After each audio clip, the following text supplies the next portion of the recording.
My nigga Glock made this shit. Real Mod Squad shit. Whole lot of Mod Squad shit. Shout out Trenches News, nigga. Shout out MC. Shout out Made Media. Shout out Spark. Shout out Queen. Shout out B. Shout out Nene. See, hit my phone like Black make us a song. I hear YouTube found a B9 song. And see, you can go to her for the latest news. Like who told on who and who gave who the blues. Can't forget Queen Lotus, that's 126. Shorty smart as hell gon' have you thinking about shit. Now let's get on the BZ on the down south shit. Shorty real as hell, she gon' tell you about your shit. And she dropping videos, go subscribe to her shit. Sparks got the visuals of 99%. Made media out west, see it film mode, nigga. Get that nigga around your chick, I bet she feelin' on that nigga. And shout out Savage Black, we gon' party on them niggas. Can't forget Nene, she catch bodies in the chat. Is that page fake or real shit? Shorty gon' check, she gon' come back to the chat. Wipe his nosy out the chat. Can't forget Uncle Swipe, Mr. Miyagi to you niggas. You can call him Swiper Jordan or whatever, say you nigga. And to the ones that left, we ain't worried about shit. But make sure you like the video before you dip. Real Mod Squad shit, yeah. Real Mod Squad shit, yeah. Real Mod Squad shit, yeah. Make sure you like the video before you dip. Real Mod Squad shit, yeah. Real Mod Squad shit, yeah. Real Mod Squad shit, yeah. Make sure you like the video before you dip.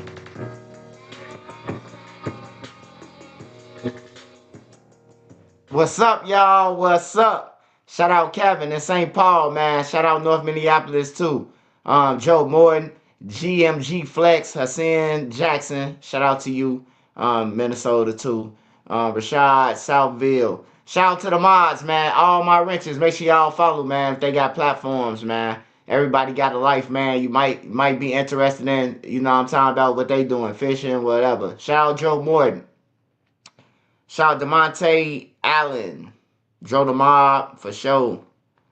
I'm trying to get everybody that's right here. Taylor Reviews, what's up, my boy? Beezy Baby, shout out Beezy Baby. Phil Baby 5 times, what's up, my boy? Fun and Amos. What's up? Shout out to the stream, I forgot what it's called, man. The guy on Twitch, man, always pop up first. Pensacola Baby, shout out to Pensacola Baby, man. Shout out to North Pole Nardo. Shout out to all y'all, man.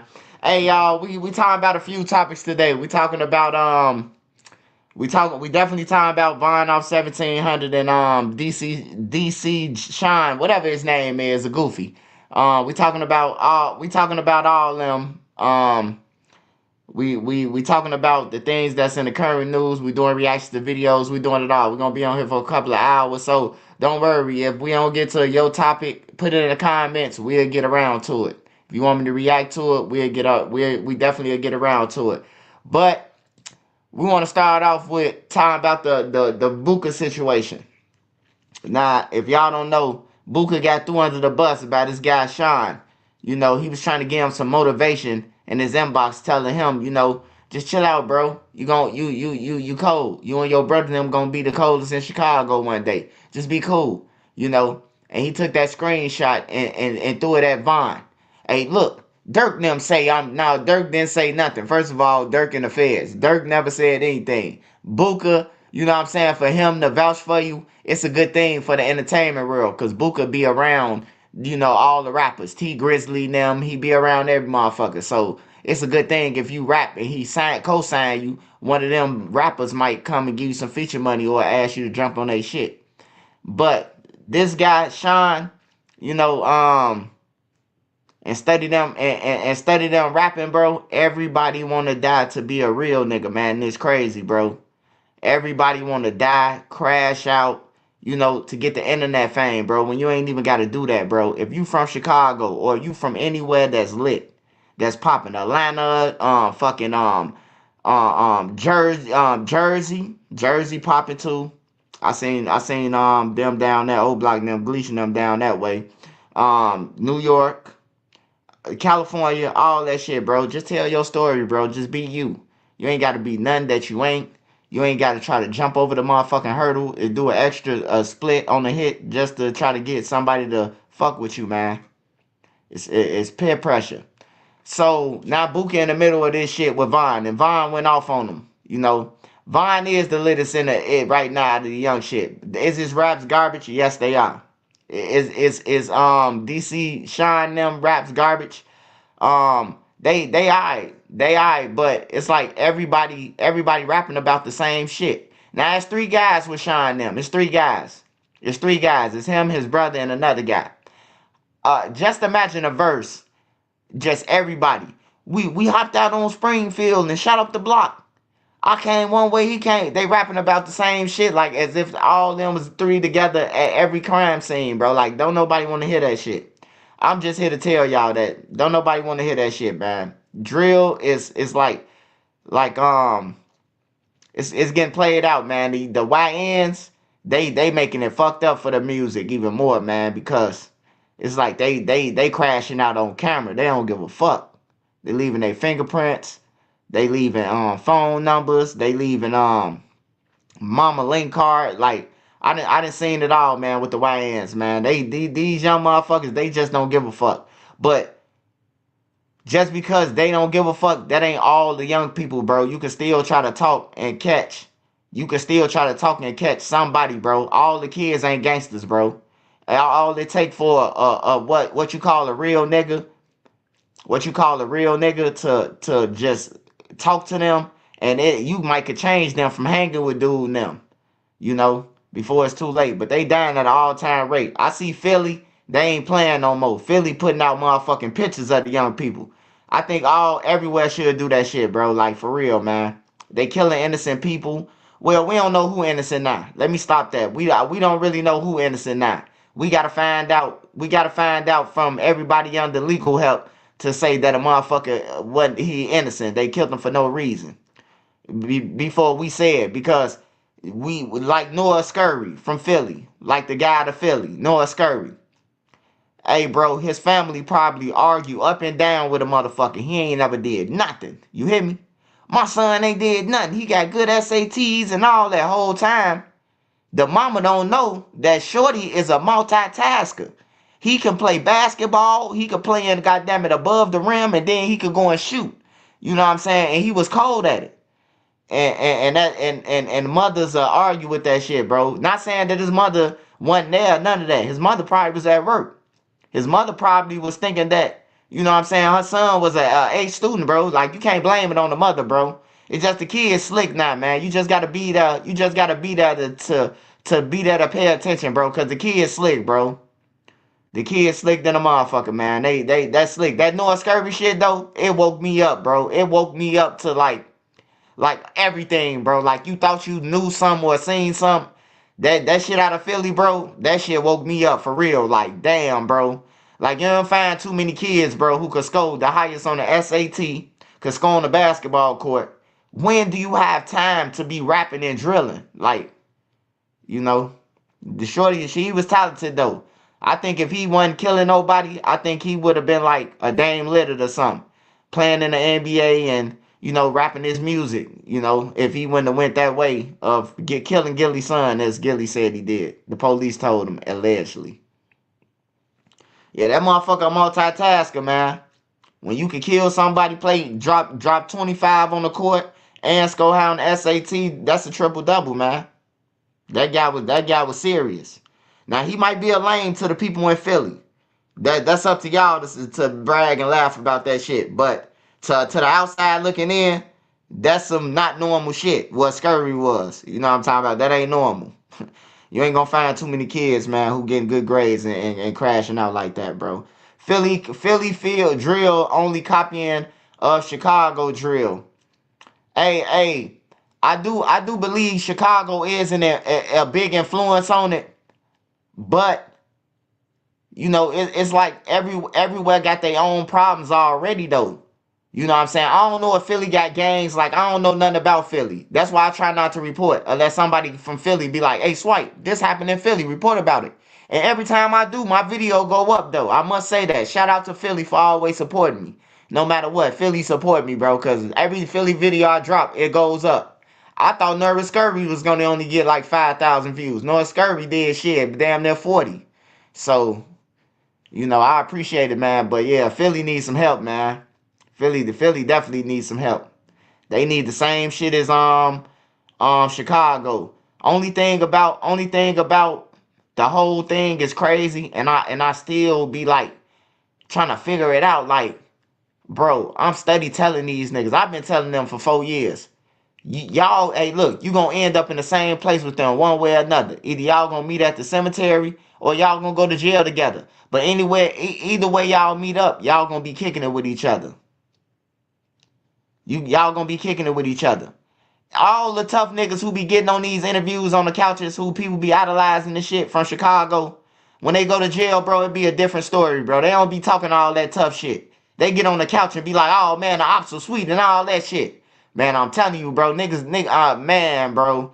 I wish I could take a camera, could have took a camera, bro, and let y'all see. Cause a person can deny my story and be like, man, that ain't never happened. But if it caught on camera, nigga, yeah, it happened. You know? Like before the tape came out, I told people that Rondo was up there kicking it with Lil Mick. Zoo was up there with bruh. Ain't nobody believe me, bro.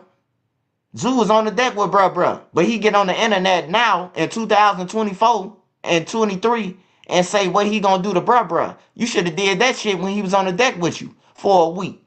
You had a week to get down on bruh. You had a week to whip his ass. You didn't do that. You waited 20 years later to get on the internet and fucking talk about what you gonna do to him now. But he ain't do it when he was on the deck with him. Like it's a lot of niggas like that though.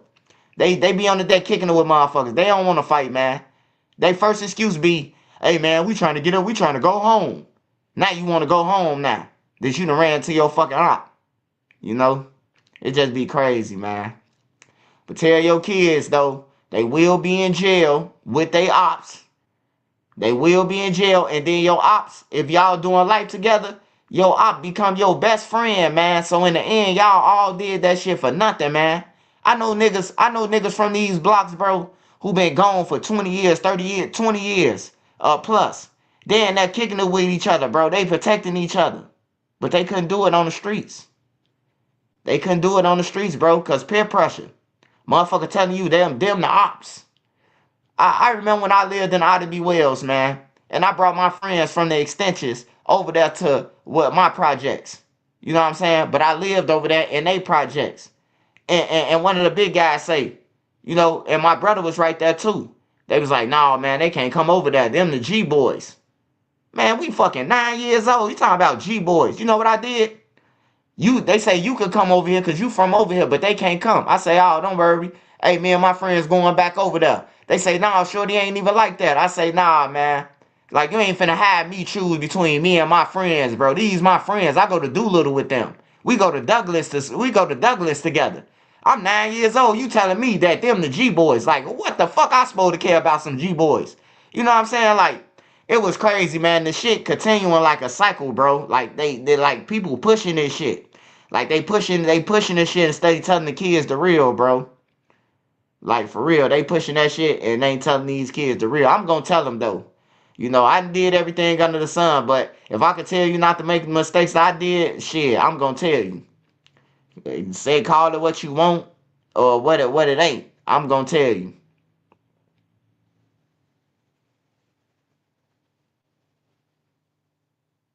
Hell yeah, they banged on us. I went back over there with my friends, though. Back to the Wells. I went back to the IDB Wells with my friends. We walked right back to 559 and played in the building. Like, for real. We couldn't believe it as kids. We couldn't believe it as kids that they just, like, basically told us, like, they can't come over here because they G-boys. You know, like, what the fuck? We 9 years old, 10 years old. What threat are we to you? You know? But I ain't picking no sides, man. I ain't got no sides on the drill culture like STL or O Block. I ain't got no favorites on none of them. It's a couple cool guys at O Block. A couple cool guys who like Gleesh. Gleesh, I salute Gleesh. Gleesh over there, he seen King Von die and he made him a clothing line. I support people like that, you know. I support people like that, and You know, and that's and Gleesh really ain't from O Block, but he from there. You know, he wasn't born in there. He came later on down the line, but he a prime example of like you can get it, bro. You can get this shit. You know, you ain't got to make no excuses. Cause I'm tired of us using the white man as an excuse, man. Like for real, bro. Like every time I run into somebody, they want us to hold down. You know, the white man. But they just let Adam 22 walk through O Block though. After he just said that they had sex with Transformers, brought a Transformer on No Jumper, and the Transformer said that she slept with several members, including Shoebox Baby. But they ain't attack him, but they try to get down on FYB J Main, a person who they known, and they ain't never known no J Main to catch no bodies. They don't even know if J Main shot at nobody. For real, for real. You know what I'm saying? Like in the trenches, everybody know who did something, bro. Everybody know who like that, bro, in the trenches. Like you can get online and be like, oh, I'm a killer and all that. Hey, look, bro, everybody in the trenches know who did something. Everybody on 63rd know J Main ain't did shit. So for them to try to push on J Main and then confront Adam 22 and walking around with him and shit, that's why I tell y'all, don't come to me about no white shit, bro. Don't come to me, man, because somebody gonna sell out. So you telling me to change my views of white people, but I know in the end that somebody is gonna sell us out. If we all say, hey, look, if we all say we not going on no jumper, somebody gonna go on no jumper. You hear me? Somebody gonna sell us out, bro. So ain't no need for me to stop getting my money. And I know everybody really ain't with the shit. I know this for a fact. You know what I'm talking about? Yeah. Vlad did some fucked up shit. And dude, was Trenches News supposed to step on Vlad? And you know, I mean, not Vlad, academics with the shit. And I told y'all, I say, yeah, that's some foul shit what he did, you know, but we gonna let the justice system handle that, not Trenches News, because I know everybody ain't with it. Everybody, you trying to use me as the front, because I got the subscribers to go at him, when really, this man, like this man got it like, you know, a different crowd. Like, I just can't shut him down by myself, but you want me to do it. But then when academics call you and say, hey man, you want to do an interview? Oh yeah, come on. You know, but you telling me to go ahead and go at him. Get the fuck out of here, man. Like, for real. On my life, Boss Top just left that motherfucker. Yeah, bro. Hey, look, when Lil Durk said that we don't need to go to Adam 22, hey, look, I got a couple screenshots. I just got to go through my email. I got it because I had to delete them off my phone. Man, Edall was one of them on everything. Talking about that he fuck Adam 22 and all that shit. When Lil Durk said that shit, now that Lil Durk in jail, you know, I guess the change of plans, bro. Y'all let the nigga march around, play in y'all face, make bogus titles, but then y'all say Trenches News. Don't say nothing to me. That's why I ain't going at gunpoint from nobody. Because I see what it is, bro. Like, for real, you gonna come at me and tell me I'm reporting about stories and shit, but this same white man you sitting in front of telling all the shit too. You know what I'm talking about? You think I ain't gonna make my motherfucking bread, but you gonna let him come through and make a motherfucking gazillion dollars off y'all and not give y'all $1. Like, for real. Hey, look, I'm gonna tell y'all what Adam just did, right? Adam just did what Adam did was, he curveballed them. He was like, hey, look, if I try to bring them out here, right? He a cheap motherfucker too. It's gonna cost me a couple thousand to fly all them out, get them hotel rooms and shit like that. When me and Remo could just fly out there to the city and get all the free content and then leave, pack up and leave with all the free content. And these videos doing 200,000-300,000 a clip. They making paper, bro. On my mama, them boys making paper. Adam getting over. He getting over big time. Even on his people, Brick Baby them. They ain't getting their right pay. Them niggas ain't getting paid, bro. That nigga Adam making 300,000-400,000 probably every 28 days, man. No bullshit. He probably making that, if not more. I'm just saying 400K a month. Just off the ripper. You know what I'm saying? For real. Niggas going on there for free for a hotel room, bro. But they'll say I'm hating though. But I don't need them. I don't need Adam. I don't need none of them, bro. I made my own page, bro. Like, at this point, only thing they could do is pay me to get on they shit. You know, I made my own way. I ain't need nobody to make my way or none of that. This is what my eyes seen. I either seen it or done it on my page. You know. But yeah, Adam motherfucker playing people against each other. He doing all type of shit. You know? But they'll come at your black brother though. You will come at your brother. You will try to kill me. You will try to kill somebody if they come by Von Moral. But the white man came by Von Moral and ain't nobody do shit. He was promoting his gun. He was standing outside the old block promoting his gun, man. That shit was funny. It was funny to me, bro. Cause they always threaten their own people, bro. But when that white man came over there, that Glock dude, he came over there, was like, yeah, if you want a Glock, they call him the Glock man or some shit. And he promoted his shit, and I ain't see nobody, hey man, don't come over here. You got to check in. You know, y'all ain't going to take his gun and like y'all did the Muslim brothers. You know what I'm saying? Like, shit crazy.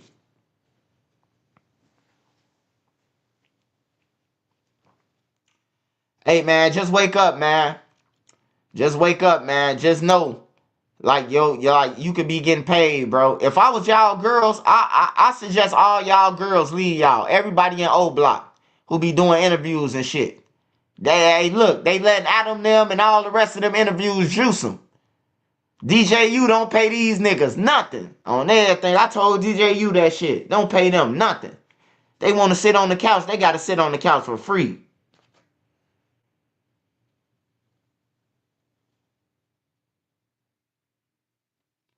Hey, Brian Didden, you missing the whole point, my boy. You missing the whole point. I ain't talking about white people, man. I'm making a point, bro. Yeah, you missed the whole point, bro. On everything. Don't come on my channel and telling me to leave shit out of it. Because people talk to me about it's the white man problem. But what I'm trying to tell you is, it ain't the white man fault, man. Like I said, if a motherfucker drop off a crate of guns and the liquor and cocaine and say, oh yeah, this for y'all to kill each other, that don't mean you kill each other. You feel me? Yeah, Hickok, hey, yeah, that's his name. Hickok 45. Ain't nobody say nothing to Hickok 45. Ain't nobody say nothing. Ain't nobody walk out the gate. They was looking through the gate at him while he was doing the shit. You hear me?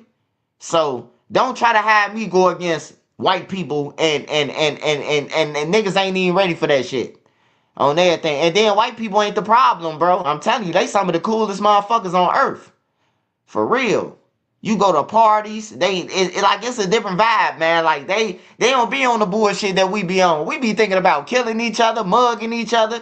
Like we be on that type of shit. They be on some party and enjoy that. Yeah, fuck yeah, I rock. You know what I'm talking about? Like they be on that type of shit, bro. Like they don't be on kicking with some white people, bro. On my mama, bro. They cool as hell, bro. They don't know nothing about no killing. They know about killing and shit like that. Of course, it's part of life. But they don't know nothing about that shit that we be on, bro. They don't backdoor each other and shit like that. Well, some of them do for their insurance money and shit. We be seeing that on FBI files and shit. But, you know, but the most of the people, the majority of them, man, they cool as fuck, bro. I'm telling you, bro. I got a lot of white friends I went to high school with. They cool as fuck. On some real shit. They cool. They ain't never had no, like, they ain't never gave me no racist bone. Some of them told me, like, my parents racist, but, you know, they starting to come around because they see us in class together and they starting to see, like, out there, you know, they starting to see the turnaround. Hell yeah.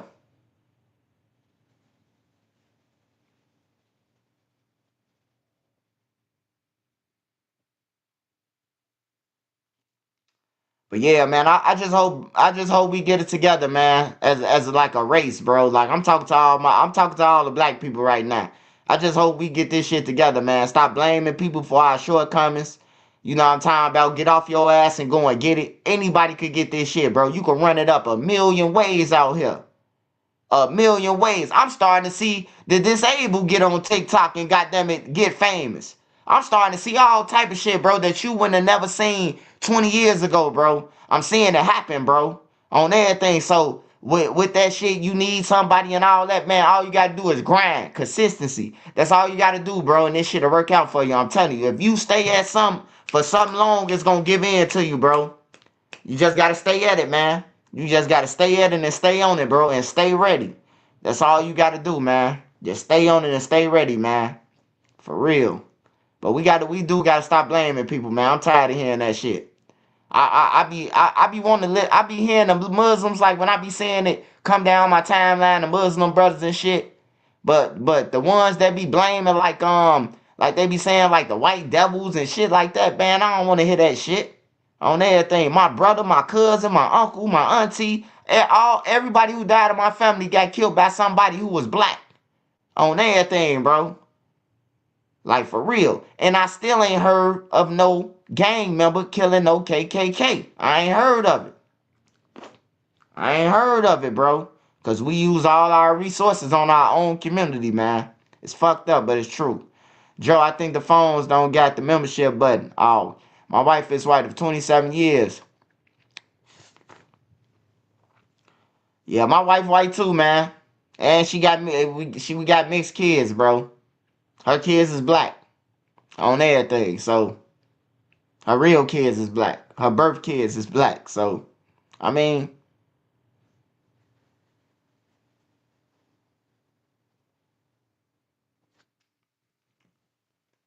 but yeah, man. I feel hey Booka, if I was you, I wouldn't text none of them niggas no more, man. I told y'all the gang members, they went soft. Sean got emotional. Sean got DC Sean, whatever his name is.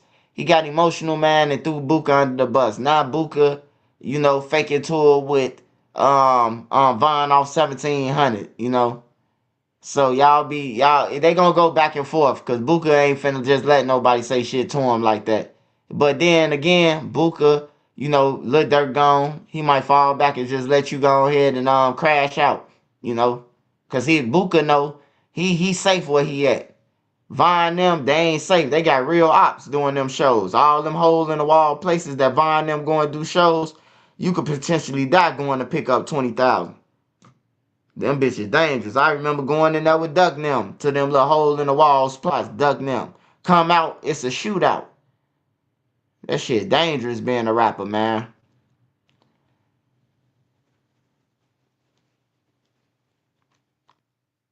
How she got black kids if she white? You a dumb motherfucker. Get off my page, man. That's the dumbest shit I ever heard, man. That's some dumb shit, bro. That's some dumb shit, man. That's some dumb ass shit, Joe Blow.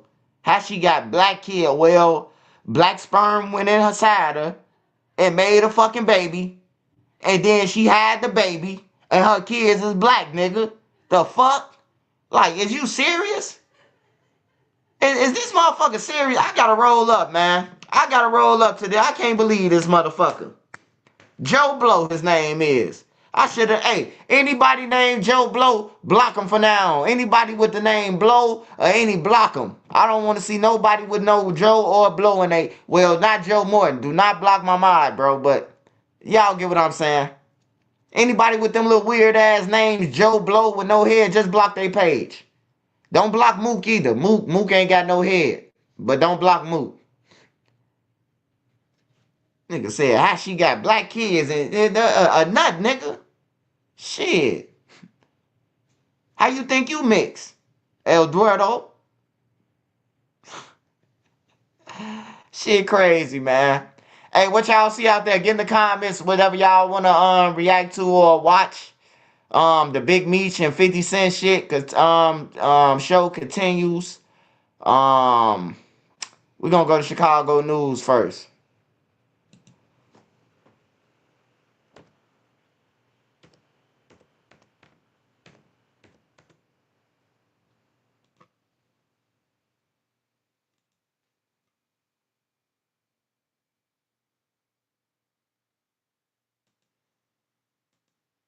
Shout out Cuz OD.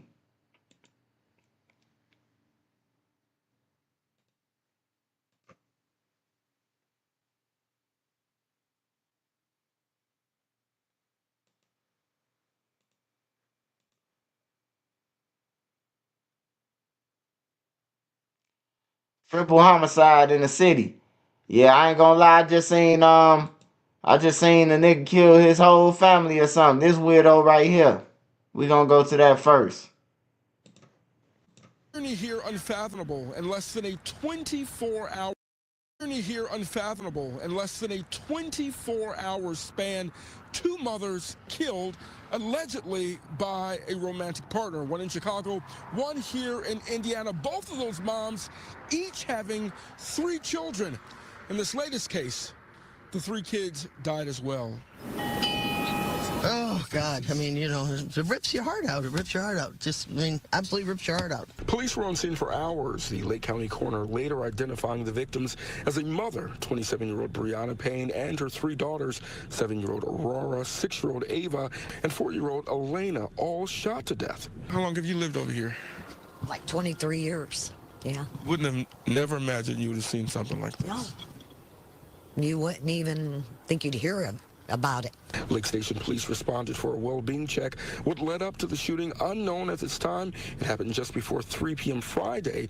The mobile home is a part of the Mansard-Dulac community along East 10th Avenue in Lake Station, Indiana. We've heard, you know, like an occasional argument, but it would never seem like it would be anything that would escalate to this. Have the police ever been called before? You seen the police in and out of the home? No. No, I haven't seen the cops around, not for them at least. Inside, police also discovered 31-year-old husband and father Robert Payne. Authorities say he died from suicide. The tragedy comes hours after 33-year-old Tiana Jones was found stabbed to death at 71st and Eberhard. Jones's 2 sons were stabbed multiple times and kidnapped. They're now recovering. Her youngest son's father, 39-year-old Marcus Bowsley, now in custody. I still can't believe that she's gone. I can't believe her children are motherless. Saturday afternoon, the Indiana family's front door now boarded up. A bike, skates, and the kids' playground left idle. When you remember these little girls and the mom tonight, what's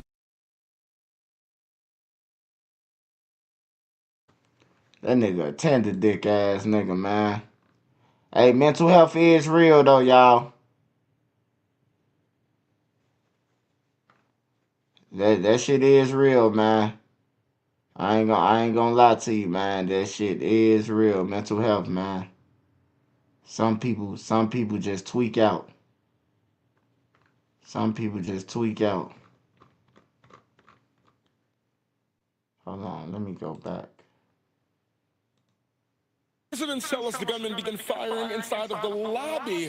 Why the fuck is this? Good evening, I'm Chris Ty. Great to have you with us here here on a Sunday night. We begin with breaking news tonight. Chicago police looking for a suspected shooter who left one woman dead and another woman in the hospital.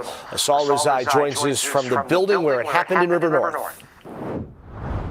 We know one woman was found shot inside of a suite in this building. We've learned they have both hotel and residential suites. The other woman shot inside the lobby. A source tells me that victim was a security guard trying to stop the suspect from getting access to the rest of the building. We're getting another person shot at 369 West Grand. You can see Chicago police lights taking over the front of level hotels and furnished suites on Grand Avenue near Orleans. Officers respond. Shooter who left one woman dead and another woman in the hospital. Asal Rezai joins us from the building where it happened in River North. We know one woman was found shot inside of a suite in this building. We've learned they have both hotel and residential suites. The other woman shot inside the lobby. A source tells me that victim was a security guard trying to stop the suspect from getting access to the rest of the building. We're getting another person shot at 369 West Grand. You can see Chicago police lights taking over the front of level hotels. Man, it seems like it's just all tender dick stories, man. Like all tender dick stories, bro. 2 women dead there. The 2 women dead in the other story, bro. Like, damn, it's gonna be nothing but Lil J activity going on around this motherfucker, bro. I'm gonna have to build some shit like the Purge, man. Niggas gonna be trying to get your wife or something, bro. It ain't gonna be no more women. It's gonna be a shortage.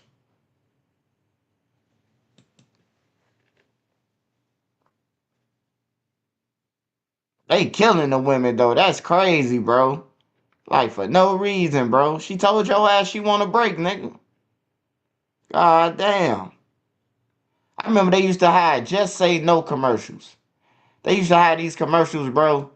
They used to have these commercials that used to come on and just like, just say no. It doesn't make you a man, just a rapist. Like if you can't say no, it's like a rape commercial or something.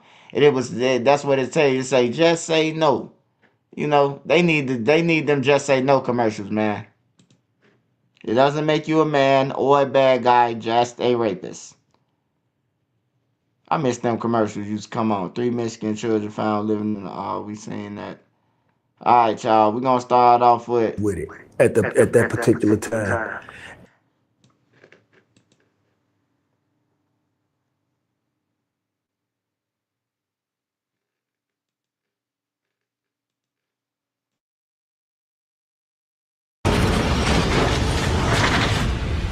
smash that like button, y'all. How do you feel about the progression of the drill scene? And do you feel like the drill scene is falling off? I think the drill scene, I don't think the drill scene can never fall off because people still drilling. The problem that I see now, the biggest problem that I see now is the fact that these shorties feel like they gotta live what they saying. So all the drill rappers right now that's doing the drill music, they all out there putting that belt on my and ain't no winning that. Like you can't be in the public eye doing that type of shit and thinking that them people gonna continuously let you do that without locking your ass up or without your ops catching you and putting that belt on your ass. So it's funny because I come from the I ain't gonna say drill music, the drill scene, but the gangster music, or I like to call it reality rap. But now I don't want to have nothing to do with it. Like it be a lot of artists that come to me looking for management because they know the type of relationships that I got with the executives at these major labels and everything. And they come to me like, man, bro, I need management. And I don't want no parts of that because they got so much shit going on in the streets to where I around and manage them. Now I done took on all their beef and everything, and I'm out moving around in the community, helping the community, and end up getting a bullet in my head for some shit I don't know nothing about. So I won't manage or I try and stay away from those type of artists, man. Like I help them here and there if they need some advice or, you know, some connections or some plugs. I give them that, but I don't want to tie my name in with nothing that got anything to do with drill because these shorties, they living what they talking about, which is a horrible thing because it only ends in one or two ways, and ain't now one of those ways good. Are you ever able to be successful when trying to get these guys to slow down in the streets? Well, you know what? I have got some people to slow down with certain things, but it's like they listen, and when you leave, they gonna get back to what they doing because they peer pressure. You know what I'm saying? I remember Dirk. I remember Wook. And when you talk to Wook, ask him about this. Wook called me and he say, man, I'm tired of this from years ago. He said, man, I'm tired of this bullshit, bro. Like niggas just killing each other, man. See if you can I'm willing to sit down with the ops on the other side to try and stop this shit. And me and G Count had them meet us downtown at Hooters. And it was Wook, it was Smiles, it was, they had got Lil J on the phone, they had called Duck. They had, it was a bunch of people that met there trying to squash the beef, you know what I'm saying? And Wook and them, everybody was with it. When they talked to Dirk, he was with it while he on the phone. But after they left, and everybody left and dispersed, I guess you peer pressure. Oh man, them We up, man. We ain't doing none of that. And they hit back and say, man, we not doing that. But Duck was with it. Everybody, all of them was with it at that particular time. And when I saw that happen, I said, you know what? I ain't gonna put my name on nothing like that again, because what happens is this. We can sit down and everybody say they cool, and now it's like Bo and G Count brought them together and they cool, and then somebody kills somebody. Then it's like, well, if Bo wouldn't have had them to sit down, that would have never happened. So just watching how everybody's so indecisive, I can't put my name on nothing like that. But that definitely happened. You know what I'm saying? Everybody reach out to me to try and, if they want to reach out to the other side or want to try and get something squashed or a ceasefire or no slide agreement, they'll reach out to me because they know that I have relationships with everybody on every side. What's up? This is Cam Capone. We got more content like this coming soon, so hit that like button, subscribe.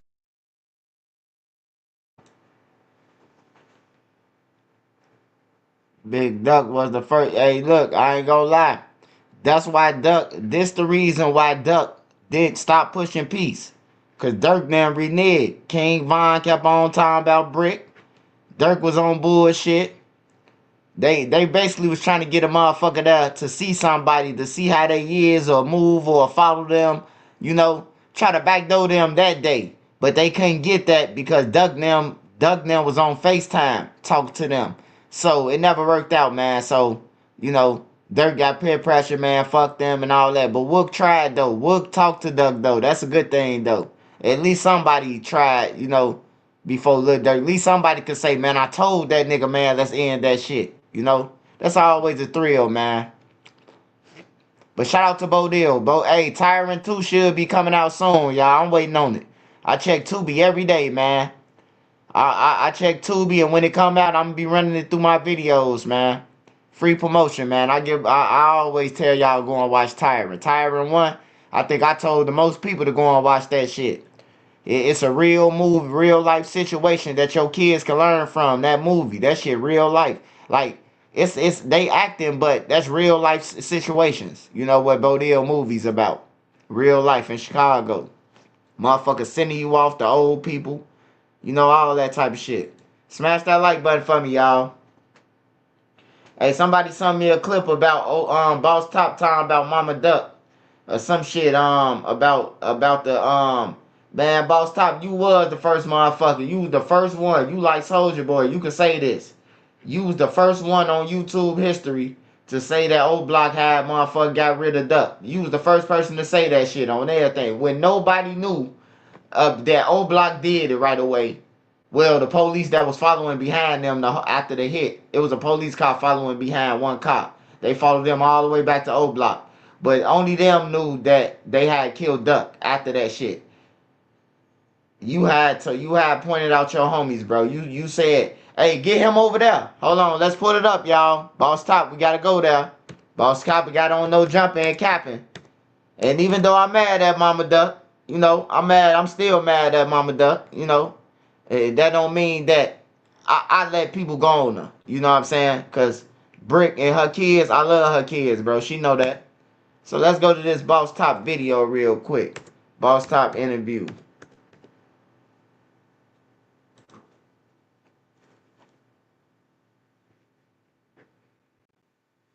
We got to make sure we ain't see the same video that Boss Top seen. Because Boss Top sound like Boss Top was telling Adam them about a different video. I don't recall, like Woody, the video that Boss Top was talking about to Adam 22. I recall him pointing out some motherfuckers.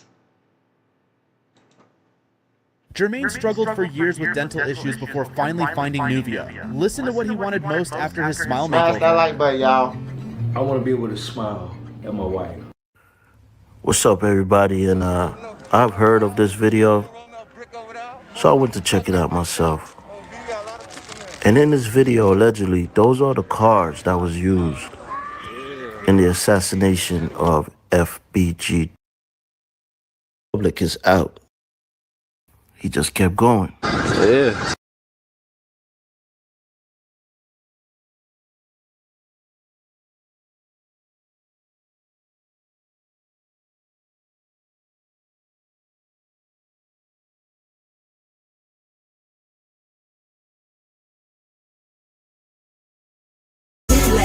Peter Pan, that's what they call me. He can't go back to what he was doing. Peter Pan, man. Hit that guy over there.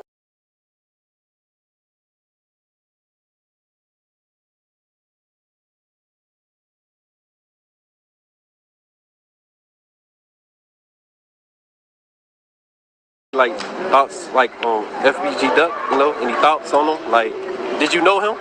Who Duck? Did you know him before? Like everything? Like that? I don't know. On game. All I know, don't say that shit about Troy or rest in peace, Duck. On game. He's like, you got anything about FBG Duck? You know what I'm saying? You know, don't say shit about Troy. That's it. Don't say shit about Troy.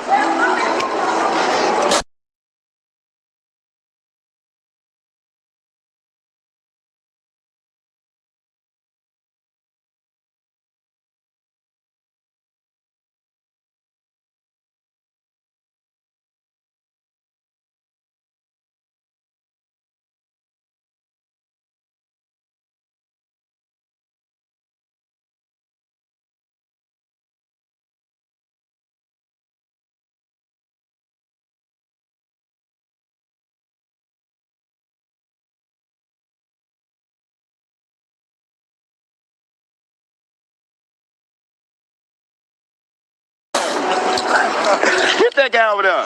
Boy, don't ever, you know me. Come on, man. Don't do that. Don't do that. You know I know that. Stop playing. Stop playing. Don't do that. Stop playing. Talk to somebody else with that.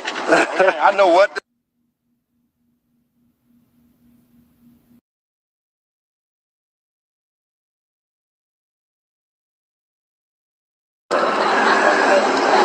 Exactly. So do you got any, I don't want to, you know, stir up nothing, but you got any, like, thoughts, like, on FBG Duck, you know, any thoughts on him? Like, did you know him? Who Duck? Did you know him before, like, everything? Like that. I don't know. On game. All I know, don't say that shit about Troy or rest in peace, Duck. On game. He's like, you got anything about FBG Duck? You know what I'm saying? You know, don't say shit about Troy. That's it. Don't say shit about Troy. Hit that guy over there. Boy, don't ever, you know me. Come on, man. Don't do that. Don't do that. You know I know that. Stop playing. Stop playing. Don't do that. Stop playing. Talk to somebody else with that. Okay, I know what.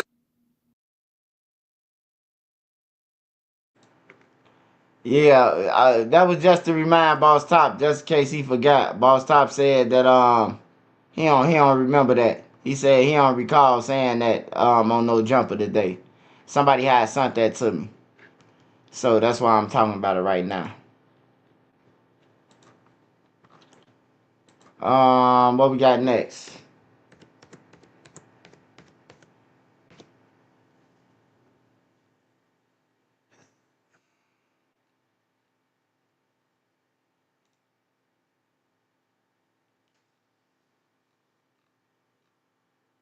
Oh, he must have took that video down. DJ, you go crazy.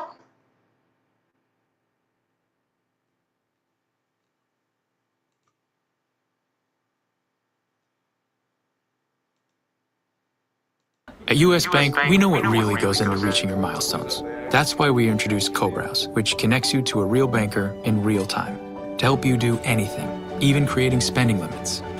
Because there's nothing as powerful as the DJ, you go crazy. DJ UTV, let them know who we got in the building. All right, we got Big Lady Scoom up in here. I'm in this motherfucker.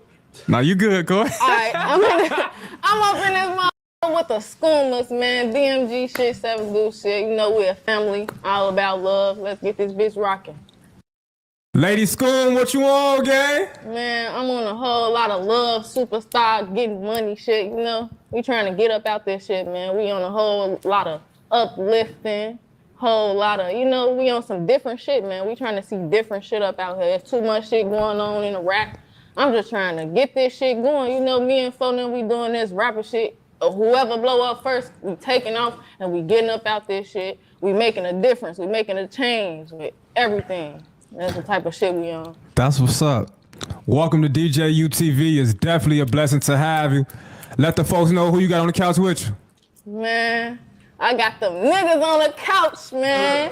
Tell me, which way should I go first? I'm gonna start from right here. I got my Old Dog, Big Oski, DMG, my boy, man. I got my Free Band Key, another superstar of the hood, you know. I got my D Gliss, you don't wanna with him. I got. Hey y'all, I got one real question. I ain't being funny at all, y'all. I ain't trying to be funny or bust no jokes. But who the fuck is here? Who the fuck is her? I know Mellow Bucks and what's the other girl name? The little girl go with the dude from New York. That's her. She sound like a straight nigga too. She sound like a straight dude on folks. Like who the fuck wanna date somebody like that, bro? Like that's crazy. She sound like she gonna motherfucker. She a papa motherfucker.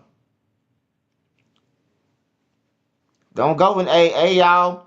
Don't go with nobody who talking about on folks them and all that shit and the lady schoon. Don't go with no girl like that. She gonna either kill you and bitch say you whooped her ass a couple times. Man, the females ain't even the females no more, bro. Like everybody a gangster, bro. DJU, man, you need DJU, man. You letting anybody on the couch now, man. You gotta start boxing this shit out.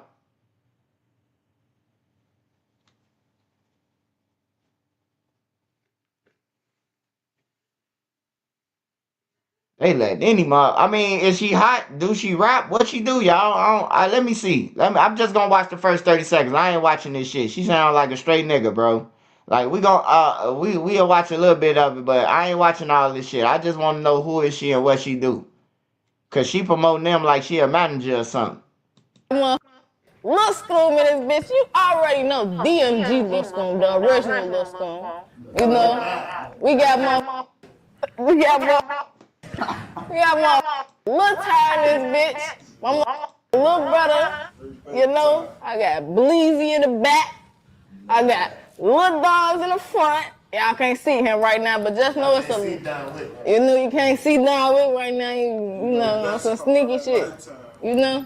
We on a whole lot of big family shit, no brother left behind, but we ain't from over east or nothing, but none of us left behind. You know, we on some only the family shit, but we ain't from OCF or nothing, but we on some whole lot of cross-west. So when the feds come, all the niggas gonna be like, that bitch told on us. You should never hide in y'all business anyway, you dumb motherfuckers.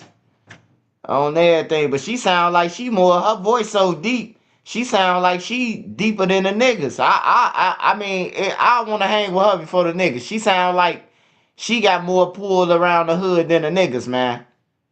She sound like DMX mixed with Lil Kim or some shit.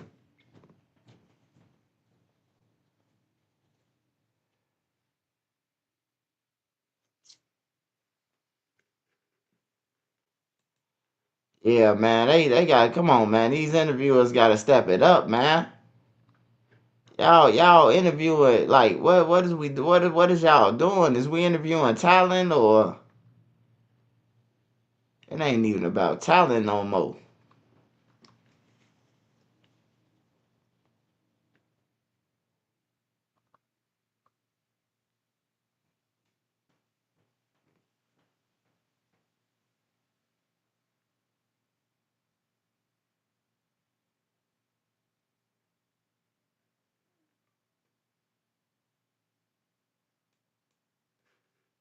That's it? Wow.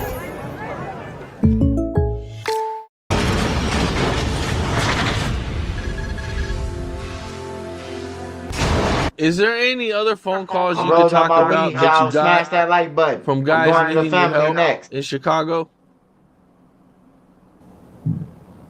As far as now, I will say this. those were the main ones.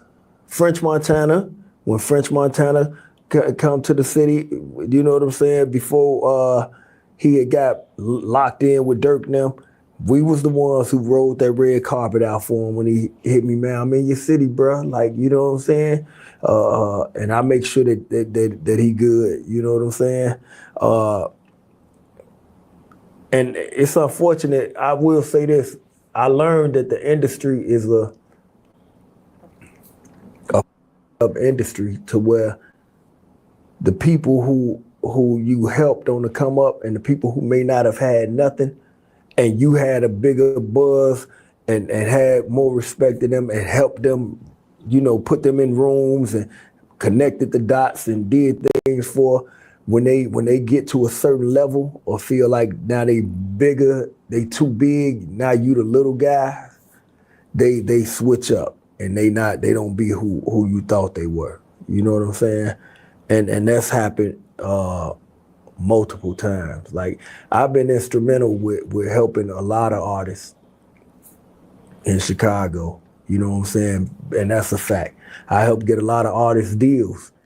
I helped put them in. They didn't have lawyers. I give them lawyers. Plugged them with Navarro. Helped to broker deals. Get them over there with APG. Got them over there with Atlantic, with Capital. Like I've done that for multiple artists, and this is a fact. But a lot of times they forget when they blow up, and then when they have to come back down, then oh big bro, I love you. No, I ain't no big bro. You love me. You showed me who you were. You know what I'm saying?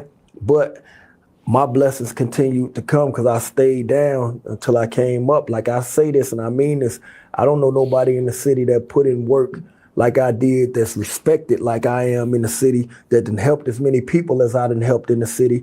And I'm finally reaping some of the fruits of my labor now. You know what I'm saying? Like with the movie deals that we got coming up and things like that. I think it came from just me just staying down and not being somebody different because other people showed me who they were. I still stayed true to myself, man, and that means more to me than anything else. I hear that. I hear that, man. Do you have a favorite tour story out there with Gucci and Waka? Waka's stories always is, I can't even tell those stories because you know I don't want to get nobody in no trouble. But those was the wildest days. Period. Now I can tell a story with Gucci when we I think we was in, I can't remember the city we was in when tried to get at Gucci and Gucci he Deb Walker's mother stepped out in front of niggas like a gangster and made people stand down, you know what I'm saying? While some of the men was on the bus, you know. She a gangster though. She'll verify that story too. She a gangster. I respect Deb. And Deb respect me. Deb always, she tell you, if you ask her, you know Bo Deal, she gonna say that's the realest nigga I know. She always says, she called me her little big brother. You know what I'm saying? Cause she older than me, but she come to me for advice and always get my take on things. She respect my opinion when it come to situations. So that's family. But that situation was wild, and I saw that's what I really respected Deb. I'm like, Deb is a gangster. Deb ain't scared of nothing. What's up? This is Cam Capone. We got more content like this coming soon. So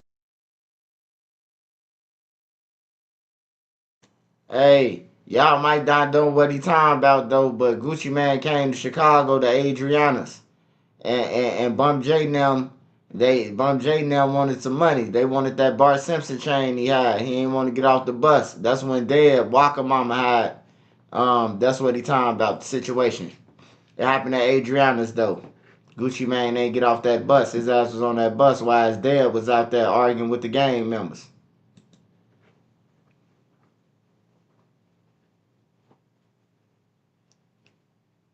Crazy, right? We talking about Gucci Mane, right?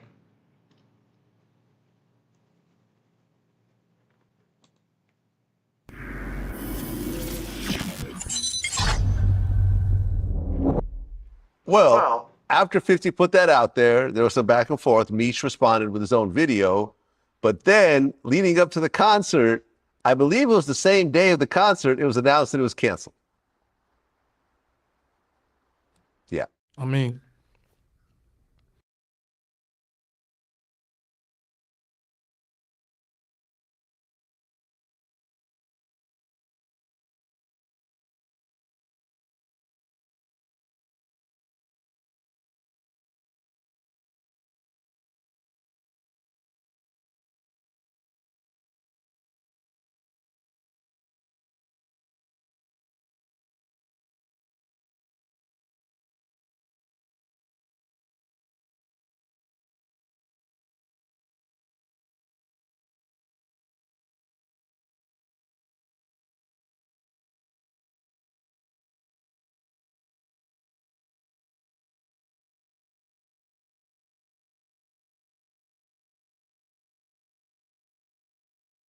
With these motherfuckers. Damn, I ain't even know Big Homie CC got into it with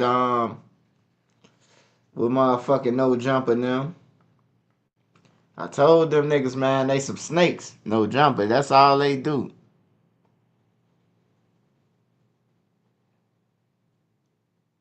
This guy right here, y'all, I just talked to my boy about him, man. I fuck with him. Man, this dude right here a clown, bro. Period. Did you know your skin is the largest organ of your body? The lightweight moisturization of Old Spice lotion is like treating your skin to a glamorous fake. What's up, Hot for Gang? If you love the content. Nah, fuck that.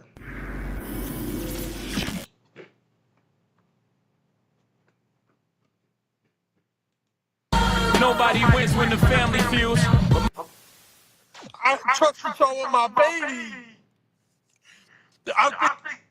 Nobody wins when the family feels. This world that we live in is a dirty world we live in. With that being said, man, rest in peace, little firecracker, man. Rest in peace, little fire. Very disturbing.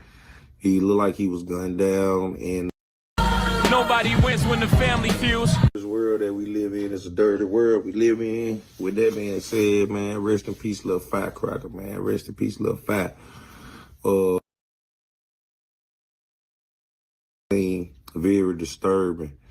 He looked like he was gunned down in Western Hills Mall at the food court. At 5. No one deserves to be caught in crossfire.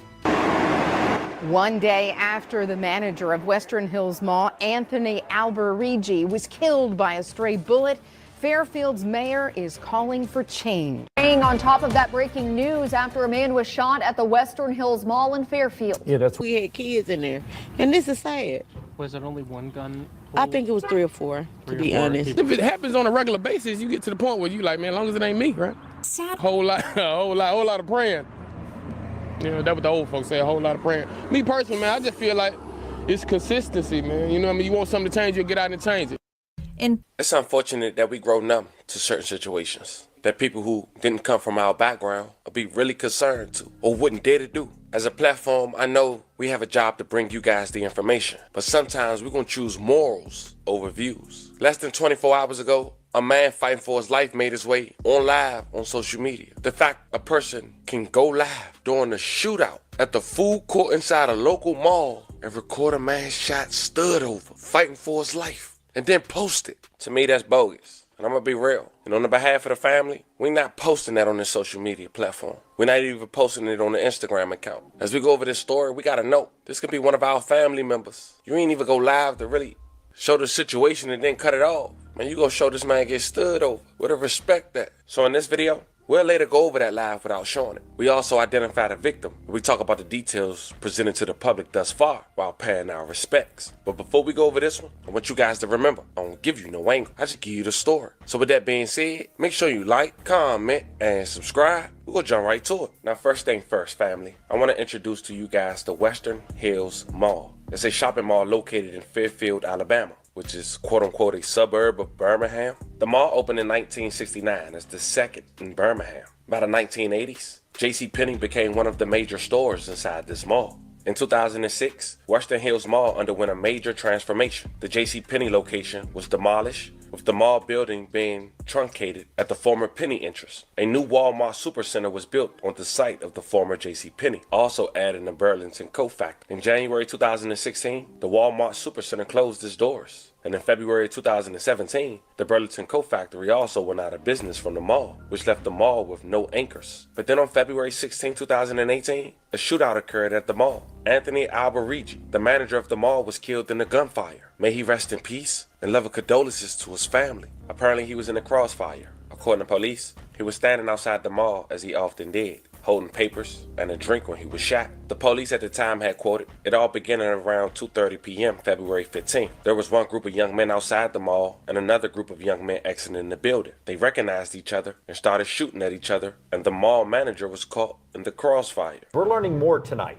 More tonight about the man who was killed in the Western Hills Mall shooting. Anthony Alberigi was the manager at that mall. He'd worked there for more than 15 years. CBS 42 News reporter James McConaughey is live in the newsroom now with how people who knew him are handling his tragic death. James? Sherry, I spoke with several of the people who work at stores inside the mall, and everyone there told me they're going to miss seeing Anthony Alberigi. I don't know about the word like, but I love the man. Mika McGee said Alberigi helped her out while she was looking for a job. When nobody gave me the chance, and when Mr. Anthony gave me that hope and gave me the job, I was really ecstatic and happy, and I was like, yes, I get a chance to prove my skills. She said that's just the kind of person that he was. I mean, he really helped out a lot of people. And store owners and employees inside the mall all said the same thing. Alberigi could be found walking through and around the mall even late into the evening. I'm told he made friends with everyone he met inside and outside the mall. I shopped at the Aldi as well. I've seen him there many times. He always took the time to talk to the cashiers, share a smile, share a joke. Jackie Swale lives a couple of doors down from his home in Trussville. She said Alberigi would always go out of his way to be a good neighbor. Offer to help, bring in the groceries or say hi to the kids, comment on how they're growing. The mall's just not going to be the same without him. Now police are still looking for a fourth suspect in that shooting. Live in the newsroom. Now, 4 men was later arrested and charged with capital murder. And in January of 2022, just 4 years later, a group based out of Miami, Florida, had bought the mall for $2.9 million. Once taking ownership, they went forward with a $4 million renovation project that included new AC, new paint, a new parking lot, and fixing various roof issues. But it just wasn't enough. Some residents would tell you they thought the mall was closed, based on the looks alone, looking abandoned, and less stores. Fast forward to February of 2025, 3 years since the new management, and now a young man lost his life inside the mall. Sunday, February 23rd, 2025, roughly a dozen people were in the food court, most of them in line to order food. But there was some type of confrontation between 3 people, according to the video and witness at AL.com. One man, who had his hand under his shirt, was on one side of the food court, and 2 other men were on the other side as they engaged in some sort of dispute. As one of the 2 men moved closer to the first man, he pulled a gun and fired. The man who approached him dropped to the ground before getting back up and stumbling, appearing to be injured. The other 2 men appeared to have returned fire before running away. Customers sitting at 3 nearby tables ducked for cover, 2 of them taking off running and a woman dropping to the floor. Those in line also scattered. A Fairfield firefighter who was picking up food put a towel under the victim's shirt to apply pressure to his wound, according to the video that was posted to social media but later removed. That victim was 31 years old, who was also known as Firecracker in his local community. May he rest in peace and love and condolences to his family. The sad part is, he was shot in the face.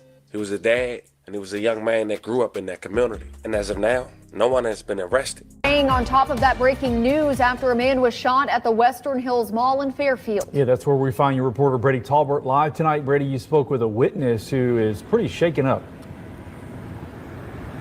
Yeah, that's absolutely right, Josh. I'm told it was really scary here inside the food court here at the mall. New tonight, we have learned that the Jefferson County Sheriff's Department is leading the investigation. So far, we've not heard a lot of information from them. However, I did speak with that witness you were talking about exclusively, and she just tells me she's thankful to be alive.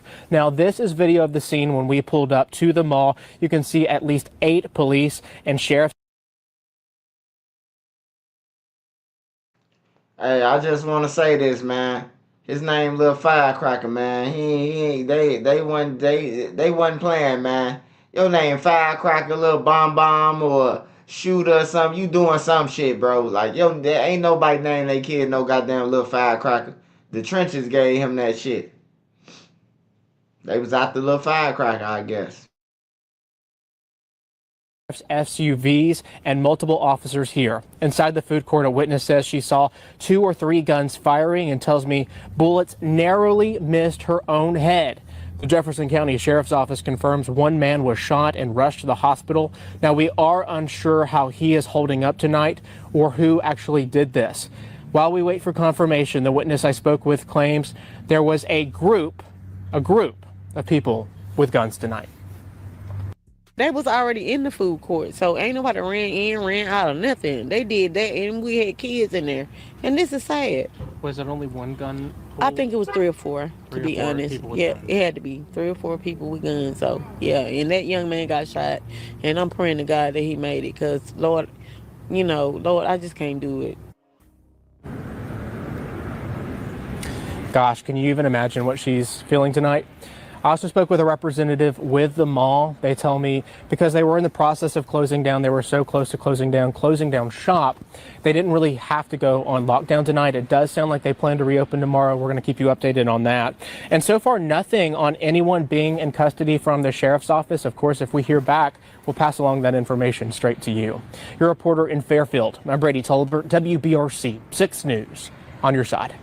Now, according to AL.com, 2 years ago, a 16-year-old boy was killed inside the same mall by 3 masked suspects. In 2020, a man was shot in a parking lot. And we also went over 2 years before, in 2018, how the manager died in the parking lot as well. Now, something got to give with this mall. It's either they're going to sell it at a very cheaper price, or they got to tear it down. To all the victims, man, we want to send love and prayers once again. It's a very unfortunate situation. I can't fathom seeing somebody I love losing their life by somebody they don't know on social media, trying to get some help by a local firefighter. As more developed, if anybody get arrested, I'll keep you guys updated. Fam, this is the story of Birmingham, Alabama, most deadliest mall. Recently, a man losing his life in a food court on Facebook Live. Let me know how you guys feel about this one in the comments. Don't forget to like and subscribe. And today, I'll catch you guys on the next one.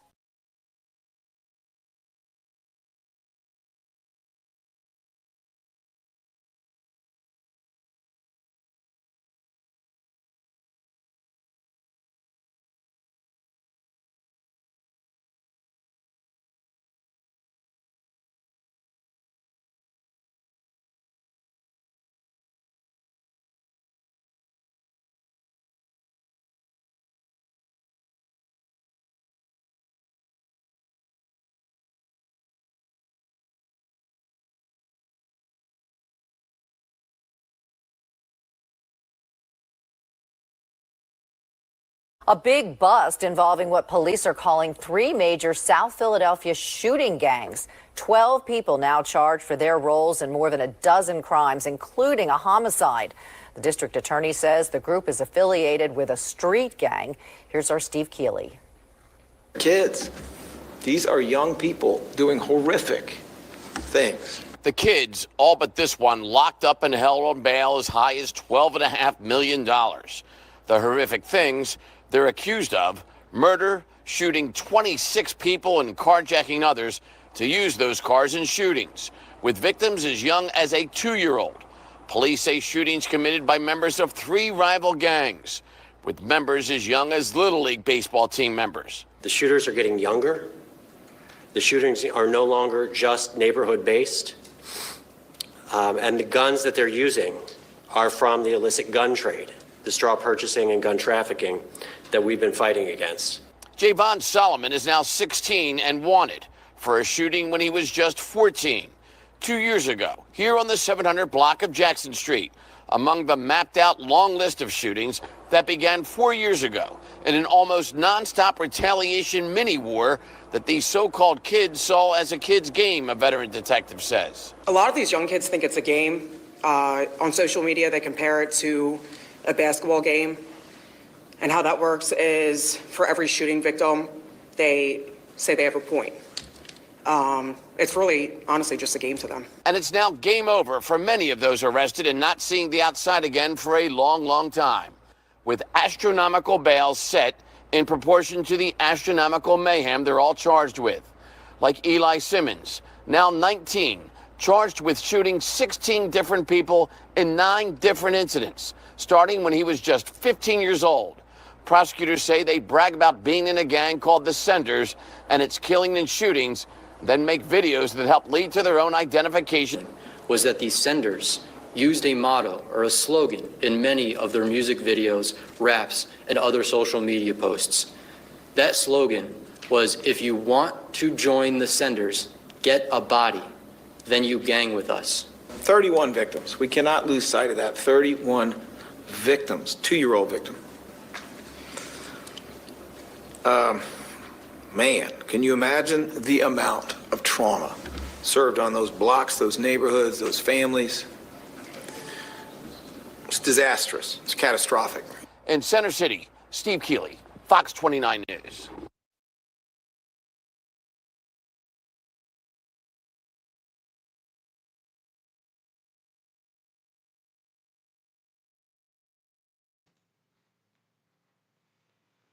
Yeah, they ain't bullshitting in Philly. Shorty them been shooting for 4 years. He said they was in the little league. So that mean they 11, 10. They been shooting. Shorty hired a shooting when he was 14 years old. They say he on the run. How the fuck is he on the run and he's 16 years old? He ain't got no motherfucking $1 million or none of that. Somebody got to be helping him run. Somebody, that's common sense. They say he's still on the run. Yeah, he's still on the run because somebody helping his ass travel. Ain't no 16, the average 16-year-old ain't got no motherfucking bag to be running. You could be grown and you gonna end up running out of money. You gonna end up broke, man. You gonna end up broke unless you got an empire that's bringing in money.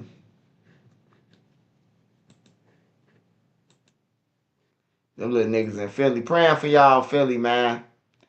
We praying for y'all, Philly.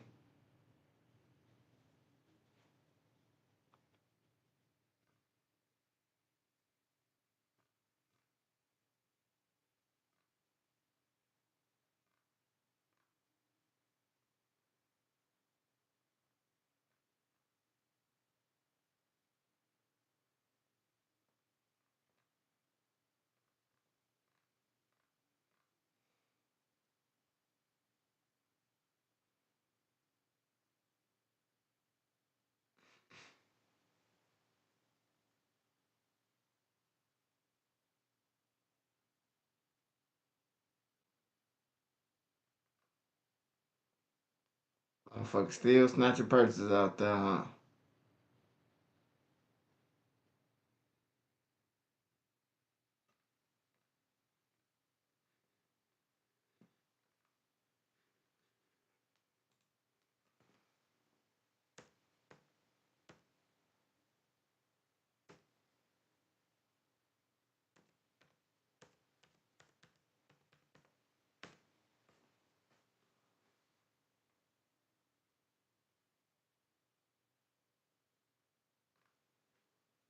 He killed the judge.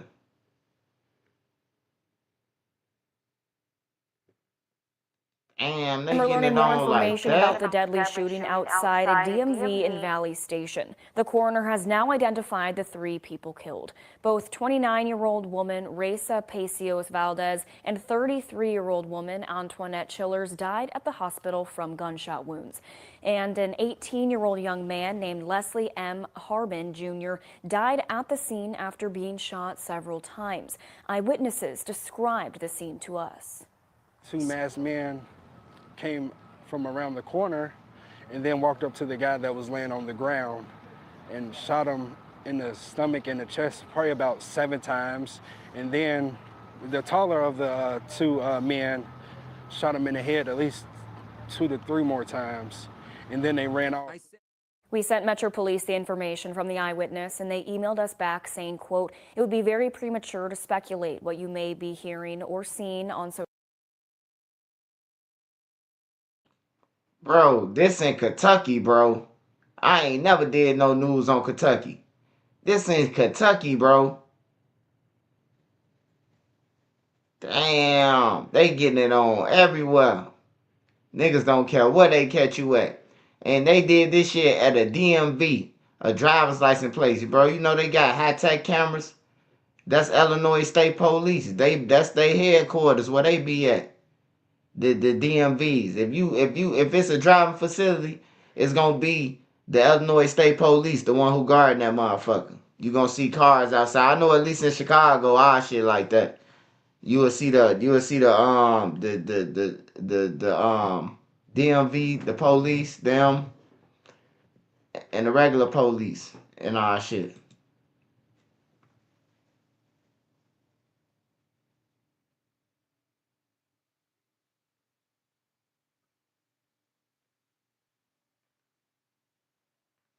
Oh man, rest in peace to Biggie Mama, man. I ain't even realized that Biggie Mama died, bro. Rest in peace to her. Condolences to her. I was looking at TMZ or some shit, and the shit popped up.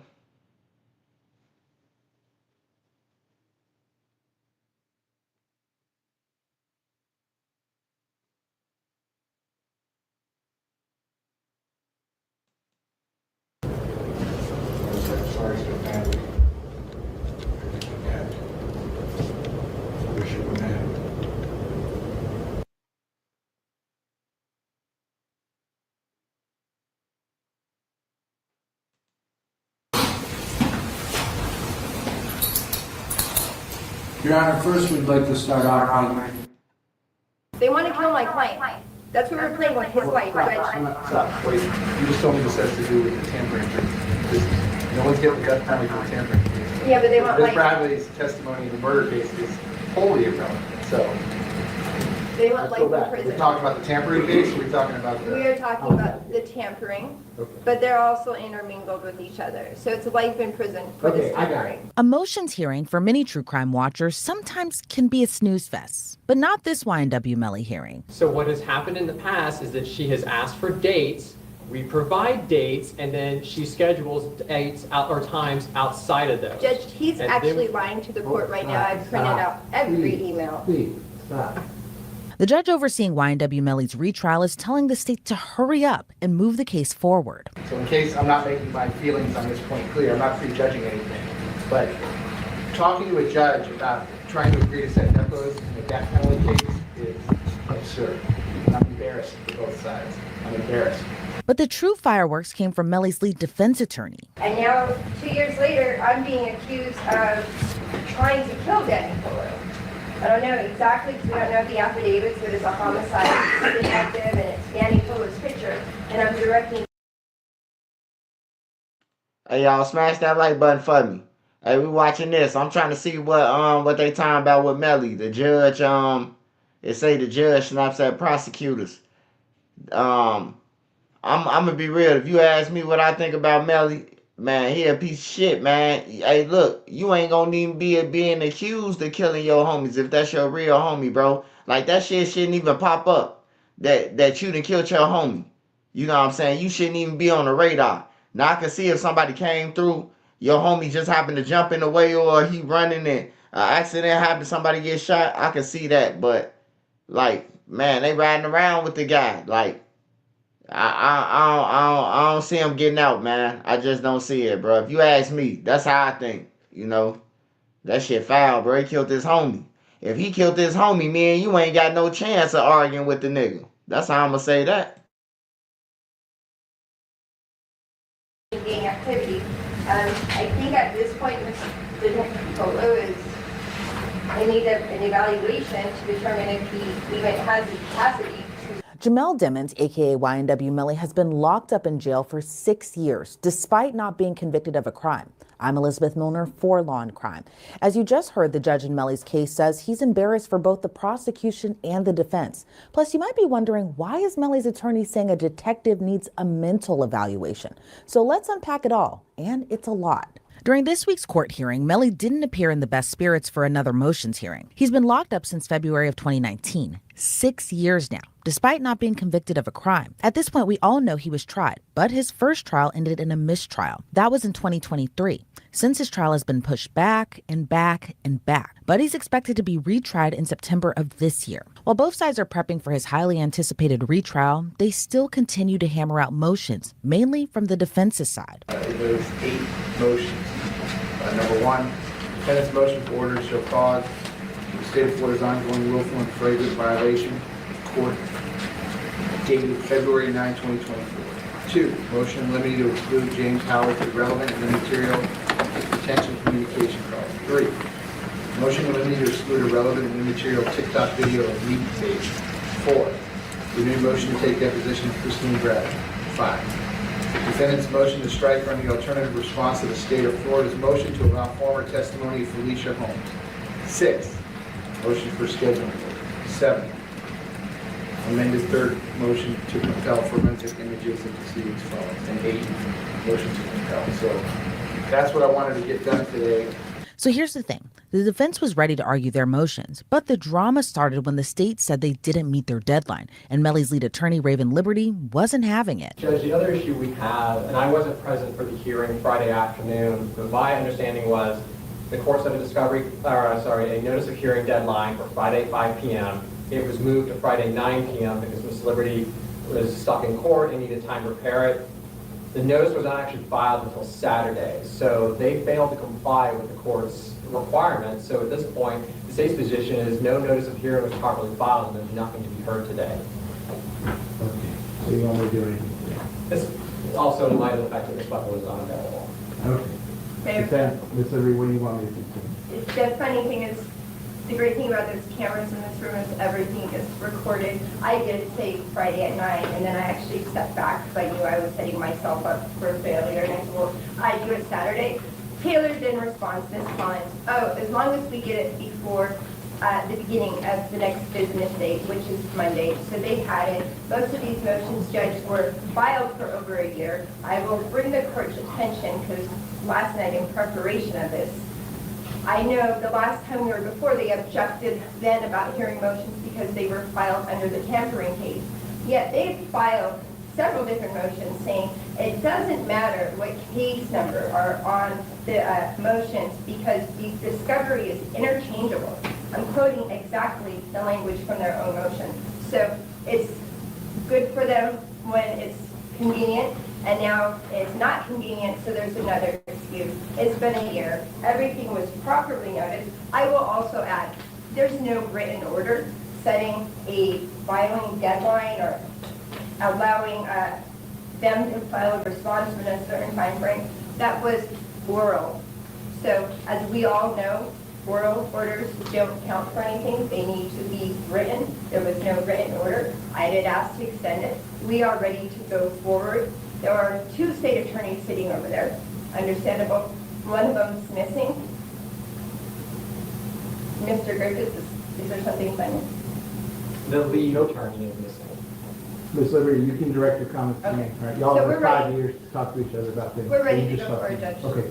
The first motion was pushed to another hearing for more time. The second one had to deal with Melly's witness tampering charge. So back in the fall of 2023, after Melly's first trial ended in a mistrial, Broward County Detective Danny Polo, who also testified in his first trial, was investigating a blood member held at the jail. But what does that have to do with Melly? Well, Detective Polo was monitoring that reported blood member James Howard's recorded phone calls and heard him talking about passing messages to Melly. Then Detective Polo later uncovered hundreds of phone calls between James Howard, Melly's ex-girlfriend Mariah, Melly's manager, Jamison Francois, and Melly's co-defendant, Cortland Henry. Now, the state wants those phone calls to be admitted for retrial, and it's kind of clear why the defense doesn't. Number 2 is defendant Jamel Dimmons' motion limited to exclude James Howard's irrelevant and immaterial detention communications.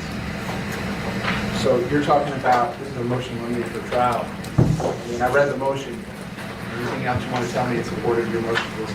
This judge, it was close to, I want to say 84 hours for the phone calls that were given to us that December. We were set for trial. I was always of the position it was given to us that late in the game in order to make it continue it. Nonetheless, I had a group of students go through those phone calls along with myself and the investigator. When you look at the police report that was authored by Garrett Steele, it starts referencing an investigation that's being done by Danny Polo into this James Howard, and I believe the Alden game. He, for some reason, then references James Howard in this police report, saying he was listening to phone calls by James Howard, and then he hears James Howard telling somebody on the phone call that he has to do something from Valley that day. That we had the opportunity to depose Detective Polo as well. I asked him this very question. I told him over 80 hours with the phone calls. There was one phone call, and that one phone call in this batch of phone calls tells us nothing other than him saying, oh, I have to talk to Melly today. Now I have to do something for him. Now I got to call people for him. Nothing at all. During the deposition of Detective Polo, when I started questioning him, hey, I went through all these phone calls. Could you please direct me to what phone call I should be looking at? What batch of phone calls? He then tells me, it's not this batch of phone calls. It's a batch of phone calls that would go back to 2020 and 2021. We are dealing with the tampering. I believe we're spanning from April of 2023 until August of 2023, somewhere in that time frame. Detective Polo, in his own words, was the only time that he had heard James Howard talking about Melly would have predated the incident, i.e. 2020, 2021. Nonetheless, those phone calls are not in this 84 hours of phone calls. Dave, can you respond? Judge, before we proceed on that, there is still the outstanding issue of whether Mr. Kevin still wants to celebrate representing him. The state has raised the issue of the conflict of interest. The court has pointed that out. That was going to be one of the first things we were going to address today, and we still need to address that because obviously if he is not longer celebrity representing him, then there's an issue that's going to argue the position. I mean, that's his call. I already had that discussion. So I'm sure if there's something that you want to let me know, let me know. If you're wondering about that exchange, last month it was revealed Raven Liberty was under investigation for allegations of witness tampering too. More on that in a few, but let's get back to the motion. Any response to the motion? Yes, Judge. State filed a written response. I believe it was yesterday. This is one that Ms. Buckaloo prepared, but as pointed out in the argument, that the state is not required to disclose which calls it intends to use at trial. But other than that, we are going to rely on the response that's written. So I did check the docket this morning. I saw no written motion. And it's funny, Judge, that they were starting this hearing off saying they wanted to continue it because they didn't get proper notice of a notice of hearing from, I don't know, almost 2 weeks ago. But in the evening, they filed something before Ms. Buckley went to the hospital. Ms. Reed, this is the second time. You need to look at me and address things to me. Okay? Sorry, Judge. I can give you a lot of adjectives about what I think of this entire procedure. Funny is not going to be one. Okay. So, My anything else you apologies. want to tell me about this? No, Judge, I would say there are no material phone calls that would even go to the nexus of witness tampering. Okay, so this one, and I'll enter the appropriate order, is going to be denied without prejudice. I have no idea of what is or what is not going to be relevant. And without hearing the evidence at trial, there's no way that I could. I can't make the state try their case in a vacuum. But there's, without prejudice, you can certainly raise the issue if the state tries to introduce any of these phone calls at trial. Give the appropriate objection, and I'll give you the appropriate ruling. But in a vacuum, having never heard any of these calls, I have no idea what the calls are, nor do I have any idea what the evidence is going to be at the trial. So that one's going to be denied without prejudice. A familiar name was brought up in one of the following motions. Number 4, renewed motion to take the deposition of Christine Bradley. I did read the motion. Anything else you want to comment, please? I would just say Judge Murphy had already entered that order, which I attached December 18th. And it says, after such emails are reviewed, if defense still wishes to depose ASA Bradley, counsel shall file a written motion. If you've been following this case closely, you know who Christine Bradley is. She was the lead prosecutor in Melly's first trial, but she was thrown off the case months after Melly's mistrial. Why? Well, it's a long story, but to make it quick, another Broward County State Attorney, Michelle Boudreaux, came forward and testified she overheard the lead investigator, Mark Moretti, ask a deputy to lie about being present during a search warrant for Melly's mom's phone back in October of 2022, months before his first trial. That information wasn't turned over to the defense until after his mistrial. Now, Christine Bradley fits into all of this because she said the exchange was a joke, but ultimately Judge Murphy, who oversaw Melly's first trial, yanked her off the case out of an abundance of caution because the defense might use her as a witness in Melly's retrial to discredit lead investigator Mark Moretti. Now, fast forward nearly 2 years later, the defense wants to depose her. So I did that, I think, sometime in February, close to a year ago. I wrote it out. At this point, we need to depose her, especially in light of all the things that have came up. I went through and I amended this motion to add a few other things that had happened in the deposition, i.e. these emails. IRS e-file is now open. Snap your W-2 and file your taxes once. Hey, so Melly girlfriend, they capture her and then they let her on house arrest. So, and they saying that she involved with the shit too. Well, she talked to him after the murder, after the killings. How would they know that? Then you got the guy who was driving around with the bodies. He already admitted that he was driving around with the two dead people. He just didn't involve Melly yet. So, man, it's a crazy situation though, bro. And then, hey, look, I ain't gonna lie to y'all, man. I talked to some people from down that way. They said that the guy was beating up Melly. He was bullying him, and he was and I think he was sleeping with his mother. I can't confirm it myself because I don't know them, but they live down there where Melly and them from, and they said that dude was clapping the mama cheeks and bullying him. He was treating Melly like a stepson. And you know that guy, he reminded me of Brick, FBG Brick. The guy who they killed, the black dude, he reminded me just like Brick, bro. So that's what I heard, man. I heard that Melly mama was sleeping with him, and I actually heard that Melly mama like basically encouraged the shit. They got into it with each other. They sleeping with each other. Then Melly got involved, and then Melly like, I'm tired of this nigga beating me up and giving me wedgies and shit. I'm the star. That's what they told me, man. 100% free. Plus, emails, they get even more confusing. Your lead detective on this case, Garrett Steele, said under oath that he never read these emails. These emails are referenced throughout the affidavit and the arrest, stating that the deposition and these emails prove there was an official proceeding that Mariah Hamilton did not go to. Again, Garrett Steele said he never read the emails. Danny Polo then says it's not his case and he can't comment on the emails. It's really unclear from reading them what's happening. And again, there were certain emails that were not even provided by the state that we later were given from other sources. Okay, state your response. First, that's an inaccurate statement. The emails were actually provided. That's actually in the state's response to one of Ms. Liberty's other motions, but turning specifically to this one, the state filed a response back on January 2nd of 2024, and we're relying on that response. So, Judge, the rules provide I can take depositions of anybody with relevant information, which Ms. Bradley is, whether she's listed I agree. or not listed. Because they filed a protective order and won't allow me to do it. That's why I had to then file the first motion.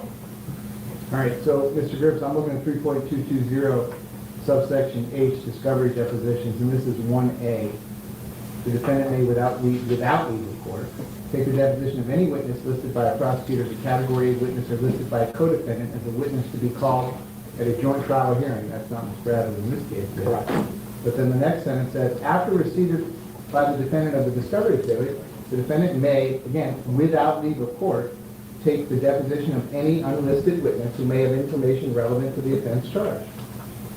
So don't they get to take her deposition? Except for the fact that, Judge, she is a state attorney. In her role as state attorney, she is entitled to certain protections. We filed a protective order, in part because everything that Ms. Liberty is asking for has been turned over. The emails, whatever else that she's been looking for, has been turned over, I believe actually several times by Ms. Buckaloo, again, which is one of the issues going forward today, not having her here. But she was the one that provided copies of everything. Well, she's not assistant state attorney assigned to this case. Right? Ms. Bradley? No, but she's still, it's no different than if somebody is a case filer or works on a case. There are work product protections involved in terms of what Ms. Liberty intends to ask. And we sought that protective order because she's entitled to those protections as a prosecutor, and also because, based upon our response, that it is unnecessary. I'm sorry. Did someone grant the protective order? I believe that was a hearing that Mr. Klinger conducted back in like November of last year, but I was not party to that. So that's where we get this order coming down on December 18th.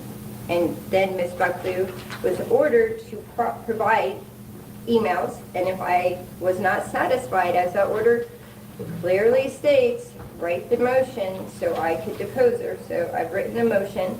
I am looking at what she provided. I guess that's where, Ms. Liberty, I'm still not following what the relevance is. Tell me what, let's say she wrote 1,000 emails back and forth between the witnesses. What is the relevance? Because if you go to the arrest affidavit, under the witness tampering, these emails that Ms. Bradley authored are specifically referenced in Garrett Steele's police report, right? He says that he reviewed emails between Christine Bradley and defense counsel coordinating the deposition of Mariah Hamilton, that she showed her numerous attempts to get Mariah Hamilton to this deposition. That is Garrett Steele's words. We deposed him. I put in the motion. Garrett Steele then says, I never read a single email. I'm depending on him. His report's not going to be in front of the jury. I mean, none of that's going to be in front of the jury. I know, Judge, but when I'm moving to set up every element of this witness tampering case, that seems more and more that it was filed out of being vindictive, more so than anything else. It is relevant to these emails because it is part and parcel of everything of the basis of arresting Mr. Demmons. They weren't saying Mariah Hamilton didn't show up to trial. They said Mariah Hamilton didn't show up to a deposition. The other reason I need to depose Christine Bradley, because it's really important how that May 5th date was given, all right? So when we're trying to go with the premise that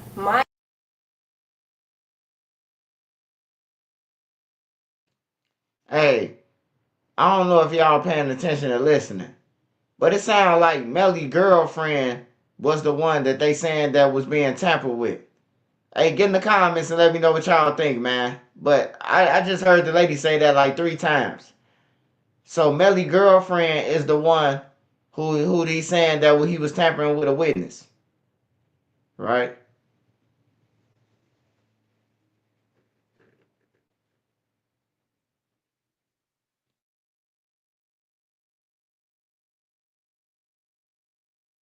my client tampered with Mariah Hamilton because she didn't go up to this deposition, we need to hear from Christine Bradley and find out what efforts she made to coordinate this deposition with Christopher Barris. That is why she was also supposed to turn over these emails. And guess what? When you read these emails that get turned over, Stuart Adelstein's emailing with Miss Bradley, trying to ask for dates for the deposition. There was not one single email that was provided to us in Ms. Buckaloo's response from the time that Christine Bradley gets us dates to the time that Stuart picks them. She was not contacting Mr. Barris. We can't see that at all from her emails. We finally get an email from her April 18th that's copying an email from April 17th. That appears to be the first email that she sent to Christopher Barris about this deposition. So for the state to not coordinate a deposition with a witness and then to cover up their negligence, turn around and file a criminal charge against the defendant When in reality, if we got her up there, we would hear from Miss Bradley that she never properly coordinated this deposition, that she never told Christopher Barris, and all the months leading up to us trying to schedule this, Mr. Barris, from these emails, was never contacted. And that's what we need to depose her about, the efforts that were made from her. The judge's ruling was another blow to the defense. Well, depends on how you look at it. They want to kill my client. That's what we're playing with, his life. Stop, wait. You just told me this has to do with the tampering case. No one's getting the death penalty for the tampering case. Yeah, but they want Ms. Bradley's testimony in the murder case is wholly irrelevant, so. They want Let's go back. Are we talking about the tampering case, or are we talking about the We are talking homicide about case? the tampering, but they're also intermingled with each other. So it's life in prison. Okay, I got it. Respectfully, over the defense objection, your new motion to take the deposition of Christian Bradley is going to be denied. So I'll get the appropriate written order. I don't find that your testimony would be relevant in any way, shape, or form. It's not relevant in a homicide case, nor do I find that it's necessary under what's been followed in the tampering case, the information, or what's required to be proven pursuant to the jury instructions. But you're telling me you listed her as a witness. That means you have a good faith belief that you're going to call her as a witness. So you can call her as a witness. Ask whatever questions you want from the jury under oath, but that one's going to be denied. Now, remember how I mentioned Melly's been locked up for 6 years, not even convicted? Well, the judge is pushing prosecutors to move the case forward. Essentially, hurry up. I consider this more of a professional courtesy. If the parties want to be courteous to each other, that's always kind of preferred, I guess. But if the parties don't want to be courteous to each other, you don't have to wait for one state attorney to tell you, set the deadline. Okay. Mr. Devins has now been in custody for 2,202 days, okay? And if one state attorney is not available, maybe one of the other two assigned to this case can stand in. And if all three are not available, maybe one of the other 150 state attorneys upstairs might be able to sit in, but you don't have to wait on that. So. Thank you so much, Judge. I mean, just so you're clear, you're not advising Ms. Liberty to unilaterally set the motion. No, it's not unilateral. She can coordinate.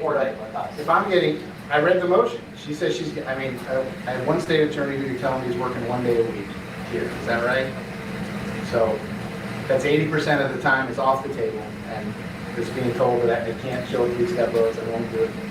You don't have to wait. Set the depots, subpoena the witnesses, and if someone doesn't answer subpoena, file the appropriate motion, and I'll conduct an indirect criminal contempt proceeding. But it's time to move forward. We are moving forward, Judge, but we also, the other issue has been is that Ms. Liberty must properly coordinate and must properly notice the state. This is a return. I know, but I just read the rule. She doesn't have to coordinate anything. She has to make a good faith effort. Right. She has to make an effort. She has to put a certificate on the bottom that says, "So I tried. They told me no."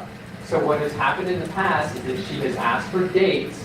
We provide dates, and then she schedules dates out or times outside of them. Judge, he's actually lying to the court right now. I've printed out every email. Please, stop. She's going to set her deadline. She has to put a certificate of good faith on the bottom. You all feel that that has been submitted in error. You file the appropriate motion, and then what would be a wonderful use of this court's time is I'll have a hearing with 6 lawyers, 7 lawyers, because you all can't say no. So in case I'm not making my feelings on this point clear, I'm not prejudging anything, but talking to a judge about trying to agree to set depots in a death penalty case is absurd. I'm embarrassed for both sides. I'm embarrassed. The motion for scheduling order is denied. You don't need a scheduling order. Set your depots. I'll enter the appropriate written order. Yeah, that back and forth between the state and the defense definitely seems to be annoying the judge. Now, for motion number 7, the defense wanted the forensic images of the victims' phones. I think the issue that Ms. Buckaloo had, and I'm probably going to be speaking out of turn on this one, is that there are contents of the phones that are not relevant to the case. And so some items have been turned over, but not all the items. But unfortunately, this is one where I am lacking of knowledge. That's okay. The state doesn't get to decide what's relevant and what's not relevant. These are the homicide victims, right? Mm-hmm. Yes. Just turn over everything you have. Well, Judge, I can tell you, because I took part of it. It's not necessarily that we have to turn it over, we have to make it available for inspection. We did on a number of dates. We scheduled that. We've told them they can come again. There were multiple days where we sat there and waited for their investigator who came hours late. She's lying again. So I'm going to... If I may finish, Your Honor. I was the one who was personally there that day with him and our investigator. We continue. Anytime they want to come see it, we have had an investigator from our office, the computer, and their investigator there to sit down and go through it anytime they want. Stick a thumb drive in and download what you got, and that's it? Make a copy of it? No, Your Honor. They're Why withholding can't it. they do that? As Mr. Griffith said, Ms. Buffalo is the one with the most knowledge of all the contents of the phone, and that's why it's all discussed in her response. But regardless, the state's obligation is to make it available. We have and continue to anytime that they want to schedule One of the things for that make it inspection. available for is to copy it. They're If allowed it's to copy available it. to be copied. Hey, I ain't gonna lie, y'all, man. Hey, that state looking like it's fucking up, man. I ain't gonna lie, bro. I ain't gonna lie, man. I'm listening, man, and it's like the state just holding them. They don't know what the fuck to do. They don't know. They just trying to hold them as long as they can till somebody get in office who know what the fuck they doing, man. That's crazy. Ms. Buffalo, and that's why, again, this is one of the motions we said that she would be prepared to argue, is of the opinion, and she filed the whole. Exactly, went right. to trial? And it was Yeah, withheld went to then. trial. Yes. This is the decedent's cell phone. Okay, over the state's objection, this motion is granted in full. Make the appointment, go over there, download everything that they have. Now, the final few moments of this hearing finally gave us the answer as to why Melly's attorney, Raven Liberty, was under investigation by the Broward County Sheriff's Office, and her request to the judge was interesting, to say the least. In light of these allegations that I'm, I guess, trying to murder or take a hit out on Danny Polo, it came to my attention that Danny Polo might be suffering from some type of mental illness at this point. We heard in the last trial he thought somebody had a hit out on him. He had lied to the court. We found out he had pictures out there in the public domain. And now, 2 years later, I'm being accused of trying to kill Danny Polo. I don't know exactly, because we don't know the affidavits, but it's a homicide detective, and it's Danny Polo's picture, and I'm directing gang activity. I think at this point, Mr. Polo is in need of an evaluation to determine if he even has the capacity to sit and testify in this case or any other case, because he has some type of paranoia about being murdered at this point. That's where he's going at a defense attorney, saying a defense attorney is trying to murder him now. Because that is the premise of this so-called investigation, is I'm trying to kill Danny Polo. That's the witness that they're saying I'm tampering with, because he was impeached, not once but twice. Okay, your request Is that he undergoes a psych evaluation before he's allowed to testify further in this case. I think, because I don't entertain or tennis motions, but I think you're talking about challenging the competency of the witness, correct? Oh, yes. Okay, so I think if you have that concern, I guess you would need to file the appropriate written motion regarding the competency of the witness, and then I will give you the. Thank you, Judge. It's a pretty strong ask, but it's also a strong allegation. Now, in Melly's first trial, Detective Danny Polo made headlines while donning a black ski mask while he testified as a witness for the state. Now, he works in gangs undercover and said he requested to wear the mask to protect his identity. Then a photo of him unmasked went viral. Melly's defense team wanted him to testify unmasked, and the previous judge, John Murphy, sided with the defense and ruled his testimony would continue without the mask. So it's unclear if Detective Danny Polo will be evaluated. And obviously, Raven Liberty denies the allegations. But for now, it looks like Melly plans to keep Raven Liberty on his team. YNW Melly's high-profile retrial is slated for September of this year. If he's convicted, he faces not only life in prison, but also the death penalty. Reporting for Law and Crime, I'm Elizabeth Milner. What if your smile could go from looking like this to this?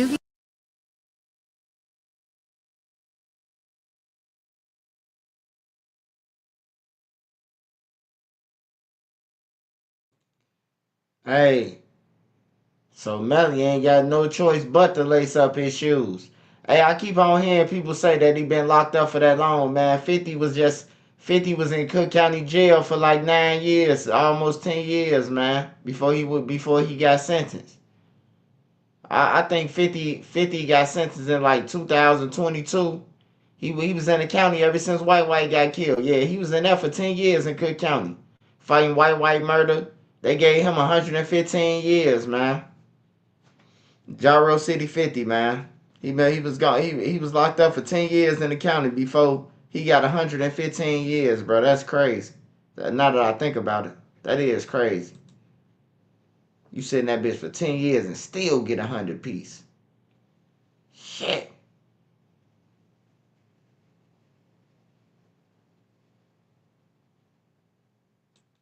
When Jessica Torres was shot and killed outside a hamburger stand in San Bernardino last month, police were at a loss for a motive. Now they think it was a murder for hire involving several people and paid for by someone very close to the victim. Inland Empire Bureau Chief Ron McMillan reports. It's a case that had the San Bernardino Police Department stumped. The murder of resident Jessica Torres in broad daylight. Who? Hey, y'all, I ain't gonna leave it alive, man. She could have been still alive, man, if she had a little more umph in it. I ain't no bullshit, man. No disrespect. She could have burnt him. He looked like a senior citizen trying to kill her. And he got a motherfucker, what's her name? That's crazy, bro. It's like a senior citizen chasing her around the car, bro. She could have got away. Let's watch it again. When Jessica Torres was shot and killed outside a hamburger stand in San Bernardino last month, police were at a loss for a motive. Now they think it was a murder for hire involving several people and paid for by someone very close to the victim. Inland Empire Bureau Chief Ron McMillan reports. It's a case that had the San Bernardino Police Department stumped. The murder of resident Jessica Torres in broad daylight. Hey, bro, I swear to God, I wish I could hit the tag team for her, bro. Man, I would have hit it around that car so fast, bro, you would have thought the motherfucking squirrel was running. I'm telling you, bro. Like, I would have, once I hit it around that car, bro, he wouldn't have seen me again. You hear me? He wouldn't have seen me again once he let me get around that car. He walking like Jason, man. He walking like Freddy Krueger now, man, behind the motherfucker. When a white girl trip, you know, when a white girl fall and Jason behind them and they fall and stumbling and shit. Man, she was supposed to still be alive, man. I'm disappointed in her, bro. I ain't gonna lie to you. She was supposed to be gone, bro.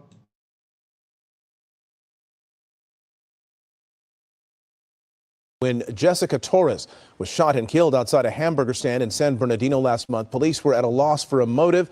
Now they think it was a murder for hire involving several people and paid for by someone very close to the victim. Inland Empire Bureau Chief Ron McMillan reports. It's a case that had the San Bernardino Police Department stumped. The murder of resident Jessica Torres in broad daylight. Who would want her dead? Jessica was a businesswoman in our community. She was well known and well respected by many. It happened on January 10th outside Burger Point in San Bernardino. The victim walking out to her car. Watch as the suspect vehicle drives up. The suspect then approaching the victim. That suspect armed with a handgun. There's a fight over her purse, then a fight over the weapon. The victim doing everything she can to get away, then trying to run toward the restaurant. That's when the suspect, identified as Gerardo Llamas, opens fire, killing her. Later on during the investigation, we located this SUV, being the suspect SUV, abandoned on the east side of town. In that vehicle, there was evidence leading us to additional suspects. So how did they put it together? Well, police believe this suspect is the shooter, this suspect the getaway driver. The investigation revealed that the driver's brother actually worked for this suspect, who leased land at a pallet company from this suspect. And it turns out he is the victim's husband. These criminals targeted this victim in a murder for hire scheme that was stemming from a contentious divorce from one of the suspects, Sergio Reveles. Police say the victim and her husband owned properties worth millions of dollars, but they're not releasing any details about how the alleged murder for hire plot started. They did say the husband paid hundreds of thousands of dollars to have his wife killed. All 5 suspects now facing murder charges. We will proceed on this matter as is currently alleged, with the potential of special circumstances as a result of some of the facts that you've heard here, and obviously the tragedy and travesty of having an individual that was essentially assassinated at one of her favorite eateries in San Bernardino. Is a very, very sad case. Hello, I'm Mark Brown. Get more great ABC7 content. I ain't gonna lie, y'all. Rest in peace to that lady, man. Rest in peace to her for real, though, man. But, bro, she could have ran a little faster than that, man. Dude gave her plenty of opportunity. First of all, he walked up to her car, bro, and didn't even just shoot her immediately. She had the chance to wrestle with the nigga. Man, when you fight for your life, man, I would have ripped that gun out of this motherfucking hand. Dude, they sent the senior citizen after her, bro. That shit crazy, though. Rest in peace to her, though, y'all. You say Dirk's playbook. All 5 of them got caught, huh?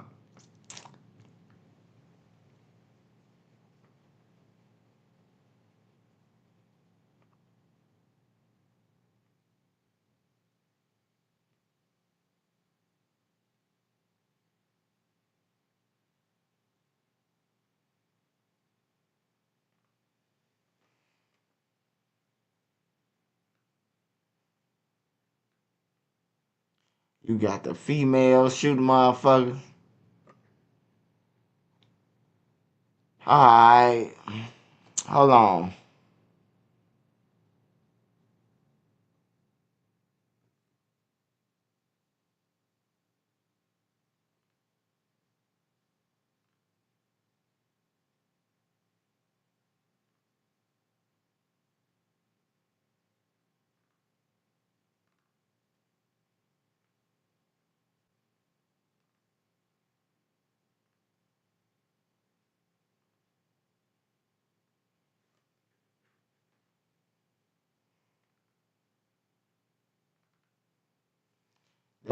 That boy academics, goddammit, in a motherfucking a straight G-Wagon, man, with no license, man. No fucking license, man. His body came out. That shit came out. I seen that. I'm like, damn. Nigga ran and all that. Ain't even got no license, man.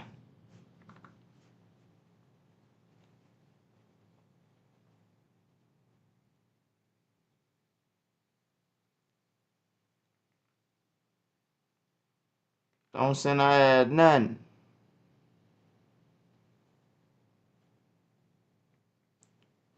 No, he ain't never say nothing like that. He ain't say shit like that. Look, bro, like you tweaking. Like, stand down. Stand down, though, because it ain't going to help y'all, though. It ain't going to help y'all, though. Y'all might as well just hang it up. Y'all might as well just go crash out, go to jail or something, shorty. Like, go out with a bang. Go y'all something, though, shorty. Because, like, after, it ain't even after what y'all got going on. Everybody knows over for y'all. But like that, just sad, though. Let me see. This song trying to get his name up, trying to do this type money.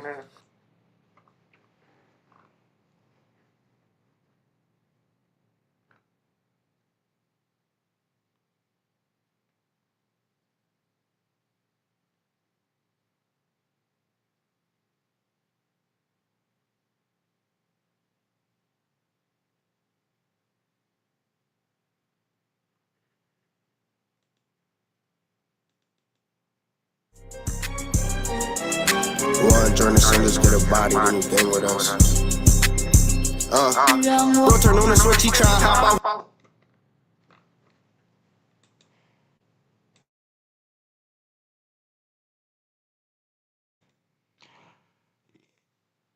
He say, did you see Birdman nodding off on stage? When?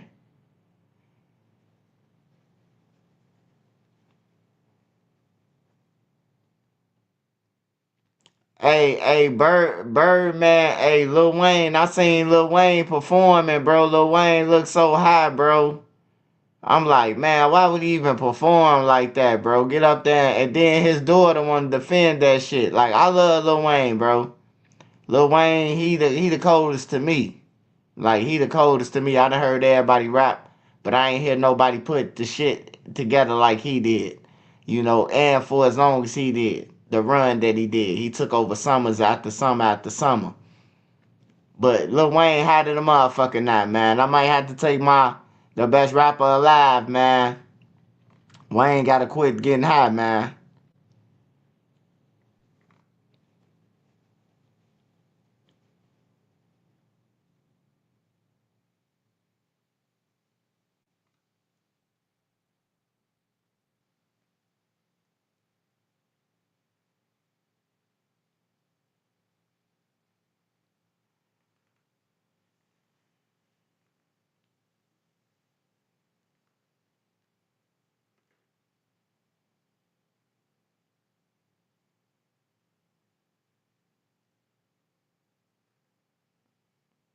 I think he's just making up shit.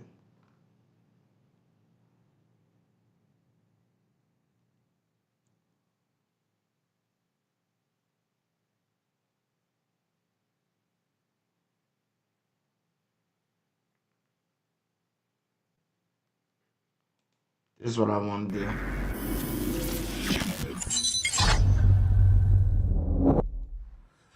Well, Whack 100 was on my show recently, and he gave me his theory as to why all this happened with Tammy Cowan.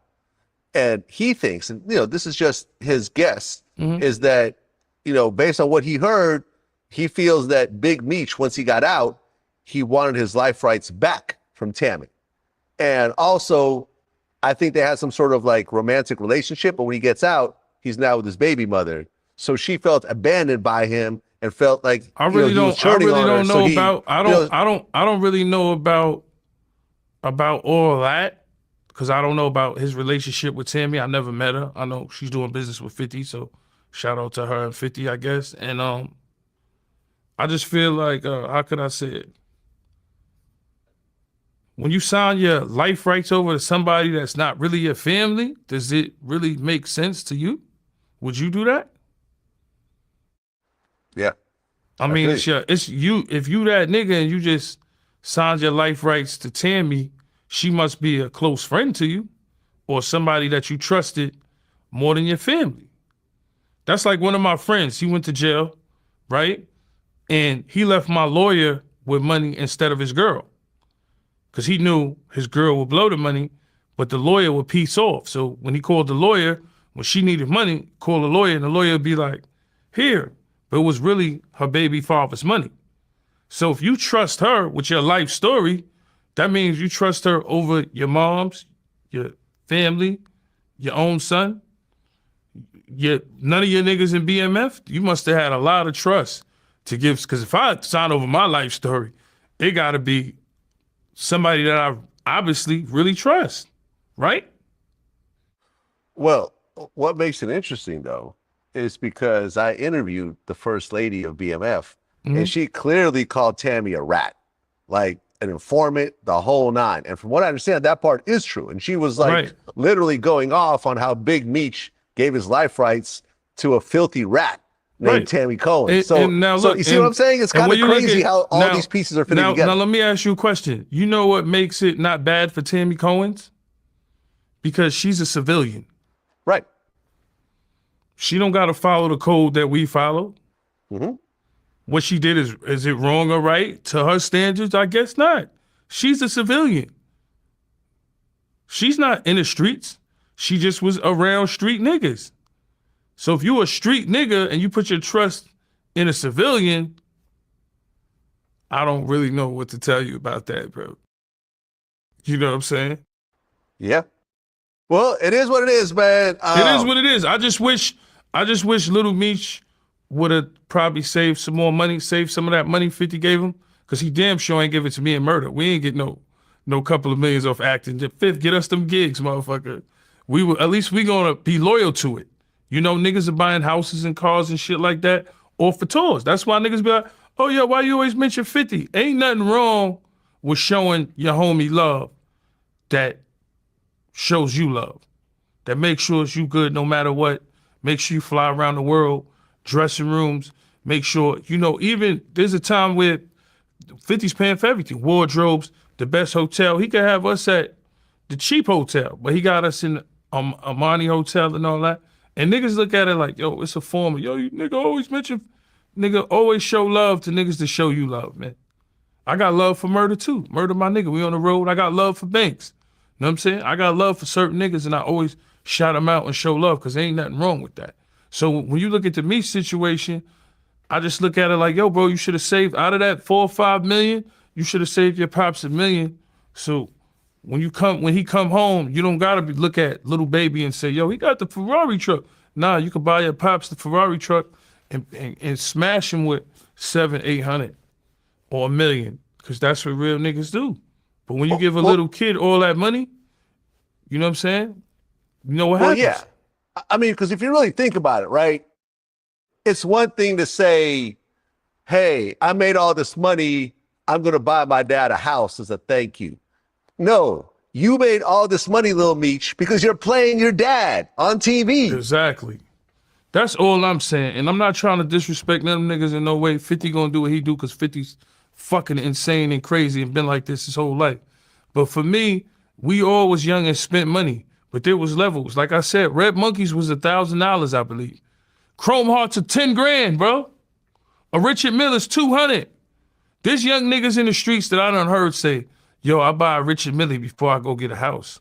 You mean to tell me you gonna spend $250 on a watch before you buy a house? Before you buy a house? Nah, bro. That's the first thing you do. That was my first purchase. My mom still live in the hood by choice. You know why? Because Haitian people, they not gonna listen. They don't, like that house that got shot up and my mom's will still stay there. And that house has value because it's near the airport, you know? So what I'm telling you is like, I could have bought my mom's house. She don't want to leave her house paid for though. She don't want to leave her house. She want to stay there till the day she not there. And God bless her. And I still go there. I don't care if it got shot up. That's what I'm trying to tell you. We used to the bullshit. We've been through the bullshit. Cribs getting shot up, cars getting shot up. You know what I'm saying? Niggas getting shot at. Like war stories, motherfuckers lying, some niggas truthful. You know, we've been through the ropes. Like I said, this is G-Unit. We had drama with most of the realest niggas. Some of them doing life, some of them dead, whatever. You know what I mean? So for me, niggas know how 50 is when it comes to rocking with his enemies. Especially when he do something for you. For your son. So for Lil Meech, man, I just wish he would have had that bread for his pops to give him. Because I don't know if he had it or didn't. But you know what I'm saying? I think that he should at least had a mill in that Ferrari truck that, you know, he was talking about with Little Baby. Because Little Baby probably had a mill, 4 pockets full, and a Ferrari. Hey, that's crazy, man. Yeah, Yayo just made a good point, bro. You telling me that the man gave over his life rights? He gave over his life rights to his story, right? Then his son playing him. And ain't nobody got no money for him when he got out? That's crazy.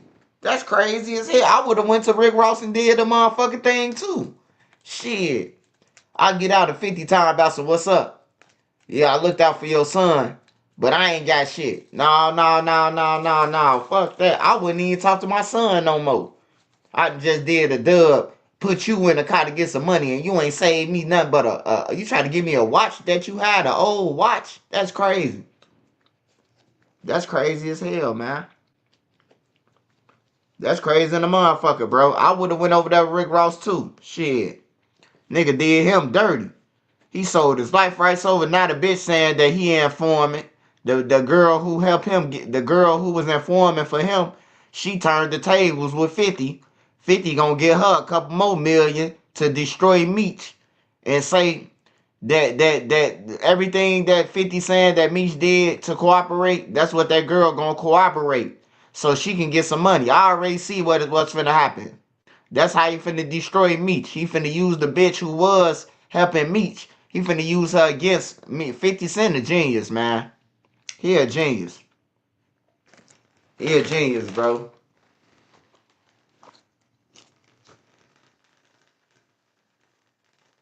Now the lady got his life rights. His son broke. That's crazy.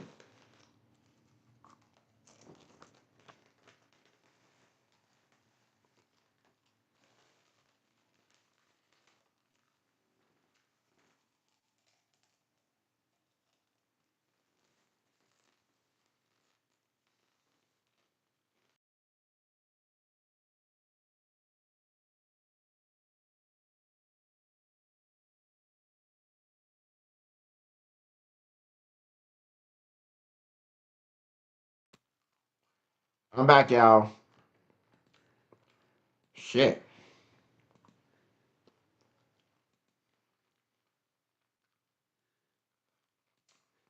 Now, DraftKings, my boy. Fuck Prize Pick. DraftKings.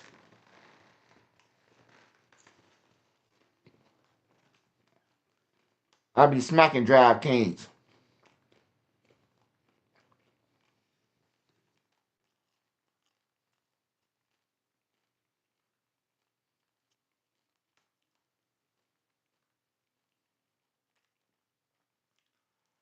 Hey, you know who else a clown? Rollo, whatever his name is, not Wallow, not Gilly cousin Wallow. Rollo, whatever his name is, he a straight goofy. I don't give a fuck cause nobody be representing no Muslim shit. He a goofy. He be chasing this shit.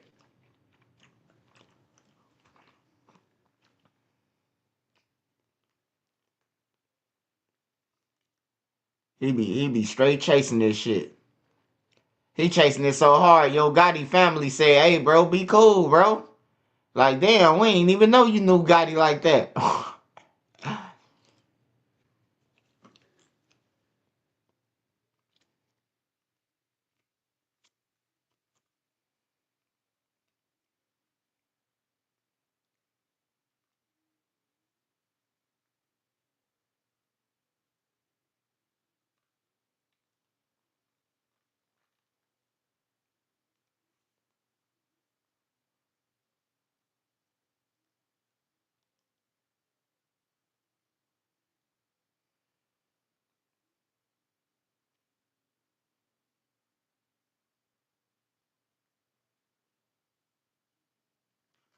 Fraud, frontline federal prison.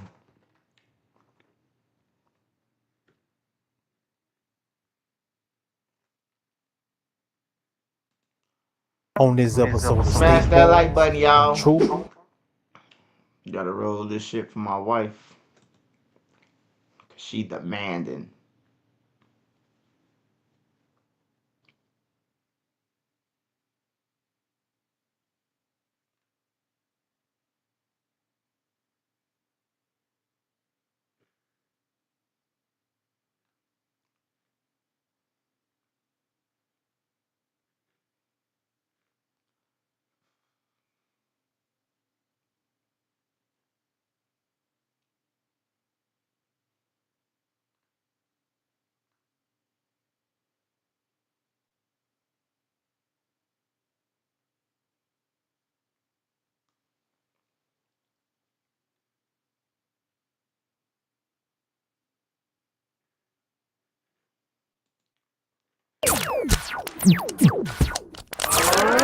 Red Bull gives you wings.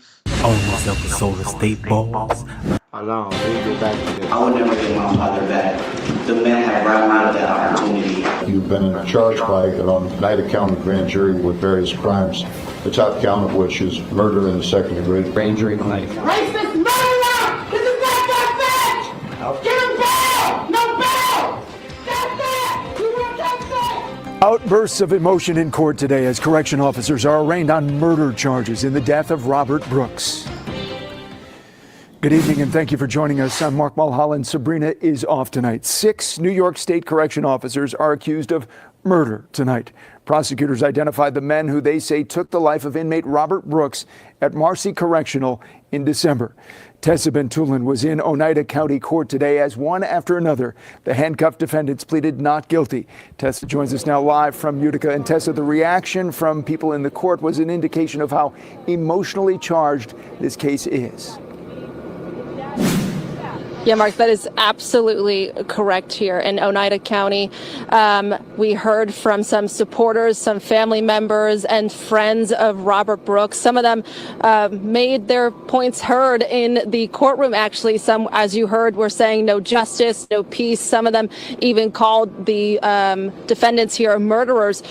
So it was a very politically charged in that courtroom. And as for the people charged with murder, these corrections officers and sergeants, as for murder, there were 6 of them that were charged. Nicholas Anzalone, David Kingsley, Anthony Farina, Christopher Walright, Matthew Gallagher were all charged with murder. There was another one that was charged with murder, but that name has been redacted from this indictment because they have not yet been arrested. As for manslaughter, Michael Mashaw, Michael Fisher, David Walters, charged with manslaughter, and one more, Nicholas Gentile, charged with tampering with physical evidence.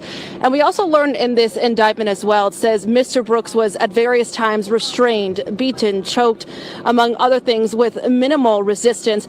And these beatings, and other assaults were perpetrated by the defendants, and it also says in this indictment that these defendants did nothing to restrain each other, did nothing to stop the beatings, and failed to immediately order medical assistance. And also in the indictment, it says that one of the people that were charged here, Nicholas Gentile, the man charged with tampering with physical evidence, actually cleaned the area of Robert Brooks's bloodstains in an effort to conceal the existence of said assault. Also, for many of these defendants, bail was set at $250,000, giving them the chance to go home to their families, something that did not sit well with the family of Robert Brooks. And we spoke to his father today after court. He did a crime. He went to jail. He was sentenced to 12 years. He did 8. He was preparing to come home to make a difference in his community, to make a difference in my life, to make a difference in his little sister's life, to make a difference in his big brother's life. He was denied that opportunity. So he didn't get to come home. So the family is happy that there is charges in this case, but they're upset with that bail that was set. We also spoke with the Onondaga district attorney here, who is the one that is handling this case of Robert Brooks, and he tells us that the family of Robert Brooks does not want him to die in vain, and they made sure of that with this court hearing. Reporting live here in Utica, I'm Tessa Bentulin for News Channel 13. Mark, back to you. Tessa, good work out there. Thank you very much.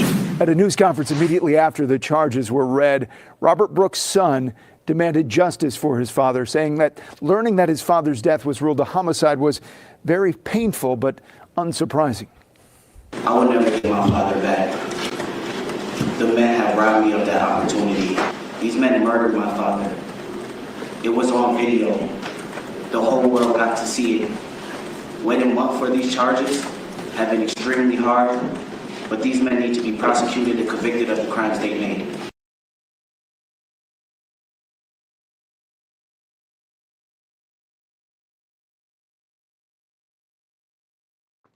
I agree with him, man. Them guards, man, they be killing people. You be in a hole, you be hearing people say, "Mama!" Next thing you know, you don't never see them again. You know, that was their last words, "Mama."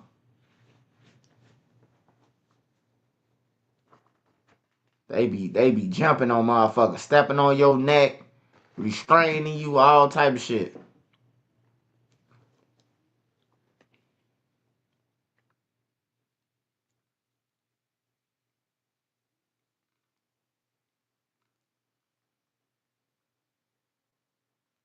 Okay.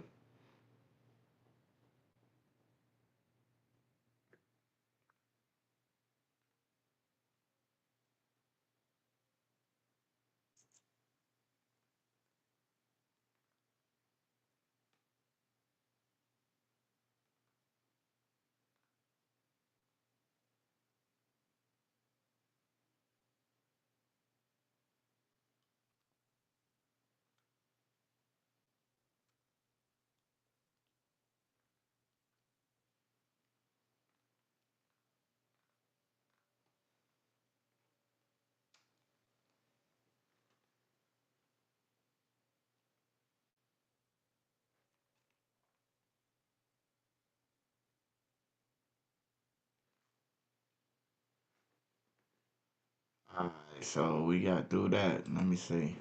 Detroit.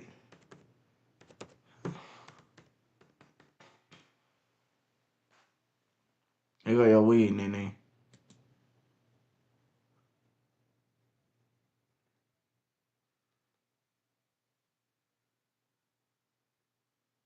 Lighter.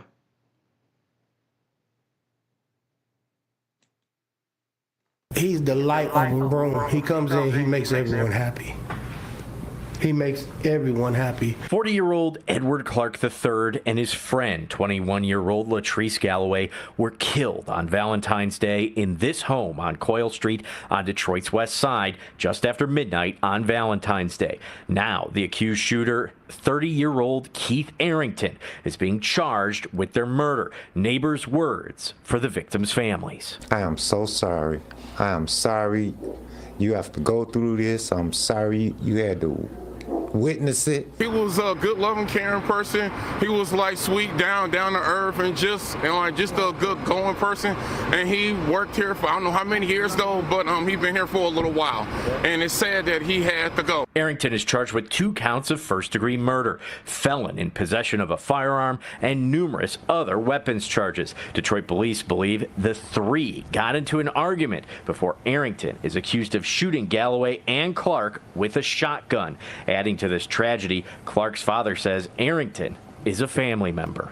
He has mental issues. If he's not good on his meds, can't nobody tell us what happened, because the only 3 people that know is him and the other 2 down there. 2 of them ain't here anymore. Arrington's bond was remanded. His next court date set for February 25th. We'll keep you updated with the very latest. Reporting on Detroit's West Side, Scott Walchek, Fox 2 News. He's the light of a room. They ain't playing in Detroit. Let me see.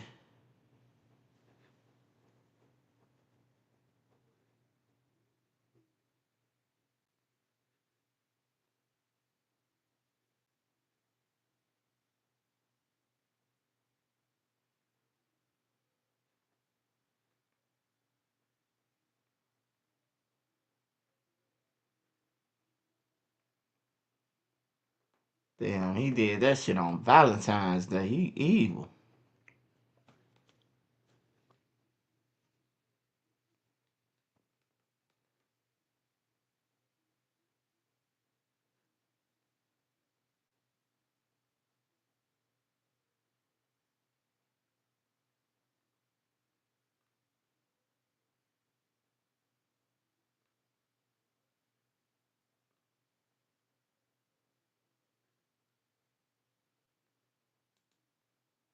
Good evening.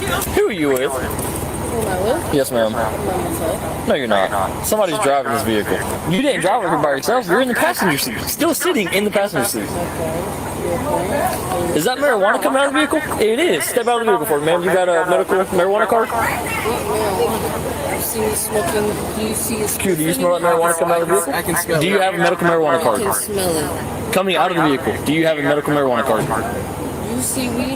Ma'am, listen, I'm not arguing with you. Do you have a medical marijuana card? But I'm not arguing with you either. Do you have a medical marijuana card? In the state of Florida, I do indeed smell weed. I don't have to see it, I can smell it. This nice officer here can also smell it. Deputy First, can you smell the marijuana coming out of this vehicle? Yes. That is 3, 2, 1. So do you have a medical marijuana card that is valid in the state of Florida? You don't? Okay, then step out of the vehicle for me.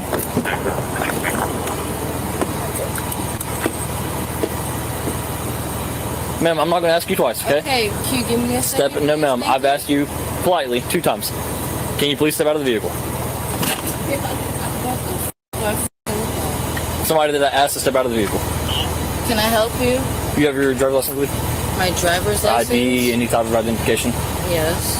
May I Am I see in it? trouble in any type of way? So here's the thing. You don't have a medical marijuana card. I can smell the marijuana emitting from the vehicle. You can smell the weed coming from the car. 100%. I'm standing right here and can smell it. Oh, really? You are sitting in the vehicle. Okay. Do you have your ID with you? I do. Can I see it? Actually, I'm not even asking anymore. I'm going to tell you I need to see your ID. I have probable cause to ask for identification, so now you're going to provide it to me, or you're going to go in handcuffs, and I'm going to place you under arrest for failure. I've asked you 3 times, and you have not provided me. Your request, though. I'm not going to keep arguing with you. Here's where we're going. With you. No, why are you? 100%. Why are you grabbing? Because I've asked you twice. No, y'all are not. You're about to go to jail for resisting, I promise. Stop. Restrain me from that. Stop. Just relax. Because I've asked you 3 times for your ID. Me to relax, and you're about to go to jail for resisting. Now stop.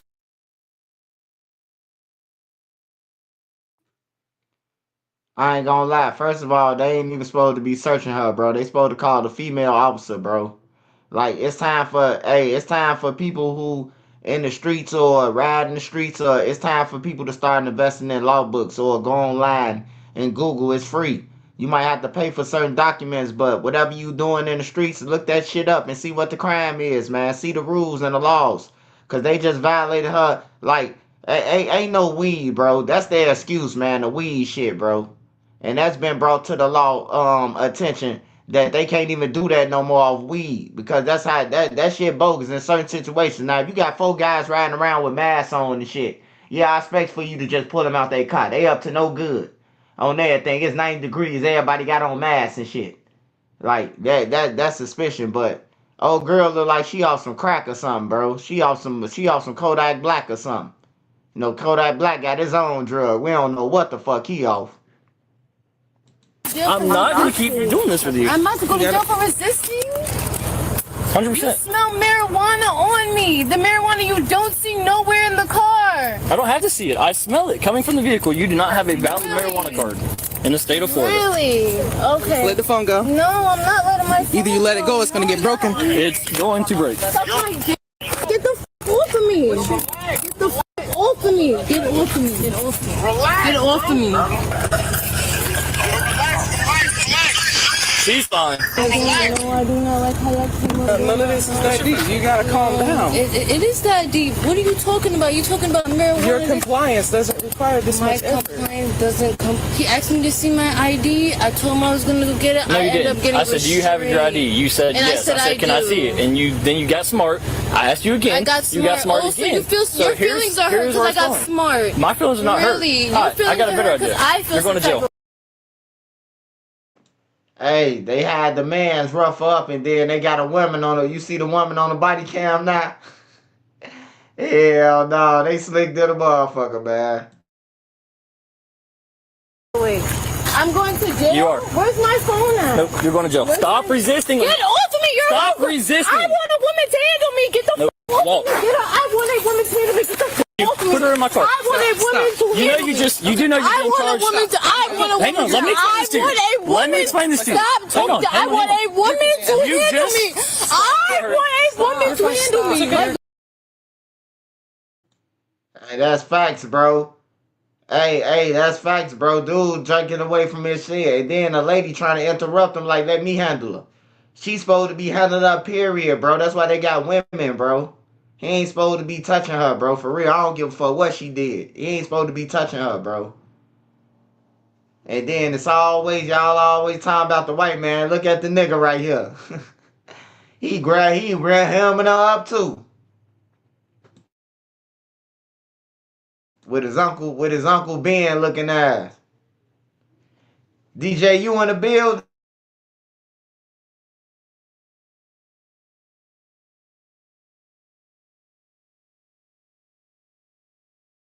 Put her in the car. I'm going.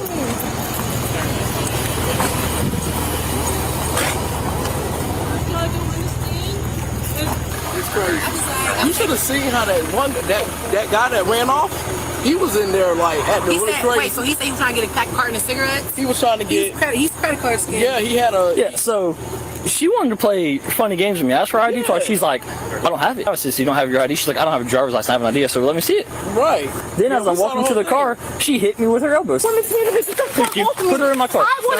So therefore, she's going to be charged with all of it. Right. And I'm about to search the car because there's marijuana in it. So I'm not going to keep arguing with him. He's walking down the road and he comes back. No, he's right there. He is coming back. Hey, bud, you might as well come back up here. I know you was driving this car. I wasn't driving nothing. You can't prove Hey, isn't that the car you were in? Yo, listen, number one, I know my rights, so listen. Okay. Well, I'm going to tow this vehicle because she's going to jail. So, is that your vehicle? Is that your vehicle? There's nothing in my policy, so they have to tell my vehicle. Hey, Lee, don't let anybody get in this car. Lee, go grab him. Don't let him go over there. Nobody gets in this car. I'm done with it. Y'all want to play games? Trust me, where I'm going today. Hey, do y'all have cameras out this door that faces this car right here? This white one? This white car. Do y'all have it? Yep, there is a camera. Can you pull that camera back to when this car pulled up? Hey, don't let him in the car. You're not going in the car. I told you that when you walked up. You're not accessing this vehicle. You said you weren't in it. You're not in it. End of story. Hey, find out if he come in this vehicle. If so, we need his ID. If not, then he needs to leave. All I'm saying is, I'm gonna leave right now. I know my rights, bro. Know him somewhere else. I just need whenever this white truck right here pulled up, I just need to see who got out of the driver's seat. They have cameras. I'm about to pull it up, and then I'm going to come find you, I promise. He parked right in front of the camera, so I'm going to see him get out of it, and then I'm going to get his ID, because I know what happened. They're scamming the store is what they were trying to do with his credit card. That's why this is such a big deal. Are you really the last person to find out about this skip ads forever button? This is Pi, and if it sounds familiar to you, it's probably because you've seen their ads I know. She's like, there's no marijuana in here. There's also marijuana shake all over the thing right there. I guess she thought she was going to play some type of game. That's not going to happen. Here's all the rolling paper. Here's a rolling tray. But there's no marijuana in the vehicle. That makes a whole lot of sense to me. It's all right here. Here's more marijuana. Hold up, please. Somebody, they're buying all this from a dispensary. Hey, Lee, see if you can find an ID in there, because all this weed's coming from a dispensary. So either he's got a card and he's playing the I wasn't in the vehicle card, so it doesn't matter. She says she doesn't have one, but she's also not providing any identification. So hold off on it. Let's find her ID first. Either you're going to go or you're going to stay, but you need to make up your mind. He's trespassing. Yeah, you've been trespassing me, so if you come back on the road, you're going to jail. Thank you. There's a reason he left, but everything in this vehicle is packaged in like brand new stuff. Like they have acquired all of this stuff somehow. See, he's so mad that we're searching his vehicle. There's something going on that he doesn't want to tell us. Did you find his license? No, I found hers, but what I'm trying to verify that she does not have a medical card because everything is coming from the dispensary. Yeah. So he's laid claims to not being in this vehicle is what he told me. I said, were you driving this vehicle? He said, you can't prove I was in that vehicle. I know my rights. I said, okay, fair game. So that is that. He is not a resident. He's not part of this vehicle. He claimed that. Something is going on. There's a reason he distanced himself from this vehicle. When we first come here, he disappeared. Now he wants to hang out by the road and say that he was not in this vehicle. So they're checking the cameras, which is going to put him in this vehicle. Right. And if he comes back in this parking lot again, he's going to jail. Final warning. She decided that she was not going to go in handcuffs. Then, walking across the thing, she decided to hit me with her elbow, so she's going to be charged with that as well. I know my rights, bro. You got me tied up in 54. Make sure you stay on the roadway, because you come in this parking lot, you're going to jail. Yo, y'all being assholes. Nobody said nothing wrong. All right, there is not a medical marijuana card in this wallet or in this purse. I'm going to give him the opportunity, one last time, to claim this vehicle. Hey, last opportunity. Were you inside this vehicle? Yes or no? Trouble, bro? Yes, a yes or no question, bud. Were you occupying this vehicle? I understand what you're saying. Were you occupying this vehicle? That's my only question. I'm not debating with you. I'm asking a yes or no question. Remain silent, bro. You're not telling me nothing. You're not under arrest, so I mean... I have the right to remain silent? Then you have the right to walk down the road. But that vehicle's about to be towed, so I'm giving you the opportunity because I'm taking everything in it. So either A, were you in the vehicle? It's people pulling up. Were you in the vehicle, yes or no? People coming to get their stuff out. No, they're not coming to get it, I promise. Were you in the vehicle, yes or no? Sounds good. Start walking. All right, Lee, search it. I'll be back to help you in a second. Drooter. No, I've just been talking to him, explaining what's going on. I'm going to read you something. You have the right to remain silent. Anything you say can or will be against you in the court of law. Do you understand each of these rights if I've explained them to you? Okay, with those rights in mind, do you want to speak with me? It's a yes or no question. What did you say? With those rights in mind, would you like to speak with me? Would I like to speak? Yes, ma'am. Yes or no? Okay. Who is this guy that is raising all types of problems about this vehicle? Who is he to you? If you don't want to answer any questions, all you gotta do is say no. We can be done with it. Okay, I'm gonna take that as a no. She's 10-15. I'm not playing. Don, shut the door and come here for a second.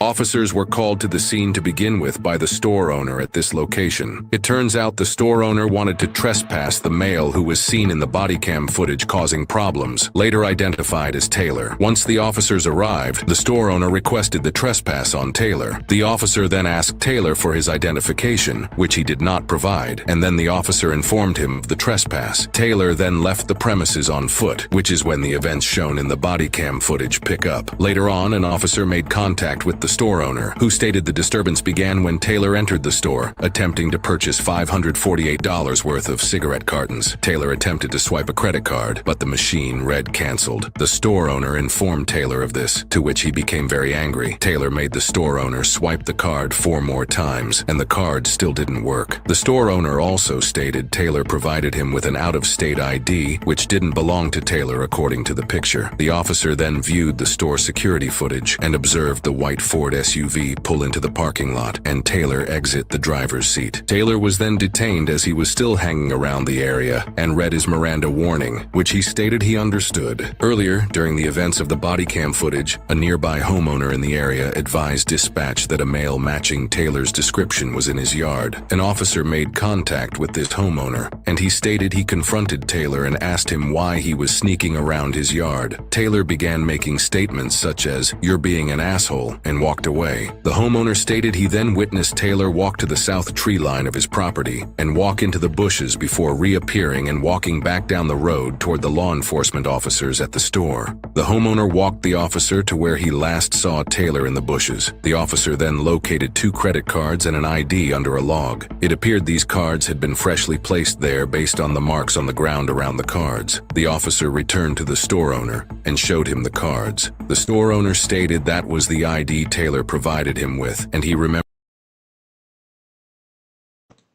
I ain't gonna lie, bro.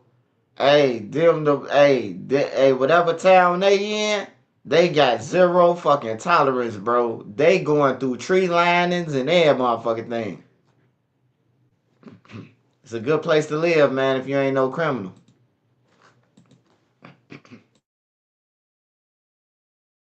Remembered seeing one of the credit cards while Taylor attempted to swipe them. The officer then made contact with Taylor, who was unable to provide him a valid reason for why he attempted to use the cards. Taylor was uncooperative and kept stating he knows his rights, and this won't go anywhere. Dispatch later advised the ID Taylor used returned with no record, which leads officers to believe it's fake. Taylor was placed under arrest for fraudulent use of personal identification information, and the female, Tiana, was placed under arrest for possession of marijuana under 20 grams and resisting without violence. They are innocent unless proven guilty in a court of law. Hey guys, I'm John and I sincerely appreciate you. Now honestly, I've always been interested in human behavior and I've always wondered why people do the things that they do. And when I've investigated people, whether in a vehicle or on foot, I've always led with respect. But when the person began to lie to me, in all honesty, that respect slowly went away. Now, as we tune into the body cam video out of Lake City, Florida, the officer begins his investigation by asking a female sitting in the passenger seat who she's with. And keep this in mind, the officer is probably there investigating due to a radio call. And when she answered the officer's question with the question, it's usually a bad sign because marijuana has a strong smell. So he's asking probably because he can smell it. Now, if you were unaware, in the state of Florida, marijuana is still illegal unless medically prescribed. And police can search your vehicle because of the plain smell doctrine. And in this case, it can be utilized along with the other factors like the other officer smelling the marijuana. She's being evasive when being asked simple questions. She's also not presenting a medical marijuana card and she appears to be under the influence of something. Now, with all of these facts plus the radio call, I would agree that this officer can investigate this young woman. Now, I know you guys had to notice how long it took her to step out of the vehicle. And in my opinion, I don't think it was because she was refusing the officer's commands. I honestly think she was just dazed. But as she gets handcuffed, she's actually confused. But this is why people get themselves into trouble, because all she had to do was give the officer her ID. And now here comes the possible driver of the car, and he claims that he wasn't in the car until the officer digs deeper in his investigation and finds quite a few packets of marijuana. And then we learn, according to the security footage, that not only was Taylor the driver, but he was inside the store attempting to purchase cigarettes using a card with a name that was not him. But lastly, this was an interesting case from the initial response to the officer to the arrest that was made. And I loved working alongside officers like this. And most officers know that these days criminals are getting more crafty with their scamming and their trickery. But as law enforcement and citizens, if we want to stay steps ahead of these criminals, we have to stay alert, be proactive, and stay educated. That's all I have for today, guys. Remember to be safe, and I'll see you on the next one.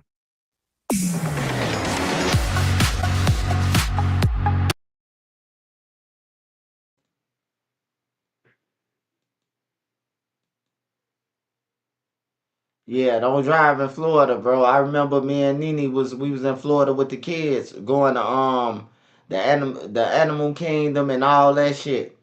We had tickets, we had braces, we had a band for all the parks we was going to. But we only went to 2 of them out of all of them. And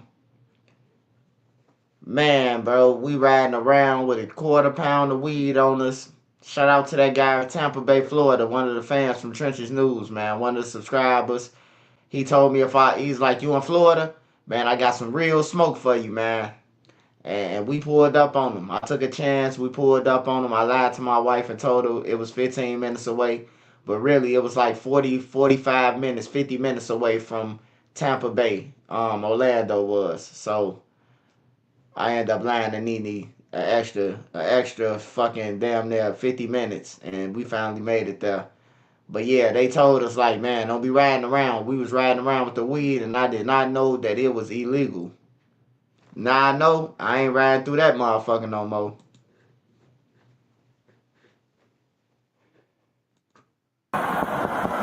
Sir, police. What? Open your door. Sir, open your door. Sir, police department, open your door. You're in the middle of the highway. The mayor's on the Kennedy Expressway in downtown Chicago and now causing massive backups after multiple 911 callers reported him parked in a lane on the freeway. Open the door. How you doing? Do you need an ambulance? Sir, put your car in park for me. Sir, do you need an ambulance? You understand do you know where you are right now? If that's what you want me to do, yes. Hey, you're in the middle of the highway sleeping in your car. Why not? Sleeping. You were sleeping. Can you turn your car off for me? Hey, ain't nobody ain't finna tell me he ain't off that motherfucker, I was finna say what's the name. He ain't off that Tyrone Biggums. Alright. Did you ever, where's the key fob at? No, don't turn it on. Keep it off. Look at me. Hey, do you know where you are right now? What's going on? Take off your seatbelt for me. The fire department's coming, okay? Do you have the ID on you? Hey, he ain't the mayor of Chicago, bro. He gotta be the mayor of motherfucking, Chalupa Loop or some shit, some small ass town. He ain't the Chicago mayor though. Ain't never been. Unless he like a underboss mayor. If something happened to Brandon Johnson and something happened to Chance the Rapper father, then he take over mayor or something. He ain't Chicago mayor though. Let's see the. I see it. He was literally he was passed out. It took us a while to wake him up, but he finally woke up. All right, do you have any medical problems I should know about? Are you sick or injured? I do. Do you take any medication for anything? How much you made to drink tonight? I had it to celebrate a fundraiser. Okay. And I came home. Maybe you were drinking at the fundraiser. Sure. How much have you had to drink? Not enough to equate to this. Okay, no, step out of your car. You can't be in your car right now. All right, have a seat in my squad car, okay? Do I need to know my attorney? Do I need to know my attorney? No, we need to get you out of the highway. No. I'm not trying to be funny. Do I need to know my attorney right now? Like, and I'm not trying to be funny. No, for your safety and everybody here, I'm we need to get you out of the highway. You're in the middle of the highway, we need to get you out of the highway. Right. Does that make sense? So it does. Okay. Do I need to contact my attorney? Because I'm not drunk. For your well-being, I'm not trying to be some crazy person. Okay. I'm literally a mayor of a attorney now. I went to a fundraiser. We're trying to get everyone here off the highway. We're in the middle of the highway. Literally crazy. And we need to get off of it. I'm not some crazy person. I'm not saying you're crazy. Right, and I agree with you with that. I'm saying that we need to get off the highway. Why don't we just get you off the highway really quick? We're just trying to get you off the highway. Paramedic here. I need to get you off this highway. I would love to do that to them. What am I accepting, really? You're accepting to let me take a look at you. What you're accepting. But I'm not doing anything crazy. Have you been drinking today? I had a drink at a fundraising. Just one drink?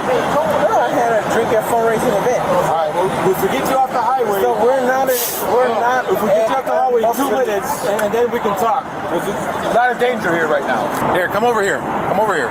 We're gonna get you off the highway. I guess I'm just trying to be like. Sir, we just want to help you, okay? No. Here, but there's cars coming. But I'm not asking for help. I know, but we have an obligation because we're on the highway and it's dangerous. We can't continue this on the highway. Let us help you. Okay? Look at all these cars are coming. All of us are standing out here. We can get hit at any moment. We're here for you because we're concerned about you. I don't think it's a concern for me. No, it is. I don't look at all of any of this. It's a concern for me.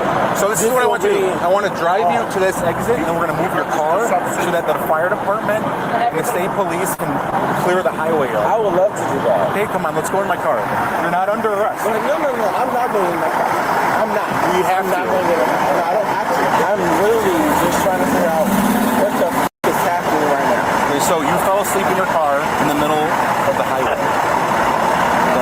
obstructing traffic for a while now. So in order to make sure that everybody's safe here, I want to put you in my car and drive you to the exit, and then my partner's going to drive your car behind us. We can't stand out here in the middle of the highway. Tell me what you want to do. I want you to sit in my squad car. I'm not getting I'm not getting a trust car. Why? Because I don't trust it. What don't you trust about it? You know you're not in handcuffs. You're not even in handcuffs. You know you're not in handcuffs. It's just a ride. And I understand. It's a ride. And I understand that. It's a free Uber. What do you want me to do that doesn't equate me to trusting getting into a car? That's the only option because we can't let you drive. That's not the only option. I will walk wherever you want me to walk. You can't walk along the highway. It's unsafe. Okay. I'm not getting into that car. Nathaniel, I don't want to have to Everything's be audio visual recording, Nathaniel, so you don't trust us. Our body cams are on. You understand that, right? Yeah, I understand. 4 body cams on. And I understand so that. So nothing bad's gonna happen. So if you want me to walk over to that, you can't walk. You can't walk. The only option is what my partner's telling you. Even though you're cameraing me, I don't have an option. It's for your safety. We can't let you drive and we cannot let you walk along the highway. You understand that? That is not for my safety. That is not for my safety. It literally is for your safety. Would you feel more comfortable going in our car? Mine and my partner? I would. Okay, do it. If you want me to do something, tell me what you want me to do. All right, we're gonna pull our car up here. You're more comfortable going with me and my partner? If you want me to get in is the that okay? car, It's still a squad car. Is that okay? If that's what you want me to do, that would be fantastic. Yeah. Where's your key fob so that we can move your car? It's in the car. Don't let him in the car. Don't let him in the car. We can't let you in the car, man. I want to grab it for you. I just want you to tell me where it is. Come on, man. Like, I'm not trying to be difficult. But I'm not trying to be difficult either, right? We'll find it, okay? Here, just follow this officer. Here, we'll go. No, I'm honestly, I want an attorney. I want my attorney. Sir, it's becoming a whole problem. Very patient. There's people here that probably need to get home, want to get home from work. I really want to trust y'all, but... Oh, it's okay. Here, you want to open the door? This is on your terms. Go ahead. You can get in the car. I'll shine the light in there. Why am I opening my car? What? Why am I opening this door? So you can take a seat so then we can take you to the street. Because we're of what? blocking so much Because traffic. of what? Because we're blocking traffic. Careful. Watch your step. Good job. There you go. All right. This is going to be interesting. Is he saying he's a mayor? He's either a mayor or he was at a fundraiser for a mayor. You know? We'll meet you at the top of the... Okay, we're going to cut this. After finally being able to transport Nathaniel off the highway, officers continue their investigation. All right, Nathaniel, you understand you're not under arrest, right? We're just coming here for your safety, okay? You have no medical problems they should know about? No. You don't take any medication? No. Are you under the care... And I wish I felt that this was for my safety. Are you under the care of a doctor or anything? No. Any speech abnormalities, impairments you're aware of? So nothing wrong with your feet, your legs, No. or back of your head? No recent head injuries? No. So no, you're a perfectly healthy individual? Yes. Let me ask you this, do you have kids? I have nieces and nephews. Hey, would you drive a car with your nieces and nephews in it right now? Yes. You would? I would. So how much did you ever drink? An informed professional would have to say that. What does that mean? I'm not going to do this game. Like, this is ridiculous. Okay, so I want to make... So let me say this. Okay, go ahead. No. I'm not some crazy person. I'm not saying you're crazy. No, I get that. You said, what you gonna say? This is dumb. Okay, let me explain why we're here. You fell asleep in your car in the middle of the expressway in the middle lane. When we showed up, you were still sleeping. When I woke you up, you were very confused. I could smell alcohol in your breath. Did you understand why we might not let you drive your car and why we might drive you over here? I hear you. You've admitted you've been drinking. I ain't gonna lie, y'all. This is why I say we need the military, man. CPD doing too much motherfucking talking. Why is they doing all this talking, man? On everything. They would have been put me in the back seat and pulled off. I would have been at the police station. They done took this motherfucker from one location to another. Let him out the police car. Ain't put handcuffs on him. None of that. Like, god damn. They showed the little J them, so they showed them too much love, man. I hear you. I want to make sure that you're okay. I'm perfectly fine. But I have to make sure of it. I cannot let you drive until I can 100%. And I'm not even trying to comfort you. Okay. I hear what you're trying to say. Okay. So do you want me to check you out real quick? I just check your eyes. to walk in a line? Do you want me to do that? I don't find it. I'm sorry? I do not define it. So what I want you to do is put your feet together, your arms down at your side, and you're going to keep your head perfectly still.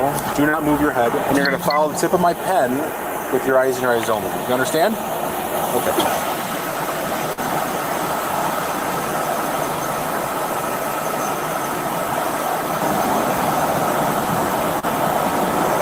Okay, good job. All right, can you come over here for me? We're going to stand on this X right here. Sorry, far. You want me to walk with you? You want me to walk with you? I will. So do you see that X? We're just going to stand right there. Sure. Stand on it. Here, I see it. stand on the X. You're ready to start from there, okay? But I need you to stand on there. Sure. So stand right here. Okay, walk forward. All right, now face the Walgreens behind you. All right, do you see this yellow line? Sure. All right, we're going to use that yellow line, okay? So what I want you to do is put your left foot on the line right in the middle of it, and put your right foot directly in front of your left foot with the toe touching your heel, just like I'm doing. Because that's going to stop a death in Chicagoland area tonight. Yes. We're just making sure you're okay, Nathaniel, okay? No, you're not. You're making sure that people don't die tonight. You want to try this out? I have no choice. You do have a choice. But no, I don't. Let's just try it, okay? Okay, so put your left foot on the line. Now put your right foot directly in front of your left foot with the toe touching your heel, just like that, man. You want me to do this? Just like I got my feet, okay? So once you're in the position that I'm in with my feet, I want you to put your arms down at your side and stay like this until I tell you to start. You understand? So when I tell you to start, you're going to take 9 steps, just like this. And I'm asking you, why is that 2, 3. I'm sorry? So if I'm giving you what you want, okay, why is that relevant? These are to test to see if you're... I want an attorney. You want an attorney? I literally want an attorney. Okay, so you don't want to do this? I think this is crazy because I don't understand the value of this. So I'm asking you for an attorney. You want an attorney? If you're asking me to do this, because honestly, I will do this all day long. Well, and I will give you this. And I will say this. And I will say this. And I will say obviously this. But that's not enough for you. I don't feel what I'm doing right now is protecting of me. I don't think that this at all, none of this does anything. I don't have to do shit with this. Do you want to take a breathalyzer? I want an attorney. Okay, can you put your hands behind your back for me? And now you feel that Daniel, put your hands behind your back. You see what this is. Yes, I'm getting a drunk driver off the streets. All right, you're under arrest for DUI, Nathaniel. Do you understand that? I understand that I have to hire an attorney now. Let's walk to my SWAT car. Okay. I have a seat in my car. Watch your head, Nathaniel. You're a little tall.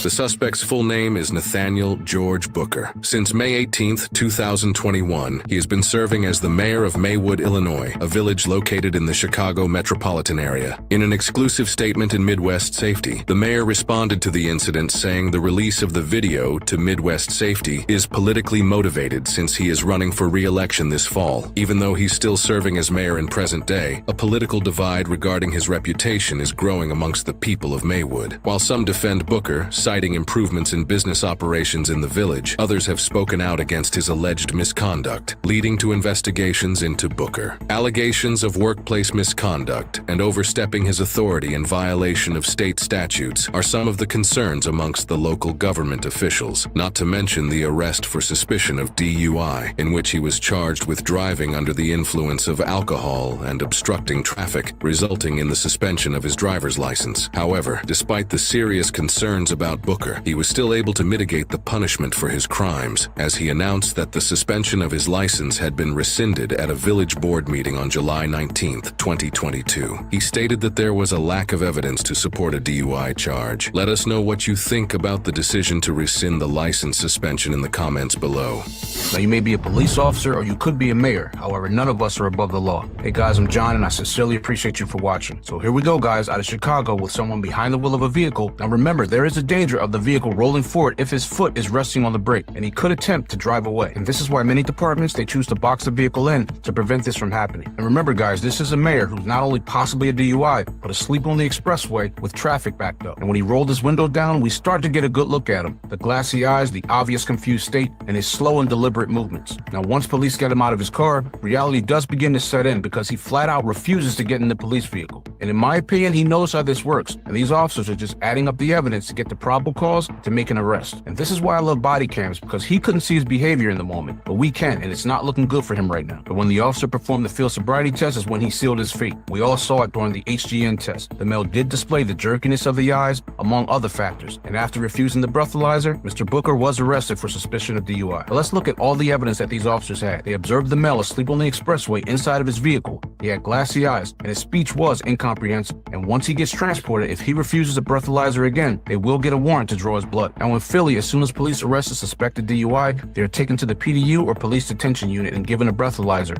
and no warrant is needed to draw blood. It just has to be done within 2 hours after the person is driven. But in Illinois, when someone has refused to have a breathalyzer test done, a police officer can apply for a warrant to have blood drawn by force. And this warrant is awarded based on circumstantial evidence, such as odor of alcohol in the breath or slurred speech. And many Illinois police departments can have on-call judges who can review these warrants at home 24/7. But lastly, we unfortunately see this behavior more often than we should. And when leaders are arrested for something like this, people do feel anger amongst other emotions. And whether you're a police officer or any other government official, we have to deal with the things that we struggle with, because if we don't, we will be forced to deal with it later.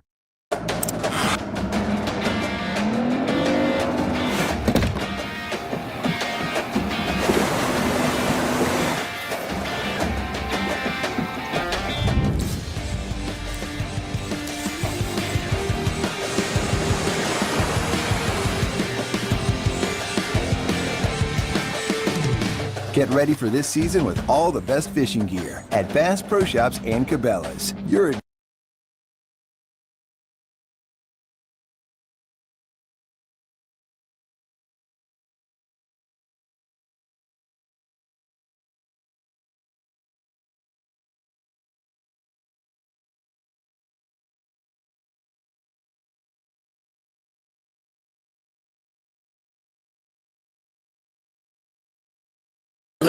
Knife here. No.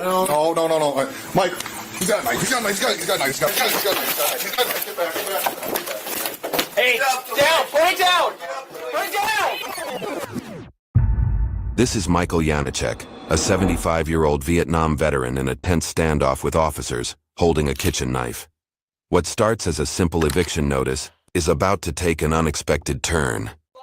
It all started on January 29th, 2024, at 1609 5th Street in Wilmer, Minnesota. Officers arrived to carry out an eviction due to $1,500 in 120.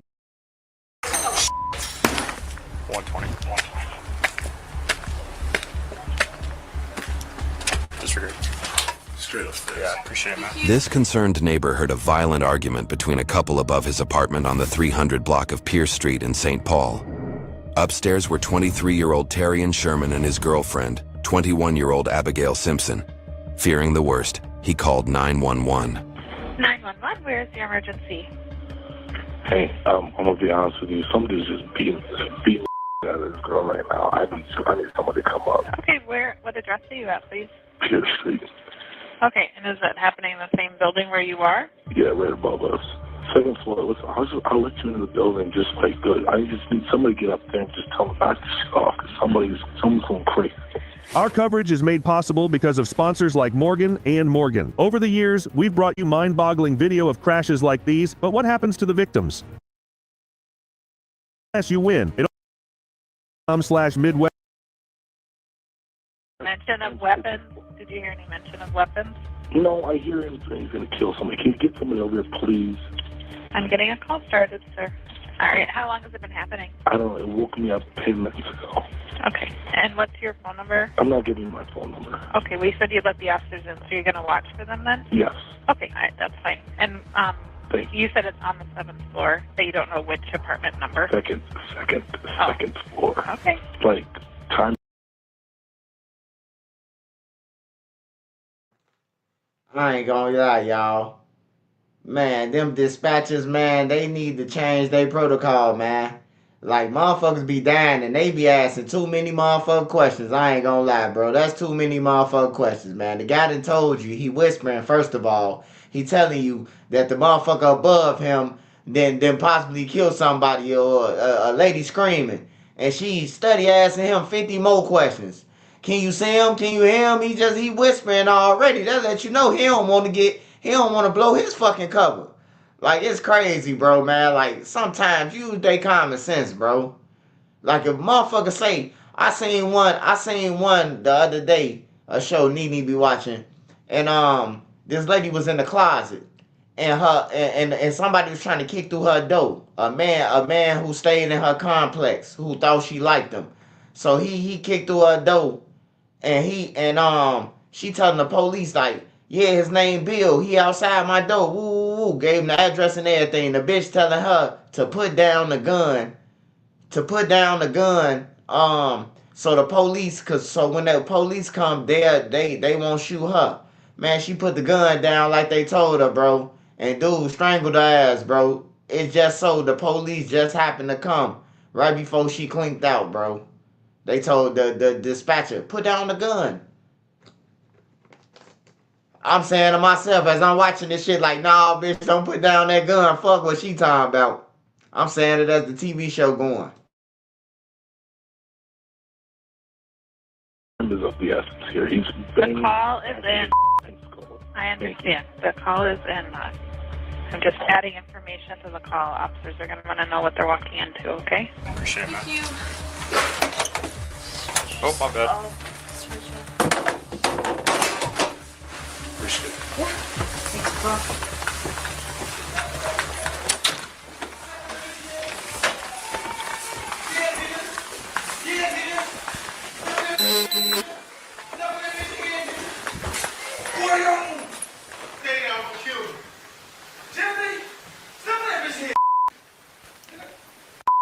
Bravo 842, you okay? Just go. 120. Boys! Stay there, boy! Stay there, boy! Apartment 6. Starts on the car. Stay there, boy! Move on the shoes, boy! Open the door! Stay there, boy! Stay there, boy! Stay there. Police, open the door! St. Paul Police, open the door! Stay there, boy! Stay there, boy! If you move on the kill. Stay there, boy! Stay there, boy! If you move on the stay there! Open the door! Stay there, boy! I'm gonna get taser. If you move on the kill. Stay there, boy! Stay there, boy! Open the door, police!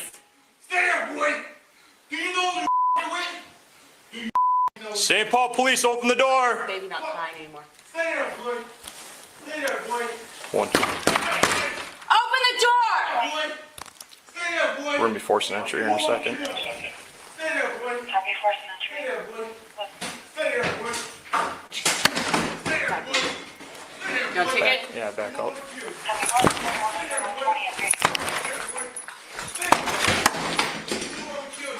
the door! Stay there, boy! Stay there, boy! Thick door. I know.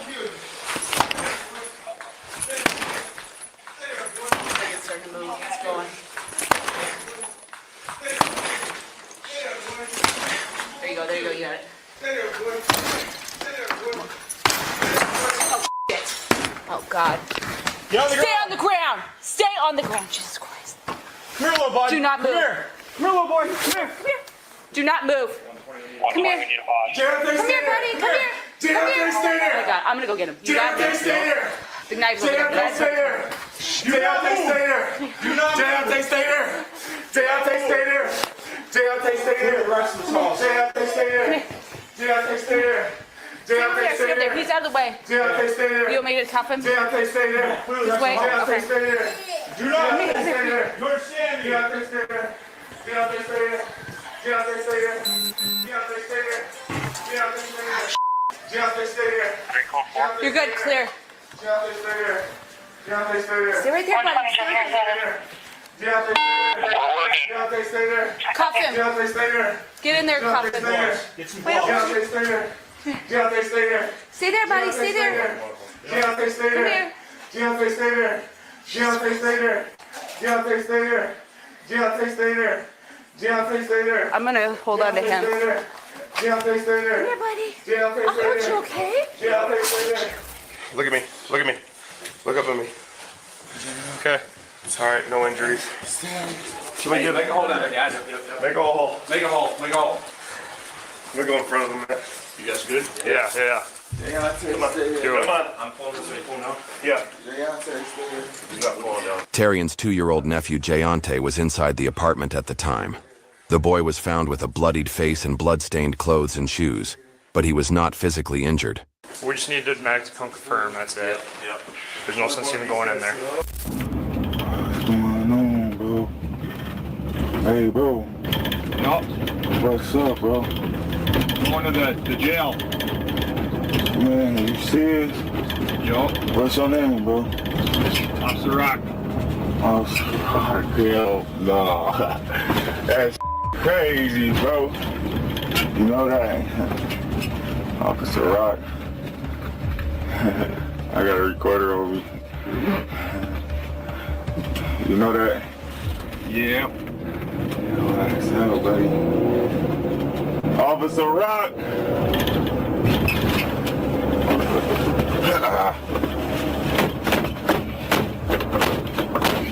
Hey, cut it out.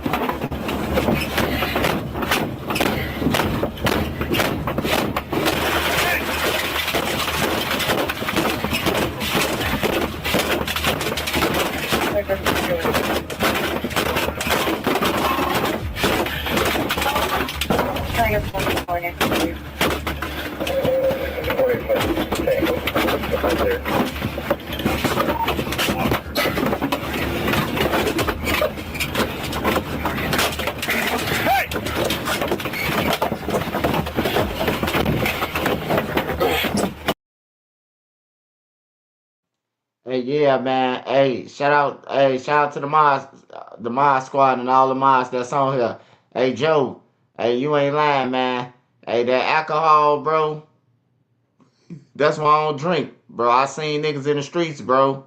They done turned on their own homies, bro, over a bottle, bro. Like, a nigga who drunk, we can all go there together. The nigga that turned on us. He drunk. He drunk. He still off one of us. Now he got both sides who he got into whooping his ass now. That's why I don't hang with. I don't like people who drink, bro. Like, drinking is cool, bro, but I don't hang out with people like that drink. You know, it's cool to drink. You control your liquor, a beer, two, a couple shots, but not no motherfucker you down in a fifth and let's go and get another one and all that shit. I don't hang with them type of people.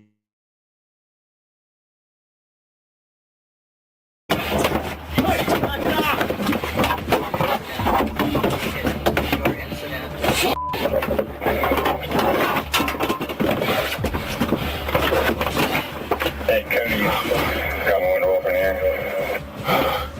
Help! Help! Help!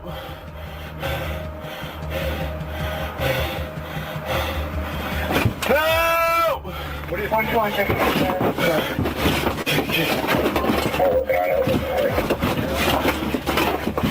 got chilled out, man. You got chilled out. You're not good. You're not good. You're not good. You're not good. You're not good. Yeah, I just think all three of us handle it. Hey, he's not good. Huh? He's not good, bro. Bro. I need help, bro. He's not good. He's not good. What's your name? Bro, Terrion Sherman, bro. Terrion. Hey. Sherman. Terrion, just bring it down a notch, okay? What the bring it down a notch. What bro? Bring it down a notch. What's going on? Have the squad tell Bro. me we're close to Can I get some water? Okay? You need to relax. So we can Bro, the first time I relax, bro. Bro, I need help. Help! His name Deontay. Bro, I need an ambulance. I need an ambulance. I need an ambulance. What do you need an ambulance for? Cause man, I'm in pain, bro. Where's your pain at? I can't breathe. Okay, take a breath. Bro. Hey, easy, take a breath. Bro, all right? bro, I can breathe, bro. Yep. I can breathe, bro. Okay. I don't need no ambulance, bro. Bro, I don't need no ambulance, bro. My name Terry Lamar Sherman, bro. I'm from Chicago, Illinois, bro. I'm from Harvey, Illinois, bro. Raised in St. Paul, Minnesota, Ramsey County. I'm 23. I swear to God, bro, I'm a human being, bro. All my life, bro. Something, bro. What the? No medic, bro. I need good people, bro. Who understand me, bro? I need understanding, bro. I don't need a medic. I don't need a medic. Bro. Hey. Yo. Hey, man, take a breath. Relax. Yo. Relax. Let's go. I'm back in the mail. Let's go. Give us a minute. She like I smell cologne. Hey, guy. Yeah. Can you hear me out for a second? Yeah. I know you're on stuff, but we got to get you to the hospital. Hey, I ain't on nothing, man. All right, well, hey. I ain't on no drugs. I ain't on What's nothing, your first name, bro. sir? What? What's your first name? You know it, don't No, I don't. I just got here, honestly. you? Do, man. No, I don't. What's your name? It's Tom. Tom? Yep. I ain't got no name, Tom. Hey. Well, here. This is... Here. Let me talk to somebody else. Can I talk to somebody else? In a second. No, I want to talk to somebody else. Here. Let's go! Stay there, boy. Stay there, boy. Yeah. Stay there, boy. Stay there, boy. Don't move, boy. Don't move, boy. Don't move, boy. Don't move, boy. Stay there, boy. Y'all niggas dirty as hell. Stay there, boy. Yeah. Don't move, boy. First name. Don't move, boy. Stay there, boy. Don't move, boy. Don't move, boy. Stay there, boy. I need a medic. Hey, well, I mean, if you want a medic, you got to get with it, guy. I cut my feet. Yeah. This is the deal. We can get you the help, but you got to show to us that you're not going to flip out, all right? I'm not, man. If we go the right way? Yeah, if we go the right way, we'll get you the help you need, dude. I know we do. Yeah. Hey, Terry on, okay? What's up? All right? I need a medic. Yes, we'll get you a medic, but you can't flip out. Okay, I need a medic, hey, like right now. I know. Well, Terry on, just... don't make it worse for yourself, okay? All right, I need a medic. Okay? Yeah. All right? Yeah. All right. And he goes, hey, Tyrion, just stay calm like this, because the cops that were dealing with you in the beginning, Tyrion, they said that you cooperated a little bit and then you just flipped out, okay? So we can't have that again, all right? You with me? Nah, man. Just take me, bro. Drive. Well, we're beyond that right now. Come on, so we're drive. going to have a medic come no, by I here. don't need no medic, bro. Right. I just want to go right now, bro. Just drive, bro. Just drive me. Right now. I'm ready to go. Take me to jail. Well, Tyrion, we're past that point. I just need you to understand that... Bro, look that at me, bro. All right. I'm looking at you, but hey, Tyrion... Your incident has been updated. Yes, sir. Okay, we can get you. There's a couple different options, all right. But you took K2, right? Yeah. Okay, so when medics get here, we're gonna talk to them. If you can just stay calm, okay, guy? Just stay calm. We need you to get the. Whoever said K2, man, y'all know y'all drugs. That motherfucker off some K2, bro. Man, oh man. Smoking that incest. I seen motherfuckers run asshole naked, run to buses, jump off roofs, all that shit off that shit. Out of town. Danville, Decatur. They be smoking, motherfuckers be smoking that shit. Buying it from a gas station. I don't know nothing that come out no gas station. No weed, no none of that.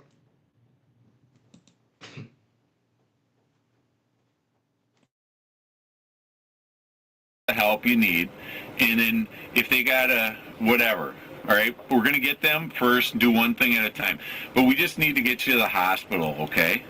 All right, and just stay calm like this. If you can stay calm like this, it'll be a huge deal to help yourself. we don't want to have to use any force at all, okay? And I don't know all the circumstances other than here that you're calm now, and if you can stay calm, that'll be a good situation, okay? Yeah. All right? How long would the medic be? I think they should be here within 4 to 5 minutes, okay? All right. All right? Mm-hmm. Just stay calm, all right? How old are you, Terrion? 23. 23? Okay, all right. So, Terrion, honestly, you can't blow up one more time. You're at that point that and then you'll be all strapped down, held down, and this and that. And we don't want you to get hurt. Okay. I've been doing this for longer than you've been alive, okay? And we don't want you to get hurt here, all right? Yeah. And the medics come here. They're not cops, okay? They don't have anything on them. You know what I'm saying? So they're here to help you. Yeah. But we just got to take this one step at a time. But honestly, you can't kick or thing, okay? Yeah. No, we can't have, it's no good, right? If you get hurt and then you're not here tomorrow. Okay? Yeah. You got a lot going on, but we got to get you fixed. All right? Yeah. The hospital's where you need to be. Okay? Yeah. All right? Yeah. Now, do you have that urge that you think the drugs might kick in a second or not? I mean, you're staying calm. You think are you feeling like you need something to calm you? No. No? You can stay mellow like this? I don't know. I know. I hear you. I gotta talk to the medic. Yep, we get to the medics. All right. They sometimes they can give you a drug to calm you. Okay? Yeah, man. Damn, man. All right. I don't need no drugs. I gotta wait till I get to the hospital. I get to the hospital, then I'll take drugs or something. You know what I mean? Right. Yeah. All right, Terrion. Yeah. You know what? Yeah. If you can stay calm like this, you're gonna make me look like a rock star. Because you got about 25 cops here, okay? Yeah. And I know you're not here to make me look like a rock star, but honestly, I don't want you to get hurt. Okay? We want to get you in the ambulance. Okay? Yeah. But I'm telling you, if things go awry, I can't guarantee that you won't get injured somehow. All right? So you got to keep on playing in your mind here to stay calm. Okay? We're going to get you on a cot, and then we'll get you to the hospital, and you'll see a medical doctor. All right, you're doing good, buddy. Okay? Yeah. Is the light shining on you? Is that freaking you out at all? No. Okay, good. All right. I'm just checking my hair. What's that? I was just checking my hair on the camera. Okay. Yep. That's you right there. Yeah. So. Is it on record though? Press record for me. It's all recording. That's the red. Okay. It's all recording. Okay. All right. I hear you. You hear me? Okay. So. And we all have body cameras on. Everything's recorded. No one wants to hurt you. All right? All right? Yeah. We just want you to get into the ambulance and then just try and stay as focused as you can. You're not getting out of this. You understand that, right? Right? I mean, you got to get to the hospital. And I know, man. Okay? Yeah. So, all right. We got the ambulance coming up. All right? Okay. This was my favorite squad car. Yeah. I was working off duty and I just came to help out. We'll get it repaired. It's just a piece of equipment. All right? Yeah. Okay? It's nothing more than that. Okay. All right? Yeah. You're going through a lot and stuff, and honestly, I want this to be the worst day of your life. I hope nothing ever gets like this ever again. I hope the rest of your days are better. Yes, sir. Okay? Yeah. All right? Yes, I sir. hope this is the bottom for you. All right? Yeah. There's more to life than this. Right. Okay? Yeah. And you're the only one that can search that. Okay? Okay. All right. Now, you're going to make me look like a rock star and you're going to stay calm. Medics are here, okay? Yeah. Yes, all sir. right? Yes, sir. All right. All right. I appreciate you, all right? But honestly, you're doing it for yourself, not to get hurt. Yeah. Okay? All right? You're doing all this. It wasn't even recording. Yeah, it's recording. Press it. I can press it all day long. It's that's what the R is. Where? The R. You see? I can press it all day long. It's recording. Press it This again. light right here. Where? See this light by my finger? See where my finger is? The red light? That means it's recording. This camera, there's a camera up there. There's cameras all over the place. You see the red light? It's recording. We have cameras everywhere. See the red light blinking on my body camera? That's recording. Everything's recording, okay? That's for your benefit, our benefit, everything else, okay? Yeah. Does that make sense? I don't see a recording though. What's that? I don't see a recording. That's what the REC is, the red. Press it. Yep, you press it, it's going to do the same one thing. time. Press it one time. I'll press it one time. Don't press it two. Here. But here, this is. I need help. This is. I need help. Hey, honestly, you need to stay calm, Terry. You know, you acting God. like that's not normal. And I need you, honestly, if you're not going to act normal, then we're going to be stuck here a long time. All right? You with me? I got ambulance here. No, I don't want to take the medics. That. Well, here. Hey, all right. No, man. I'm Terry gonna take the medics. Terry, listen. Okay. Honestly, this isn't a f***ing game. Okay. Honestly. All right. Honestly. I mean, you understand? Yeah. Or not? I understand, man. I'm serious. I understand. All right. Hey, we're gonna help you out, Terry. Like I said, all right. Honestly, this is don't around. All right, Terry. I'm serious. All right, but we're going going to help you out. All right. You want to scoot back? Can you scoot Terry back? Oops. There you go. Come on. You got to get over that hump. Yep. There you go. I'll make sure you don't fall. Okay. Keep on coming. Just do it. Do what I told you, Terry. I'm right here. You're right? doing good. You're doing good. Yep. Don't go. Here. Gotcha. Get on there. These guys are gonna help you. There's the medics right here. Medics are right here. If you move, I'm gonna kill you. I think that's a quote. That's what I said to that dog before I killed that bug. I had to kill that dog. A real live dog. What the It was a girl, but it was a boy. I need my meds. I need my meds. I need my meds. Yeah, I mean, I'm here. I'm tripping. I just killed the dog. Abigail was a graduate of West Bend High School in Wisconsin and was attending college classes full-time in St. Paul at the time of her killing, with plans of becoming an attorney. Officers found Abigail lying face down on the floor, covered in blood and with severe injuries to her face. She died at the scene. A medical examiner later found more than 30 sharp force injuries to her scalp, face, and neck, and her death was ruled a homicide. What did you think was happening up there? I heard, well, because I heard her, like, because I've gone up there before, and, like, just kind of, like, heard, and it's all been her. She'd been, like, to me, it sounded like she was throwing slamming, like, clearing off, you know what I mean? Like, when you're pissed, let it all out. Yep. And he'd just been kind of, like, sitting, taking, like, you know, calling her crazy or something. It seemed, yeah. And that's why I heard it pass. And then today, so I'm like, it's just that, just a really freaky, and so I let it go for her, you know. And then we hear like the baby, like mad. It was like someone, he's like, we're like, he's beating shit out of her. You thought that he was beating shit out of her? Yeah, we thought that. Yep. So that's what you guys thought when you heard what was going on. I mean, it was pretty loud. Yeah. Okay. You know, we were yelling, but we didn't know. I don't know exactly what phrases or names.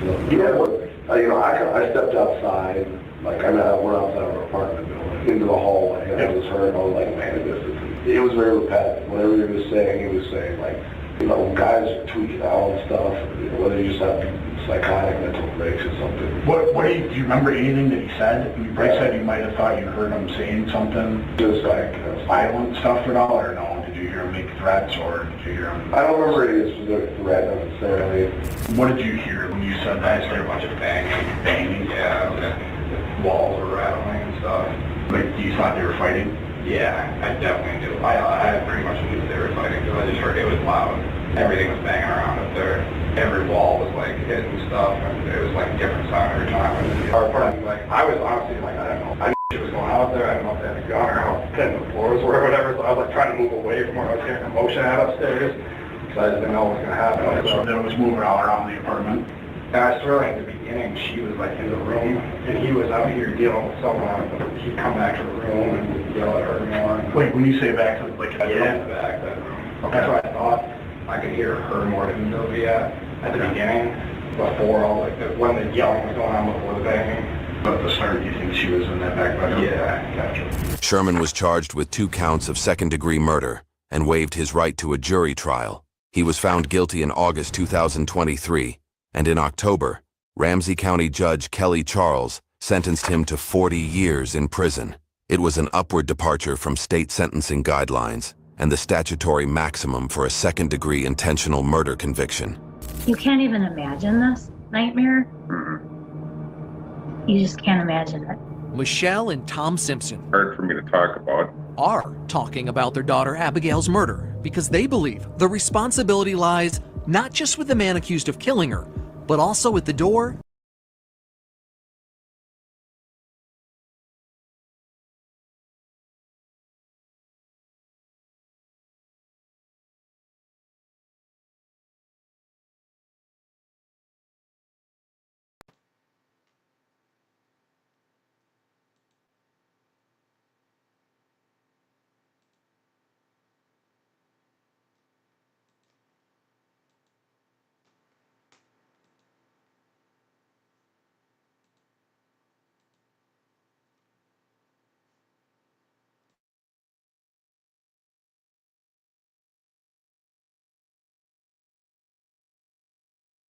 but also at the door of this state agency. I don't think people understand. Well, we certainly didn't. To understand, you need Terrion Sherman's history. In 2016, he provoked an argument with a stranger on the train, followed him off to rob him, Take his phone! Take his phone! and with a friend, kicked and stomped his head into the tracks. In a plea bargain, he was convicted of just theft. The next year, 2017, he met 19-year-old Abigail Simpson from Wisconsin, who moved to St. Paul to get treatment at Hazleton for substance use issues. She met him when she was in early recovery. In October 2018, Sherman was civilly committed as mentally ill and chemically dependent. He began treatment at the state hospital in St. Peter, but in May 2019, he was provisionally discharged and sent to a Fridley group home. Sherman remains incarcerated in Rush City, with an anticipated release date in late October 2046. For exclusive clips and behind-the-scenes content, join us on patreon.com/MidwestCrime. Yeah, I'm still alive. I'm still alive. I'm still alive. They try to kick me off the line, but I'm still alive. Let me stop tying the ops before they take me down. Let me stop tying the ops.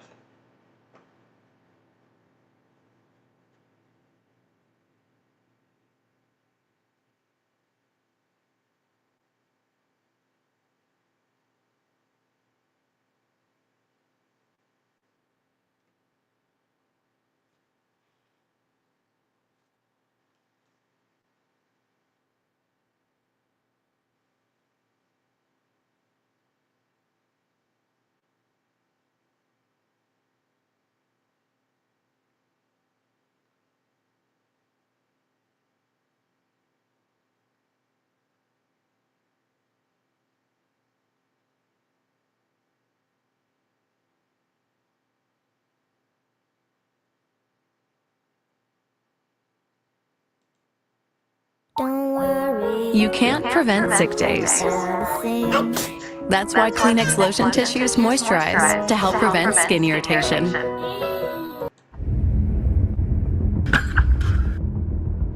Police department, where are you? At 2:40 a.m. on Sunday, December 17th, 2023, the streets of Marshall, Minnesota were still and silent, wrapped in the calm of the holiday season. Surveillance footage from a garage reveals 35-year-old Meredith Martell returning home with her two kids. They step out of their SUV, parked safely inside, and make their way into the house, completely unaware of the danger approaching. A short time later, a black masked figure emerges, armed with a knife. He approaches their home with chilling intent, forcefully kicking at the door.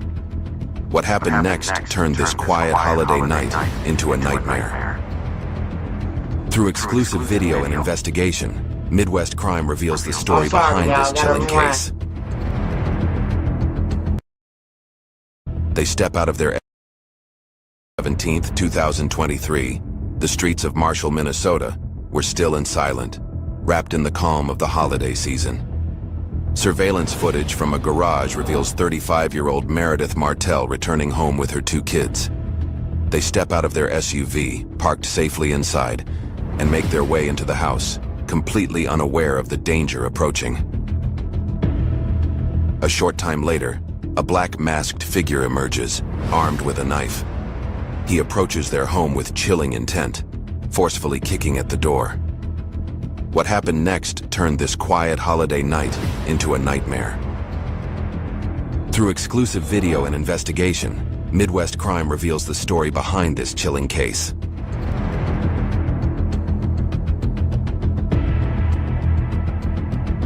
After several relentless kicks, the suspect's build gave him the strength to break through the door. Moments later, a teenager ran out, guiding officers to the house after his mom's desperate 911 call. Our coverage is made possible because of sponsors like Morgan and Morgan. Over the years, we've brought you mind-boggling video of crashes like these. County Marshall PD needs you over at 501 Brussels Court that Mr. Hill is kicking in the door. I can hear it through the phone. 20 copy. 14 copy. 7 copy. And 3. She is screaming and she said he has a knife. I can hear him screaming through the phone. I think she dropped the phone. She's not answering me. 7 copies. Just a lot of screaming. 10-6. Kid outside. Blanket me down. 10-4. He is actively stabbing her. I'll get the ambulance on standby. Officer Eric Klinken was the first to arrive at the chaotic scene, led by the teenager who had escaped the house in a desperate bid for help. Shortly after, 2 additional officers arrived to provide crucial backup.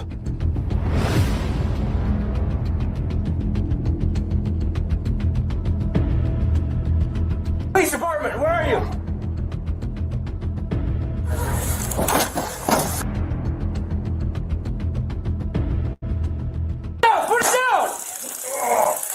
Get out! Taser deployed. Show me your hands now! Show me your hands! Whatever, we're upstairs. We're upstairs. Show me your hands! Show me your hands now! Show me your hands! Shots fired. Shots fired. Shots fired. Shots fired. Where you at? Where you at? Upstairs, right here. No, where you at? 2 shots fired. Show me your hands. I don't know where the knife is. I don't see it. I don't see it. Stop moving. Stop moving your hands. Yeah. Let's do, we get it. Check on him.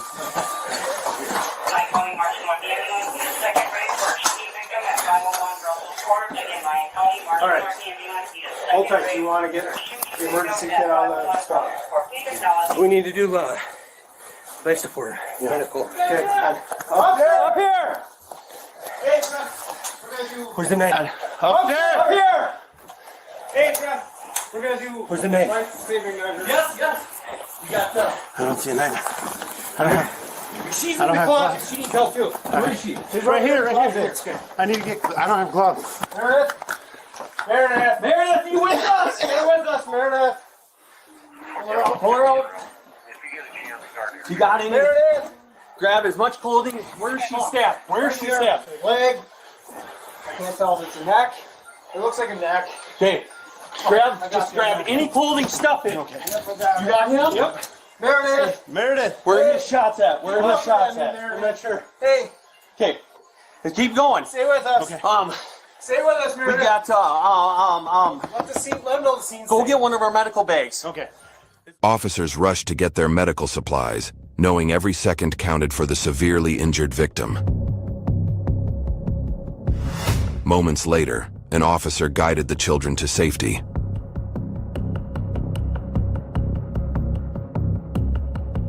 Soon after, Hey, bro, this world scary as hell, man. Just think about it, bro. She don't even know. Well, I don't know if she don't know them, but bro, if he just a stranger, bro, just kicked through her door, bro, and just did that shit, that's crazy.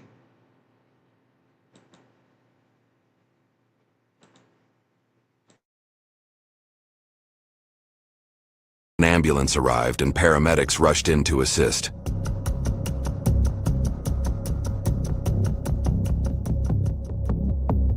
Despite their efforts, Martel died later that night at a Sioux Falls hospital.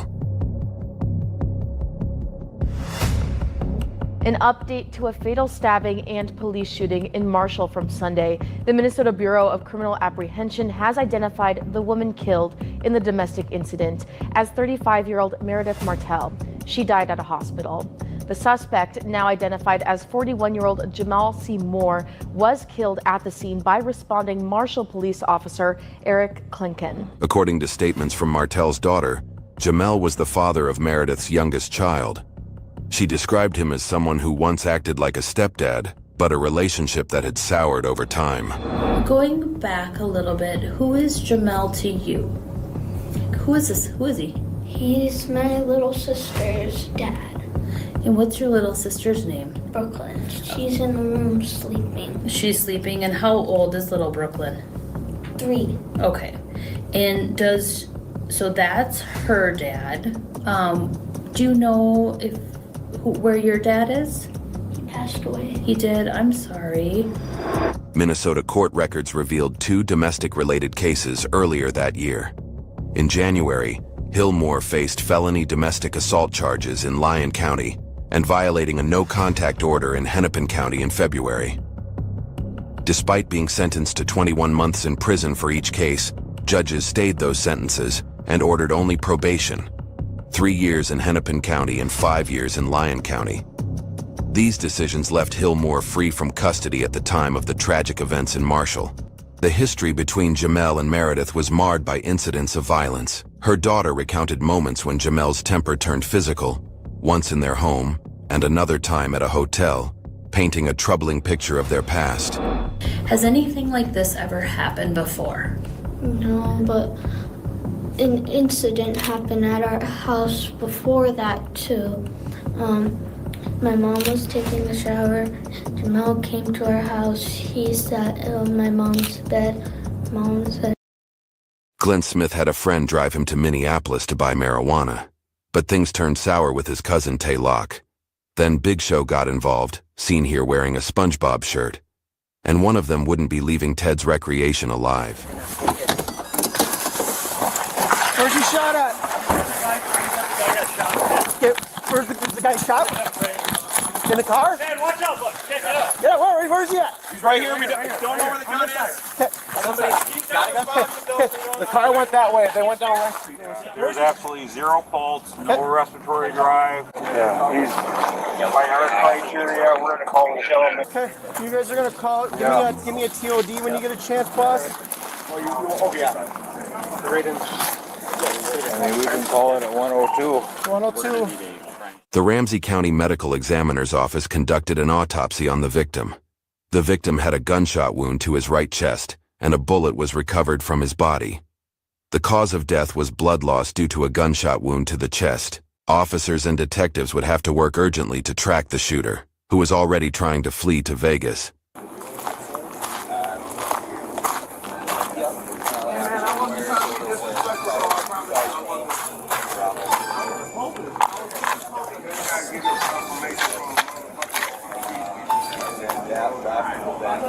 So just so you know, there's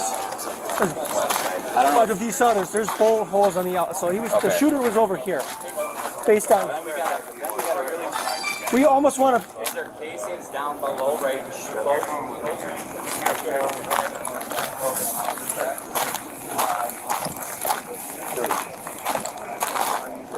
Okay. Yeah. All right. Yeah. Mark, you got that tape? There's casings outside that. We gotta rope that up. Thankfully, a key witness would come forward. So what did you see? So I was literally right behind. Okay. Do you want me to tell you the whole thing? Yep. From the beginning. Okay. So hey, big bro. I'm gonna give you the play-by-play. I don't want his tape. No, I know. No, he's right here. I'm gonna give you the play-by-play of what happened. He's not gonna say anything. Okay. So I want your story. I got you. He's not gonna say anything. Okay. These dudes was like this. Okay. Just like this. Face to face. No shirts on. Both of them. They're cousins. Okay. Just like this. Face to face. He was like, "I'll f*** you up," and then his cousin was like, "No, I'll f*** you up." Okay. And I jumped in the middle. I split him up. I said, hey, bros, it's not worth it. The cops are going to show up in a minute. Just back up, and everything's going to be cool. So the dude that was right here that I backed up on the left, he went to his Jaguar, got in the car, and he was pulling off. Yeah, you always got to have that bitch on. I know, I was looking for the red light. Yeah. So anyway, so all that happened like that. He went. Okay, so he's in the store. They're not passing me. He left out with the shirt off. Went to his car. I followed him. I said, hey, it's not worth it, man. You f him up. Why would you want to fight him? You'll beat his ass. She's like, that's cool. He got in the car. He was starting to pull off. His buddy was with him. Was also with me trying to break up the fight. And then literally right after bro got in the car, I turned back to go back to those two. As soon as I did, I was right behind the big guy. He pulled out the gun and started popping into the car. And so I ducked down and I dipped around the corner and shit like that. Okay. And then somebody else got into it was like a Lexus or a Toyota or something like that, like a 4-door car. And they hit the corner around us, so I thought they were going to shoot again. So I ducked again behind one of the cars on the other side of the bar. Okay. So he went on the other side of Ted's, the far side, and went out that way. Okay.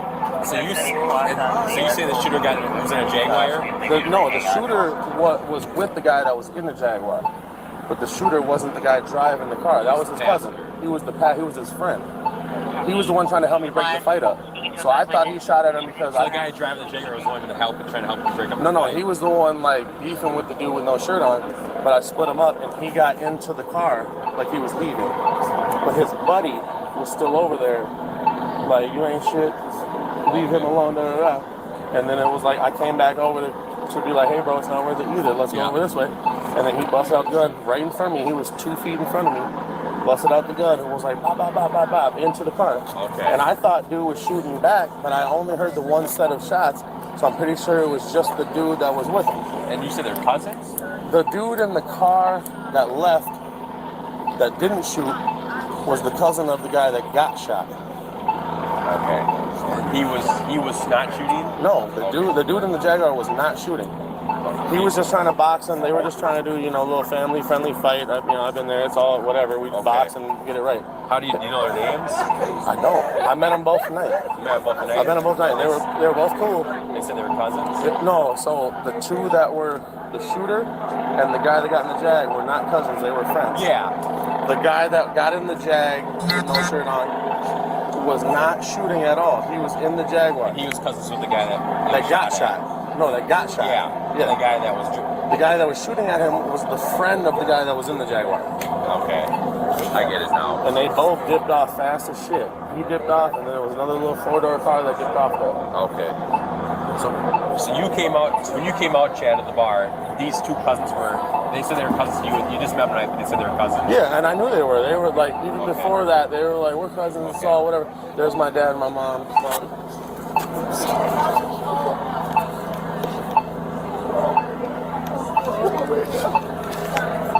Them my sons, G-Face. They can't help it, man. Hey, you can't hate a genius, man. Investigators matched the witnesses' descriptions with a man recorded with Glenn at a nearby gas station. Searching for cell phone data leading from here to the scene of the crime, and on a matching timeline, they were able to lock onto our suspects. With the shooter in custody, only one question remained. Why? Alright, so now it's pretty much a waiting game, to tell you the truth. I know it is. I appreciate this cooperation.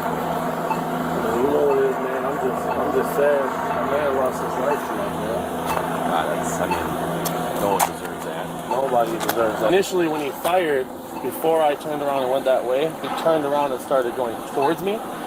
Literally, as I was turning, I seen him turn around and come towards me. And I was like, nope. And I was that way. I did see him. He busted out the shots. He was coming backwards as he was shooting and then turned around. As soon as he turned around, I was dusted. I was gone. Okay. You think at least 9 shots? Oh, yeah, for sure. Okay. He definitely dusted at least 9 into the car. Okay. Did the dude that died have a gun? I have no idea.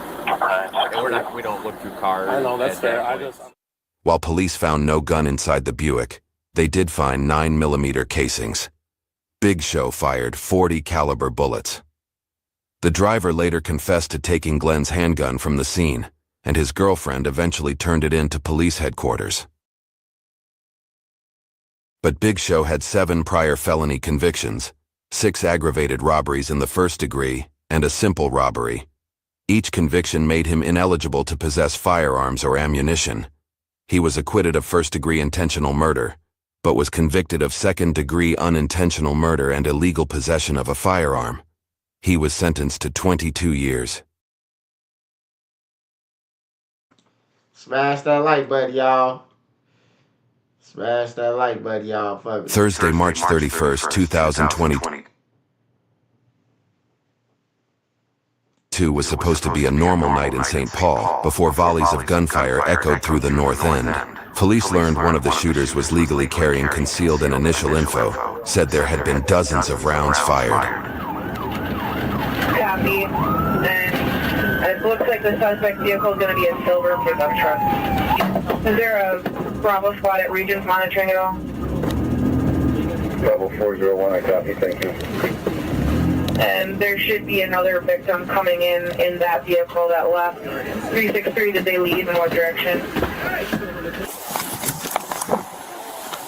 Hey, stay right here. Hey, where's the other person? Hey, get back. Who is that? 363, could you add Hotel Alpha 105? Looks like they got one person in their car. They all came with us. Stay right there.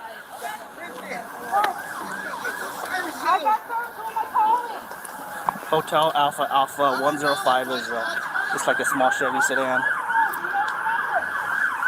Stay right there. 21-year-old Dion Ford, with a lawful permit to carry, was lying on the ground with his firearm in his hand. Ford was an ex-Central High School basketball and football player who had helped his team win 22 matches, including tough ones against Minneapolis North. After graduating from Central High, Ford played passionately and participated in junior college in North Dakota and Wyoming. He pursued an engineering major at Augsburg University in Minneapolis. Ford was a bright child, and naturally people around him, including his coaches, parents, and colleagues, had high hopes for him and his promising future. His friends organized multiple charity drives to honor his life, while the community launched the Dion Ford Scholarship to help aspiring athletes like Ford in their careers. Yet, one question remained. Who killed this young man? When you travel for business, you never know where you'll get stuck, or if that's in policy, or how you'll get home. SAP Concur manages T&E in the background. Let's go back to the Maryland supermarket on Thursday, March 31st, when 2 men were suspiciously following Ford. Detectives got their first break in the case when they found Ford on security camera footage from the market, near where he was shot. Ford went inside a nearby restaurant with the 2 suspects who followed him inside the market, still hot on his trail. Their intentions became all too clear when Ford walked over to his Chevy Cobalt on the street outside, and one of the suspects followed from behind. He initially started talking to Ford lightly. However, the CCTV footage showed that his hand was inside his pocket. Shortly after, Ford backed away. The suspect leaned inside his vehicle, possibly searching for something. It was clear to Ford he was about to be robbed or carjacked. This was when Ford decided he wasn't about to let a random robber get his way with him, and did something that would ultimately cost him his life. In this case, the good guy managed to get the first shot off and successfully strike his target. Unfortunately, that would not be the end of the story. The suspect fell to the ground. Pulling out his handgun, he started shooting blindly at Ford. Although Ford tried defending himself, he was shot in the head. Ford instantly fell to the ground and lost consciousness. As if that wasn't enough for the suspect, he shot Ford an additional 13 times. As Ford lay there lifeless, a Chevrolet Cruze stopped nearby and outwalked a man who then fired more shots at Ford, while the suspect was being helped back into the Chevy Cruze. At 9:15 p.m., Ramsey County authorities received multiple calls from Maryland Avenue with the same information. There was a male bleeding to death in front of them. Ford's body was lying in between the Maryland Market and a restaurant when the police arrived. While the suspect was being helped back into the Chevy Cruze, Ford was surrounded by multiple shell casings, which suggested that there had been a prolonged exchange of gunfire. According to the report, witnesses said they heard 20 to 40 consecutive gunshots before they called 911. Medical assistance promptly arrived at the scene, and at 9:28 p.m., just 15 minutes later, Ford was pronounced dead. The officers stopped the crews from escaping and found the injured suspect inside, who was transported to Regents Hospital due to his critical condition. The officers also searched the vehicle for any weapons, but they didn't find any. They say both men pulled guns out of their pockets and started shooting at each other, and according to the criminal complaint, when they arrived on the scene, they found the men on the ground. Witnesses reported hearing 20 to 40 shots.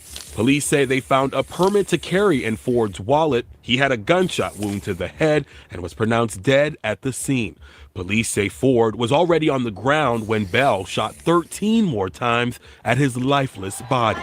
Ford's death is sending shockwaves through the youth sports community. On April 4th, 2022, Ramsey County authorities issued an arrest warrant for 21-year-old D'Angelo Dampier, the carjacker's accomplice who pulled up on the shooting scene and fired more rounds at Ford. Dampier revealed that the Chevrolet Cruze belonged to his girlfriend Vivian, who drove Dampier and his brother, 23-year-old Xavion Tyrese Bell, to the supermarket. When Vivian backs in, you guys get out, you go into the store first, right? And then you go to the restaurant. Yep. And then you run into this other gentleman that was involved in this. Do you know his name? You don't know? Okay. All right. His name was Mr. Ford. Dion? Do you know Dion Ford? Have you ever seen him before? No, but I just figured out who he hangs around. Okay, all right. When asked about Ford, Dampier said he didn't know who he was or why they were following him. He also claimed that Bell didn't know Ford before the incident. And some of the things I find you being very truthful, and some things you're not being truthful about. Now remember, we watched a lot of video. Okay? And you run back to the car because why? I heard the shot. Okay. So what does shots mean to you? I mean, I don't know, it's just like, I felt something in I just felt a weird feeling. Because I didn't know who was getting shot at or who was shooting. I just had that feeling. It's like my body told me to go back to the store. And that's when I seen them two laid out on the floor. So I helped my brother up. I told her to help me call somebody to do something, trying to take him to the hospital. And he told me he couldn't move or nothing. Okay. So you had a weird feeling. Because generally when you hear shots fired in the neighborhood, which I'm sure you do, you don't run towards them, do you? No. It depends if one of my homies or if one of my brothers is in that spot, I'm going to go back. But if it's like all my people with me, I'm not going to go back. I don't care. Okay. So he hands you a gun or a phone? Yeah. Okay. And what do you do with that object? You put it in your sweatshirt, you said? Yeah. Okay. What's the plan with that object? What are you going to do with it? Try to protect your brother? Guess so. Did you ever hide it in the car, or you always kept it in your sweatshirt? No, I took it. Okay, you took it with you. I don't know. What did you do with that gun? I don't really remember. I either tossed it or, I don't know, somebody took it from me while I put it down or some shit like that, because I went to the house that night. And what house did you go to? My house. Your house? Is it still at the house? No. That's what I'm saying. My shoes is gone. Some people went in there and took all my shit. The investigator then asked what Dampier did when he saw his brother lying on the ground, to which he responded, "Right hand to God, I shot." Dampier initially told the police that he shot 5 to 6 times, but he later confessed that he emptied his entire 9mm when he reached the scene. Towards the end, Dampier expressed his frustration at how Ford was being made out to be the innocent citizen who tragically died, and they are being blamed as murderers. After a thorough investigation, Dampier was charged with possessing a firearm, aiding a criminal and second-degree murder on March 31st, alongside illegal possession of a gun. On February 1st, 2023, justice was finally served as Ramsey County Judge Andrew Gordon sentenced Dampier, the second shooter, to 25 years imprisonment. The state had initially requested 367 months, which would have been the maximum under state sentencing guidelines, while Dampier asked the judge for 15 years. However, the judge denied both demands, saying he held Bell, the first shooter, more responsible for the incident. Bell's brother is already behind bars for his role in the murder. Back in February, a jury found D'Angelo Dampier guilty of several counts, including aiding and abetting second-degree murder. He was sentenced to 25 years in prison. Bell's plea deal also required him to enter guilty pleas in 2 other cases for a total of 5 first-degree aggravated robbery convictions. Bell was given 30 years imprisonment, and it was established that the incident was triggered by Bell's attempt to rob Ford, who simply fired in his defense and was permitted to carry a gun. Touches the heart when you know who that person is. Ford, a star athlete and former Central High School student, was respected and loved by so many, including his former wrestling coach, teacher, and mentor. Spent a lot of time with him. Dominique Gilmer. I showed him that I cared about him, and he was like, "Oh, I'm gonna try to, do well." This is a goofy kid that wanted to do well. Every year, you're losing loved ones to gun violence. He has committed it's disgusting, and for him to be still out walking I can't even fathom it right now.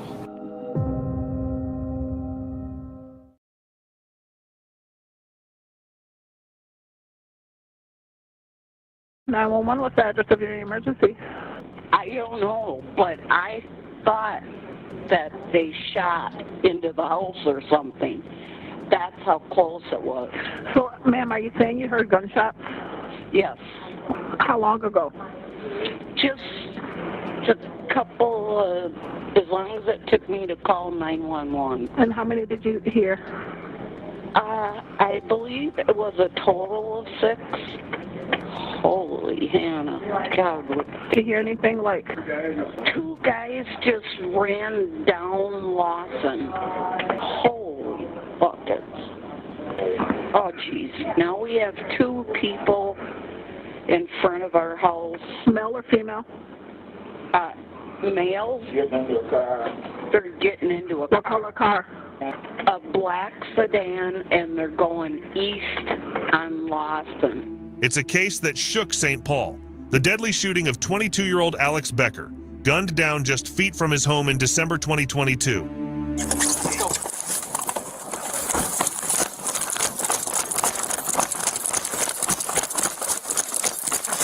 At 11:54 p.m., St. Paul police officers were dispatched to reports of gunfire. When they arrived, they found him lying unresponsive in the alley with multiple gunshot wounds to his upper torso. 7 9mm shell casings were recovered just feet from his body. He's already got cyanosis in his lips.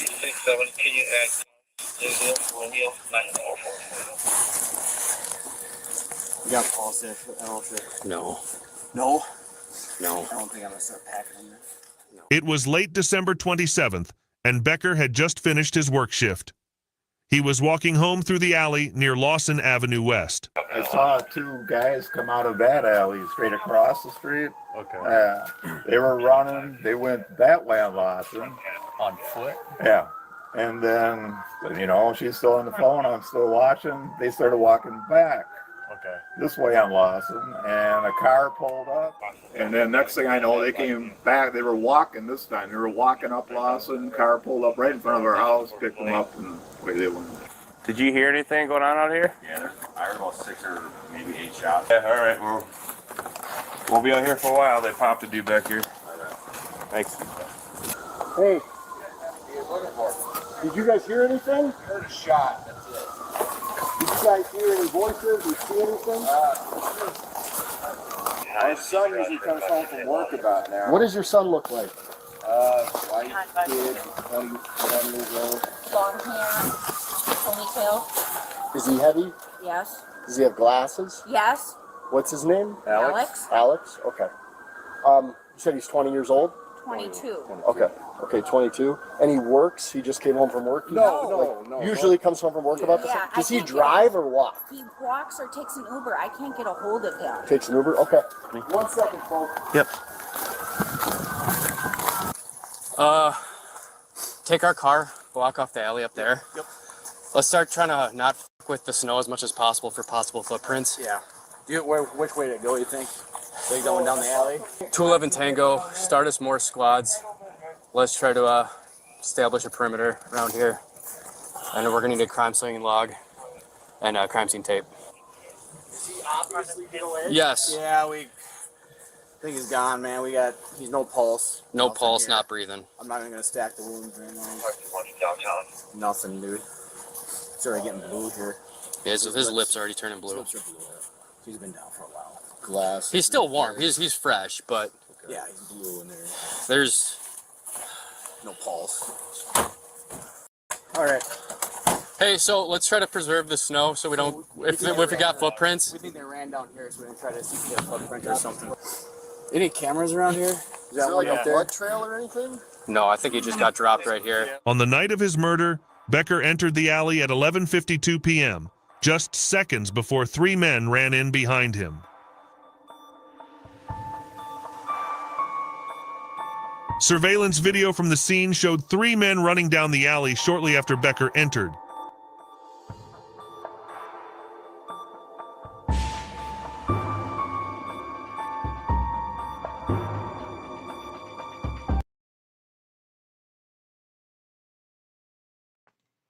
Hey, bro, you see how cold it is outside?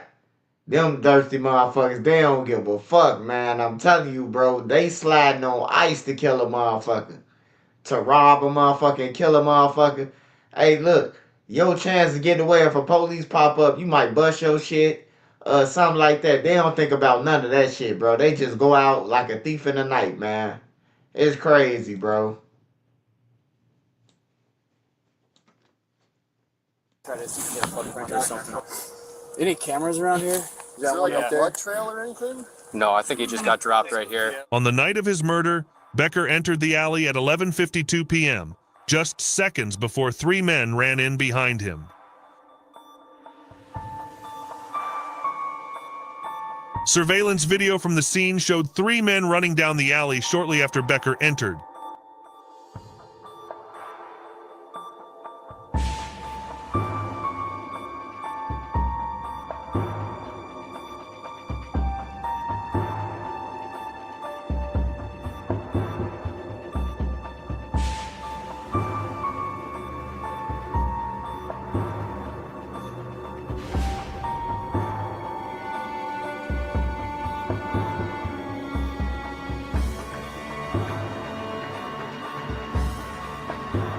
Within 20 seconds, the sound of gunfire echoed through the neighborhood.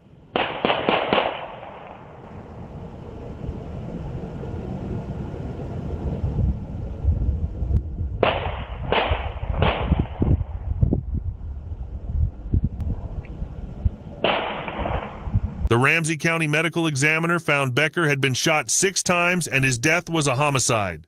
The vehicle the suspects fled in was identified as a 2017 Toyota Camry with a damaged passenger side headlight.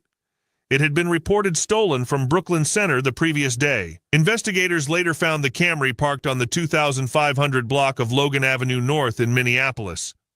It was only a few blocks away from the residence of one of the suspects, 21-year-old Artez Kinnard. Good? Anybody else over there to help him besides Forrest? Right at the door. No. You want to grab him? Yeah. Come here. Right now. Let me see your hands. Get back. Come here. Down on the ground right now. Get on the ground. Now. Get on the ground. Get in here. Someone else get in here. Hands straight out. Lay down. Hands straight out. Hand behind your back. Now. What did I do? I'll tell you in a minute.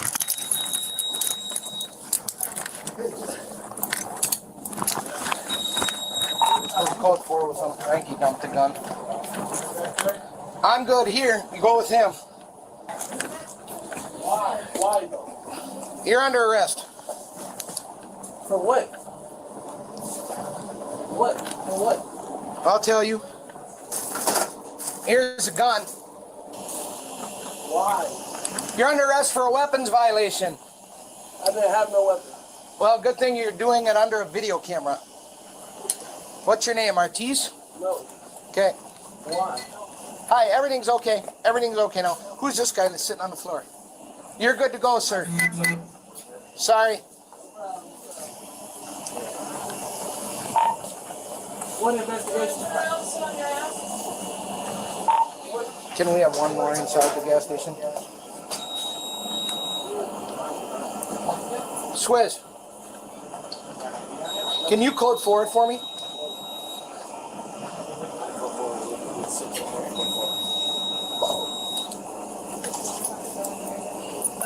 This guy's wanted for St. Paul murder.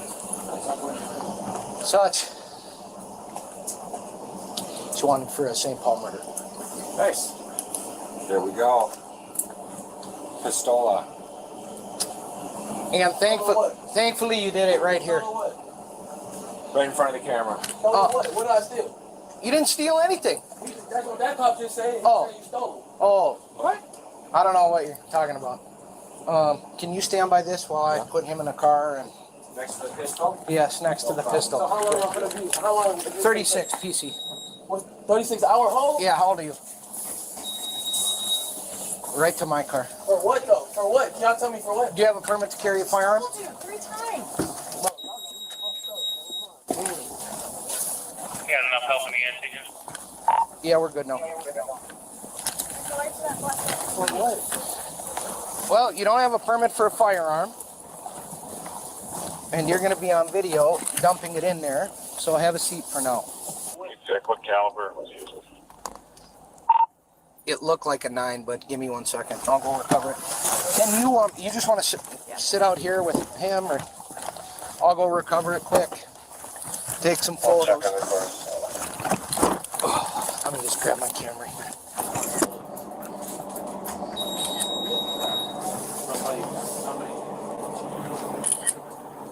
You got that beside yours. Me and him came in, and I'm like, hey, let me see your hands. And he dropped down on his side. I heard the clank. Officers recovered a handgun near the spot where Kinnard hid. Ballistics testing confirmed that this weapon matched the shell casings found next to Becker's body. The kid freaked out when he saw you. I don't know if you noticed that. Like this. St. Paul, yeah. He knew. That's what he wanted. Yeah. It looks this way. Or it's over now.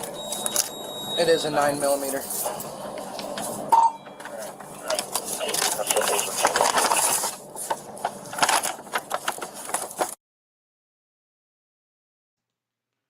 Hey kids, man, get out the street, man.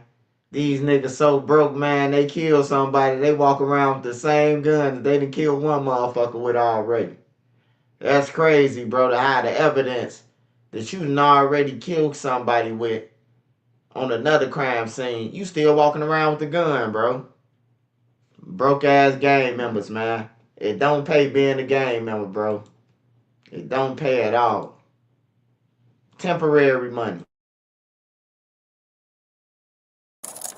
Police arrested Kinnard on January 3rd at a gas station in North Minneapolis. According to the criminal complaint, when Kinnard spotted officers, his eyes widened and he ducked down behind a shelf. Inside his apartment, investigators found crucial pieces of evidence, including clothing that matched what Kinnard had worn on the night of the murder. A photo from his phone, dated just days before the shooting, showed him wearing a yellow hoodie while holding a handgun. The evidence against Kinnard was overwhelming. Surveillance footage captured him and 2 others leaving an apartment on the night of the shooting, wearing the same clothes as those seen in the video from the crime scene. The stolen Camry was also linked back to the apartment building where Kinnard was staying.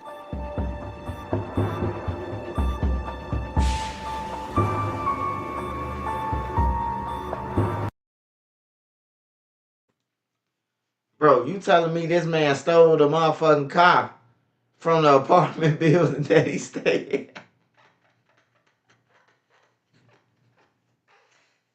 Hey, these niggas, man, they just throwing their life away.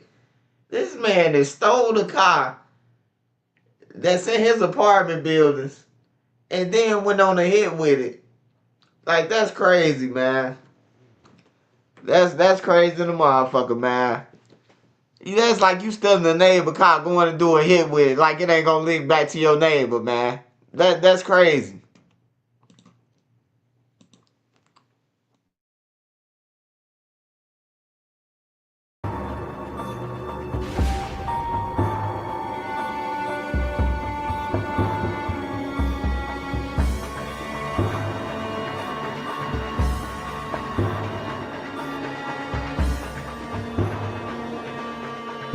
In court, Becker's family shared their grief.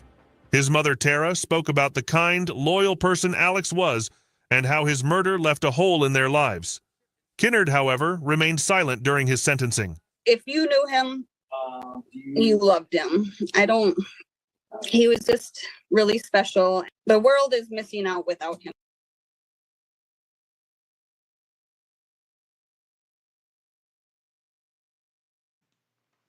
Hold on, man. Hold on, brother. Hold on, man. Bro, they done fucking killed Limp Bizkit. This crazy, man. You ain't finna tell me Limp Bizkit was running around Minneapolis or St. Paul killing people, bro. You ain't finna tell me he no gang member, man, with fingernail paintings on his fingernail painted, bro. What'd he do to 3 motherfuckers to get ambushed, man? Like, that's crazy, man. This real evil, bro. And I suggest everybody, man, just to protect yourself, bro. Like, that's crazy, bro. This crazy, bro. He got ambushed, bro. Like, he Duck or Vaughn or one of them, bro. Like, 3 people. These kids crash outs. He was just really special. The world is missing out without him here. In February 2024, Kinnard pleaded guilty to second-degree murder and was sentenced to 363 months, or roughly 30 years. He's required to serve about 20 years behind bars, with the remaining time on supervised release. Detwan Allen, the second man involved, was found guilty in December 2023 and sentenced to more than 30 years in prison. Judge Paul Yang described the murder as more than a robbery, saying, "You chased down your prey and shot him like target practice." So from the outset, it looked like a robbery, but when you really look closer at the evidence, it's like you guys are hunting. You chase down your prey, you surround him, and you shot the prey as your target practice. And this is a human being we talk about, Mr. Becker. A third defendant, Sean Lamar Travis, faced trial as well, but he was acquitted after a bench trial in December 2023. The judge ruled there was not enough evidence to convict him of Becker's murder. Kinnard's criminal history, which includes prior convictions for aggravated robbery, added weight to the judge's decision. He will remain incarcerated until at least the 2040s, leaving Alex's family to cope with his loss. I will never forgive his selfishness. Every moment of the rest of my life will be tinged with sadness. He was a part of your life. He made your life better. And not having him there makes it a lot worse. I didn't want his memory to be about the senseless thing that happened to him. Wanted everyone to always feel welcomed and taken care of. For me, it's the rest of my life. I want to be good for people and spread that love he had.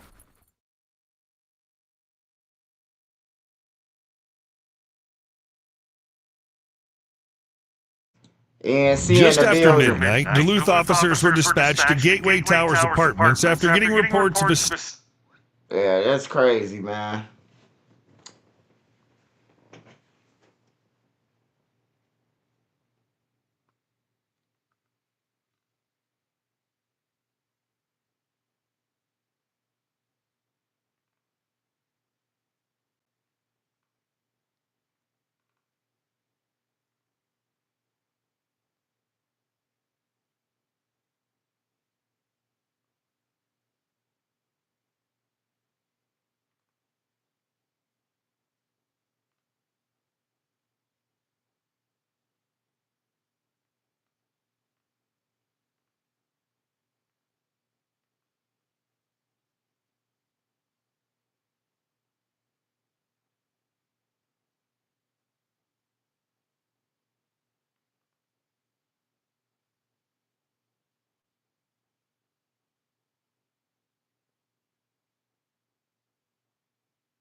Oh, it's a lot of shit finna come up too, y'all. You got Yo Gotti, you got Young Dolph, Grovan Hernandez, he going to trial. You got,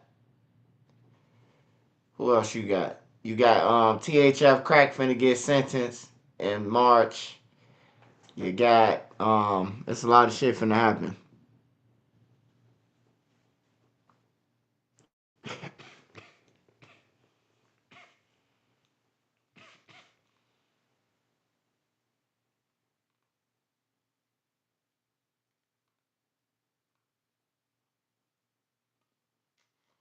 Alright, so let me go back to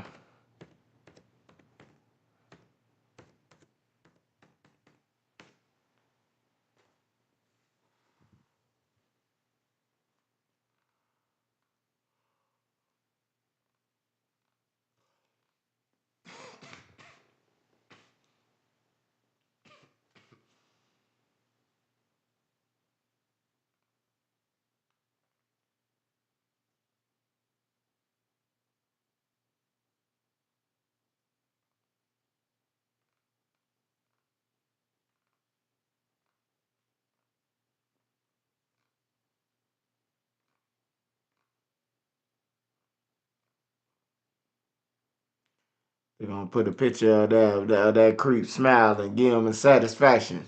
Nigga done stabbed this girl and her 8-year-old son and dropped the 8-year-old son off outside with the cut wounds, nigga. They need to pound on his ass in the county, man. The source tells us the man accused of abducting a boy from This who need to get beat up in Cook County Jail, y'all, right here.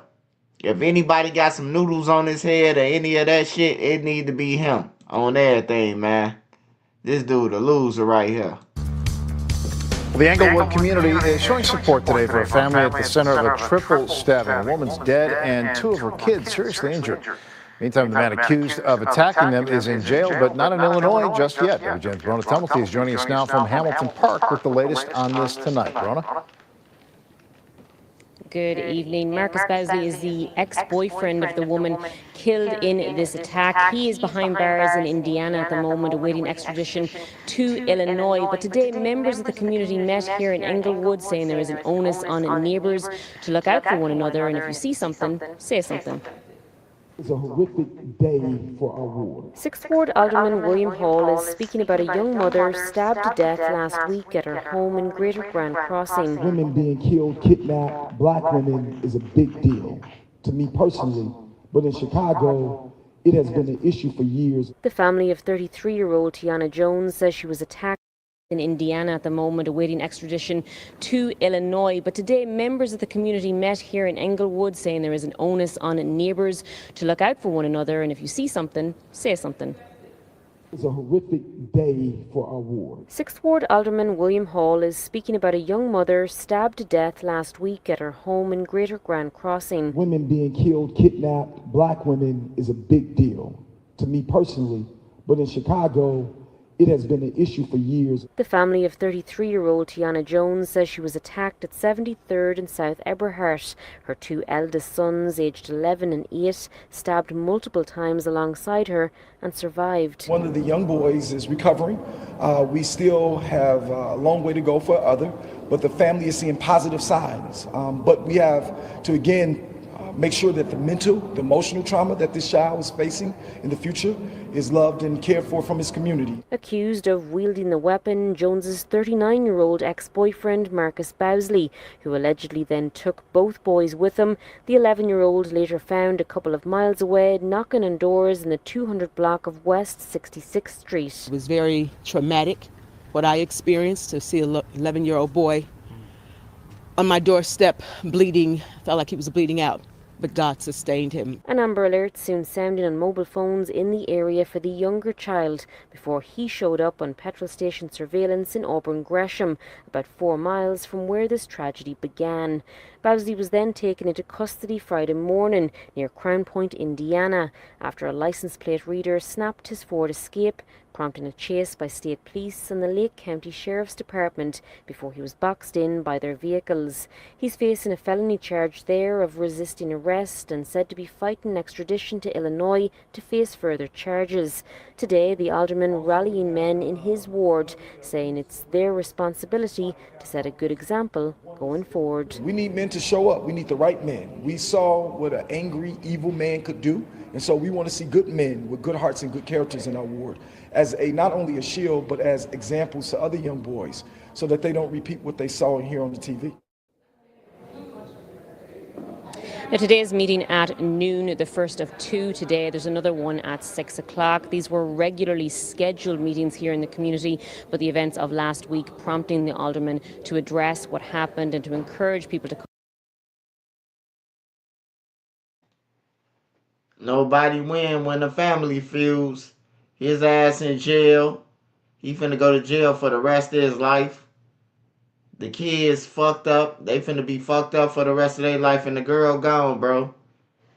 On everything. Over some dumb shit. He look like a jealous ass nigga.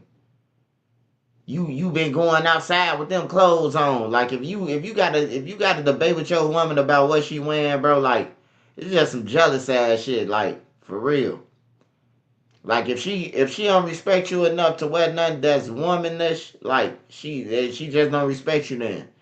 On some real shit, walking around with her ass out and all that. That ain't your girl, bro. That's a friends with benefits.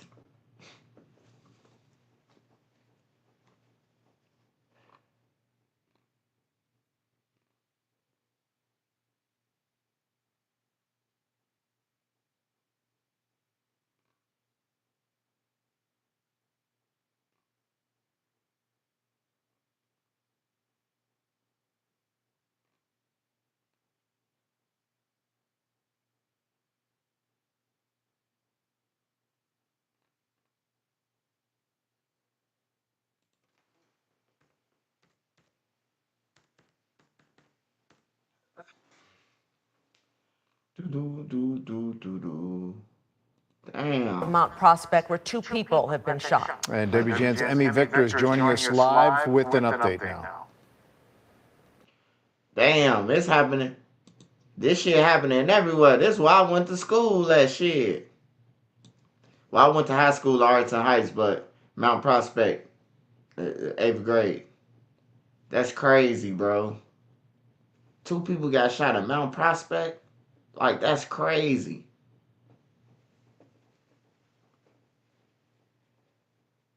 Mount Prospect, where two people have been shot. And WGN's Emmy Victor is joining us live with an update now.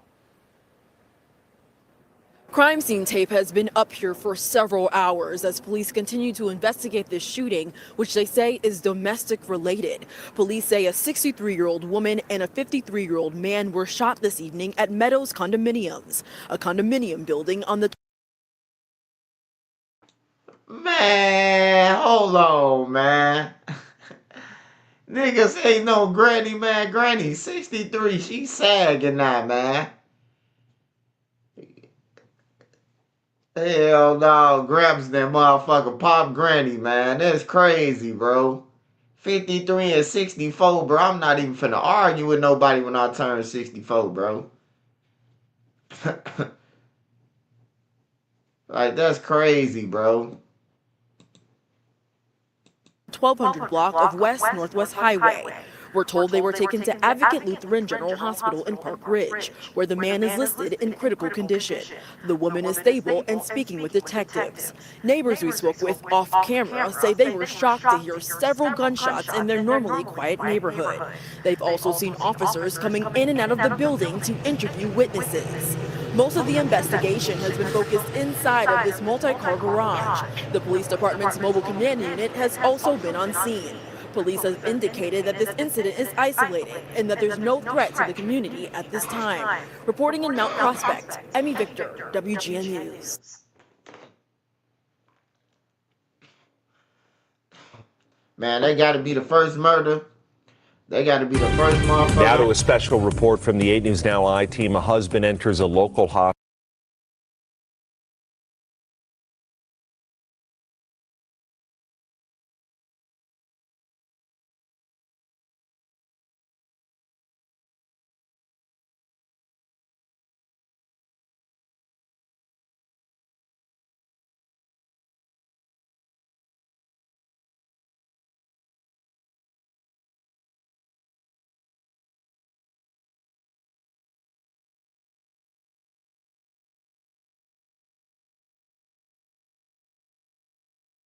As a Milwaukee police officer recovers tonight, we are learning new details about what happened the day before another officer shot and killed that suspect. Tonight, a pastor says he was the attacker's first target. Our Donovan Long spoke with that pastor and learned how it all unfolded. This is surveillance video of the man Pastor Kenneth Locke says wanted to kill him. Police identified him as 24-year-old Isaiah Stott. It was traumatic. The video of Stott was taken inside of Rainbow, a clothing store next door to Pastor Locke's church, Evolve. I froze for a minute, not just for the imminent threat of my life, even though that was the first thought, but more so is that we have staff here. Pastor Locke was at church last Tuesday on business. He says Stott waited for 3 hours outside, intending to harm him and his team with an assault rifle. What's crazy is that even at the time as I was walking in, that same guy was at a different entrance trying to gain access. When you heard that he wanted to inflict harm on you, to kill you, how did you grapple with that? I struggled a bit, to be honest. I still struggle, if I could be honest right now, because I'm so much about community. The pastor says church security called Milwaukee police. MPD confirmed their officers investigated Stott, but did not find a weapon, so they let him go. Police say Stott died the day after the threat in an officer-involved shooting near 27th and Wisconsin. Investigators say he was walking down the street firing shots, even at them. I had never seen the guy. He doesn't look familiar to me. And obviously we come across thousands of people every Sunday. And thousands of people in our community work, but I never forget a face. How are you feeling right now after going through that? I feel good in that even though the harm was intended, it couldn't happen. That I just believe that God's hand really is on me and our ministry and our people, and that we were protected. Donovan Long reporting. Pastor Locke says he will tighten security from now on, but wants everyone to know that his church is a safe space for anyone who may need refuge.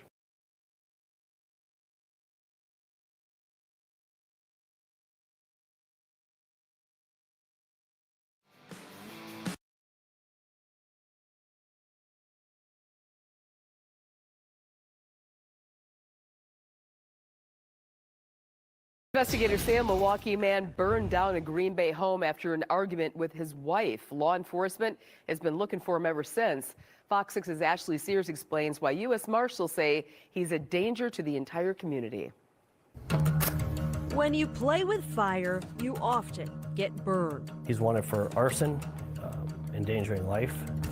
U.S. Marshals say for the past year, 38-year-old Robert Scott has only been adding fuel to the flames by running from the law. Mr. Scott's definitely a danger to the community and somebody who needs to be off the streets. In February 2024, investigators say Scott had been arguing with his wife when she left her Green Bay home. Scott stayed behind. He consumed some prescription pills, consumed a large quantity of alcohol, and then also smoked marijuana. The arguing turned to angry text messages, and hours later, investigators say the home was in flames, and Scott ran off. After he realized that the house was on fire, he then fled the scene and failed to notify the police or fire departments of the fire. He was briefly arrested and let go. He was charged later with arson. U.S. Marshals say by that time, he went on the run. With this long history and his substance and alcohol abuse, he is definitely a danger to the community. His criminal past includes arrests for drugs, burglary, and armed robbery. In 2020, investigators say he went on a wild ride through the streets of Green Bay under the influence of methamphetamines, cocaine, and marijuana. While driving through the city, he nearly avoided striking several other vehicles on the roadway. Investigators say it ended when he nearly hit a man mowing his lawn, then crashed into the home. Best thing to do would for Mr. Scott to turn himself in so he can begin to put these matters behind him.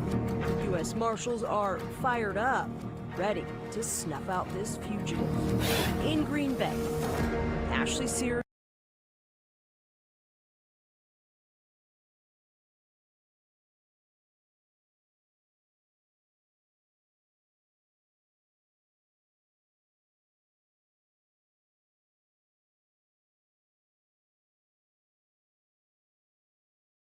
But I'm going to start off by addressing a lot of the concerns primarily on social media.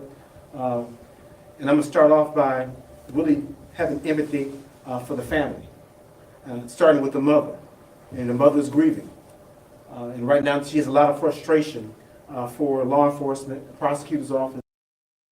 A year without her son and a year without justice. One mother is demanding answers tonight, saying her teen's murder case has officially turned cold thanks to a wall of lawyers representing a number of parents and kids they are trying to shield. 15-year-old Tyler Johnson was shot and killed inside a Southfield hotel back in February of 2024. And as of today, no one's been charged with his murder. 7 News Detroit reporter Carly Petrus is speaking with Tyler's mother as she continues pleading for justice. It's the mystery of who killed Tyler Johnson. The 15-year-old was shot in the Westin in Southfield about a year ago. And with still no arrest, his grieving mother's wondering what's really behind the stalled investigation. I'm disappointed in Southfield Police Department. They have failed me tremendously. Never imagining she would be standing here a year after her child's murder. Tamika Alexander's left with more questions than answers. It feels like it's being covered up. Yeah. It's like the parents and the kids are being protected by the police.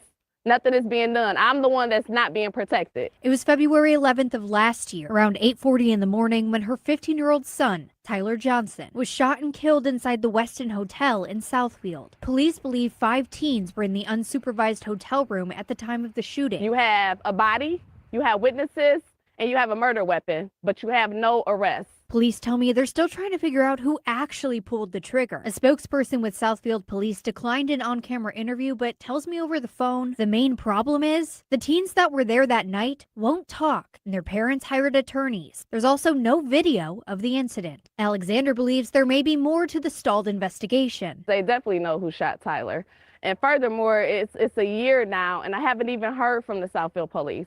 If I don't contact them, they don't reach out to me. A spokesperson for the Oakland County Prosecutor's Office says Southfield Police did bring them a weapons case the same day the murder happened, and a teen was charged with possessing an illegal gun, but they're still waiting on a homicide charge. Both the prosecutor's office and police are calling on anyone in the community who knows anything to come forward. Alexander is calling on the teens who witnessed the shooting as well as their parents to start talking. And what would you like to say to those people that were there that night and their families?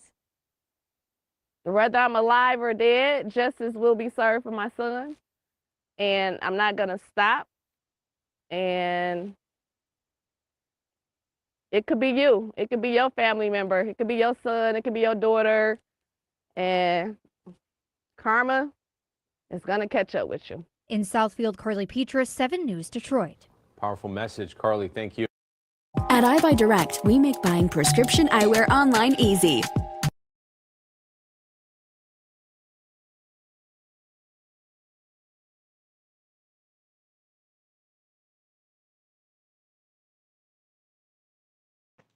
Hey, I don't understand that case.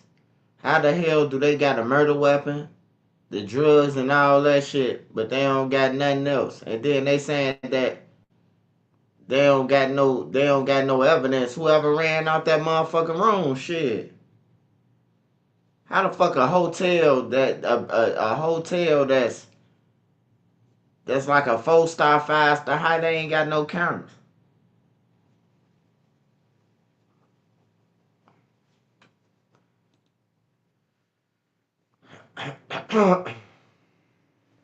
Shorty just done.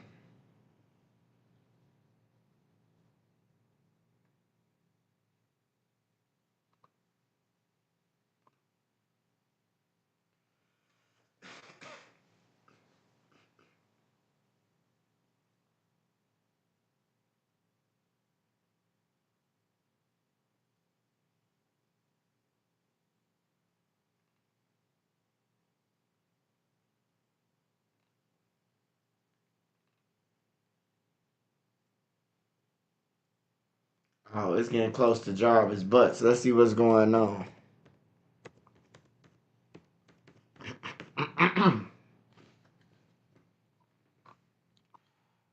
um,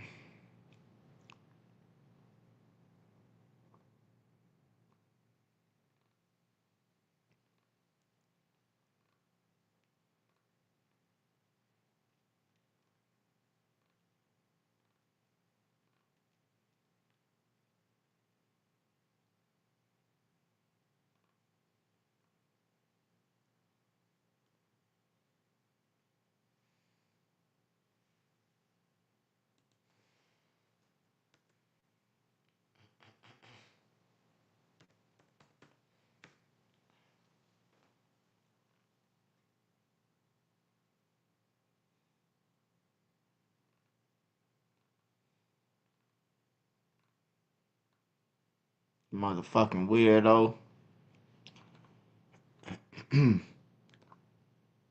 They ain't got nothing new on him.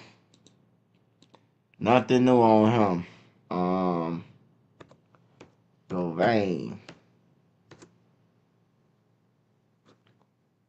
Hernandez.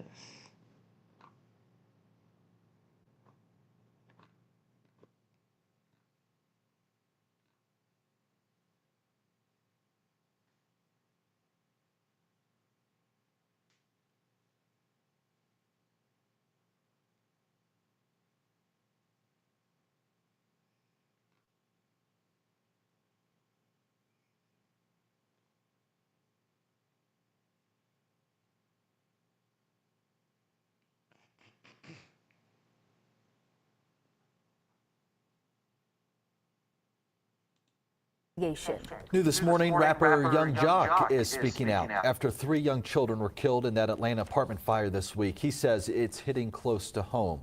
The rapper shared on his radio show that the 3 kids who died were his brother's children.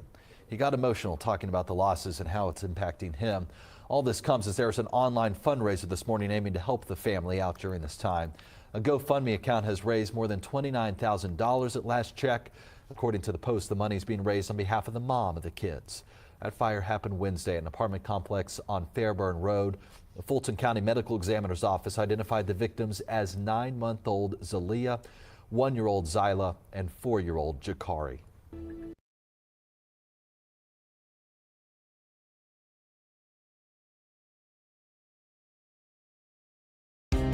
This is the one who helps everyone.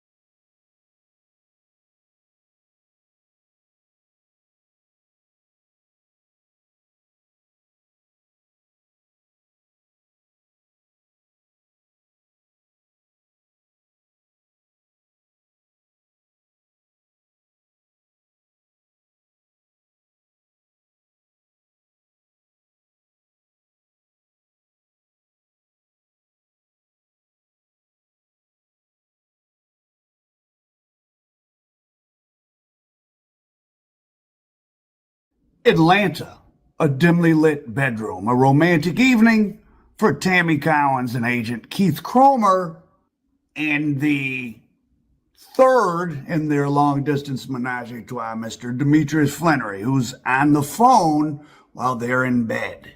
Like I said, a lot of people went to jail behind 2 brothers. A lot of people. They're all talking about what's going on, and Meach is adamant about the fact that his name cannot be in this, and Cromer assures him that, well, this won't go to trial anyways because it'll be a slam dunk case. The people will plead out. There'll be no reason for all this to come out. This is what I was just told by a reputable source who saw phone logs, the transcripts from the federal government. Oh, so you were that close of friends with them that you actually lived in Detroit with them for a little while? Yes, of course. Yes, of course. And from there we moved to Atlanta.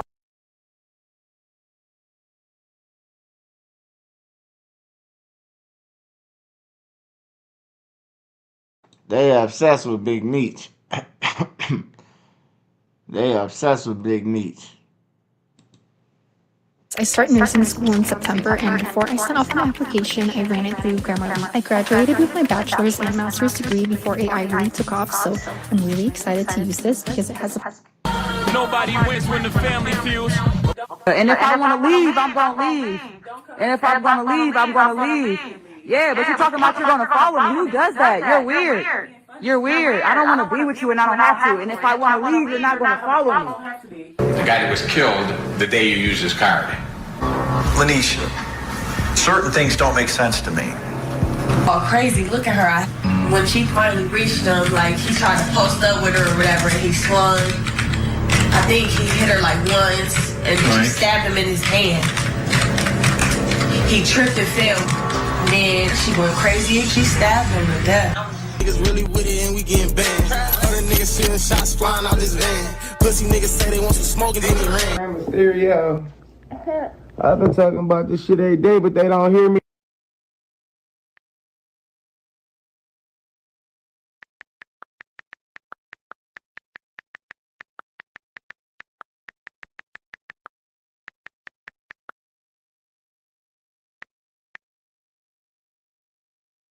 On the bed like Rey Mysterio.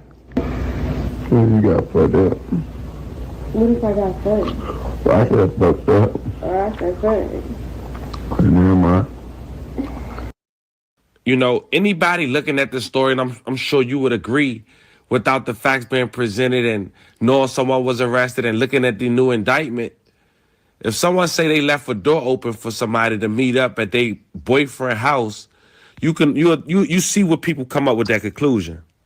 Yeah, I see where they would come up with that conclusion, but they also don't know like how his door was set up. Like, you know how it wasn't like I can lock the door after I left. You know how you have the twist lock at the top? Right. So when I left out, you know, I'm under impression it's gonna be something quick. Go get the money, come right back in, you know, and I know a lot of people had a lot of questions like, well, why didn't you wake him up? Well, he was obviously just on the live with the other girl, and they were just talking about they were about to get their freak on. Fam, the very first video we did in 2025 was about an Ohio rapper who was allegedly set up to be killed by local Instagram model / dancer. Now, it turns out that Instagram model / dancer at the time was his alleged girlfriend. He was in a poly relationship. We also found out that this young woman appeared on the first 48 prior to this situation, in a case that landed her 7 years in jail alongside her then girlfriend. And just like this situation, a man had unfortunately lost his life. But I guess you can call this part 2, fam, because in this video, we actually speak to this young woman. She give us her. Hey, she done already backdoored the motherfucker already. I just watched that first 48 like 2 weeks ago, man. On some real shit with her on now. She got 7 years and end up doing that shit again, man. Her side of the story about what allegedly happened the night her then boyfriend lost his life. And I have to be real, there was some costly mistakes that even she admit to in this full interview that led up to him losing his life. Now you'll later hear how she feel about it, her response, and most of all her response to the allegations that she set it up. But before we go over this one, fam, I want you guys to remember, I won't give you no angle. I just give you the story. So with that being said, make sure you like, comment, and subscribe. We're gonna jump right to it. Now fam, I want to make one point before we continue this video. I'm only here to present the facts and what's presented to the public. If the Family TV is able to do an interview from someone reaching out, or even we reached out, I'm only here to present and go over what the guests had mentioned. I'm not here to give you my opinion. Now with that being said, I do want to point out this. I noticed a couple things in this interview we'll later go over that might show some contradiction in some of these answers. And I'm gonna let you guys point it out at the conclusion. This interview would also spark controversy, but just know this, that's what we're here for, to present the facts. Recently, a grand jury in Cleveland, Ohio, has indicted a 25-year-old man who go by the name of Devin Jones, accused him of killing Carlos Banks, an up-and-coming Cleveland rapper known as Cash Banks. Banks was killed last December inside his apartment. A police report said officers were initially called to investigate shots fired inside 5115, the Rising Apartments on Broadway Avenue. He was pronounced deceased at the scene. According to the prosecutor's office, Jones and some other unknown individuals planned to rob Banks at his home. They allegedly gained entry to the apartment after kidnapping a 30-year-old woman who let them inside. After entering, they approached Carlos Banks, robbed him, shot him multiple times, and then fled the scene. Now fam, I want to point out something before I play the interview that I want you guys to keep note of. Devin, as of now, is not cooperating, so we won't really know exactly the truth. Also, they allegedly killed him, according to his then girlfriend, who you're about to hear from, because he wouldn't give up his stash. Check out the interview.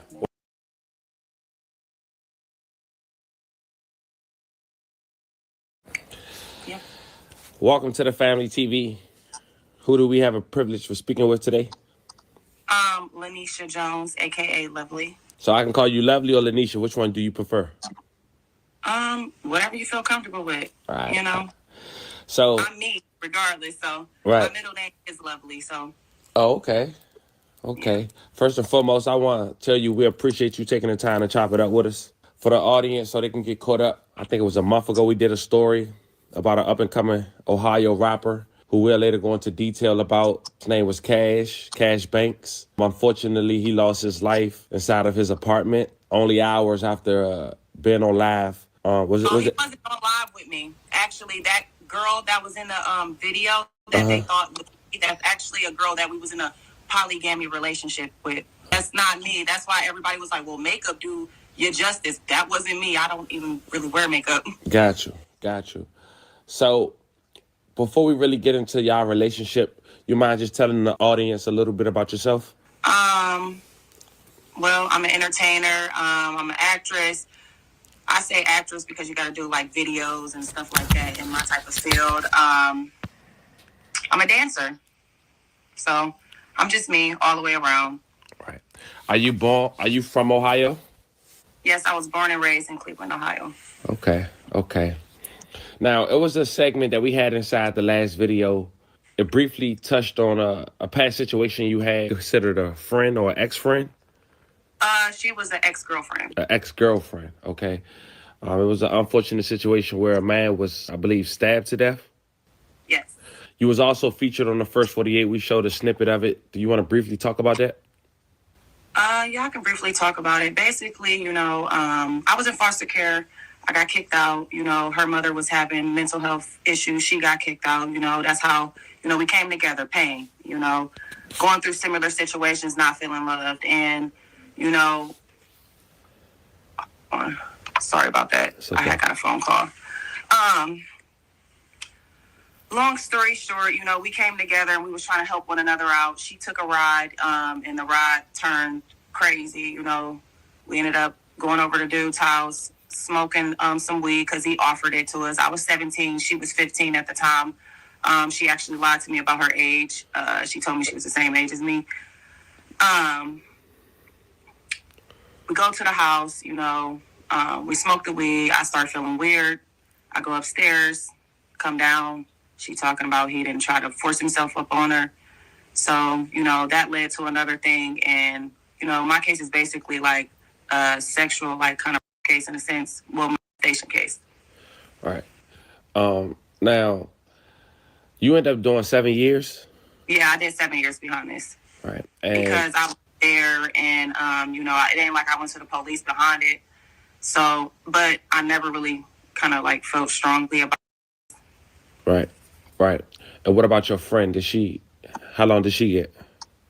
She got 13 years. 13 years. Is she still incarcerated or she came out?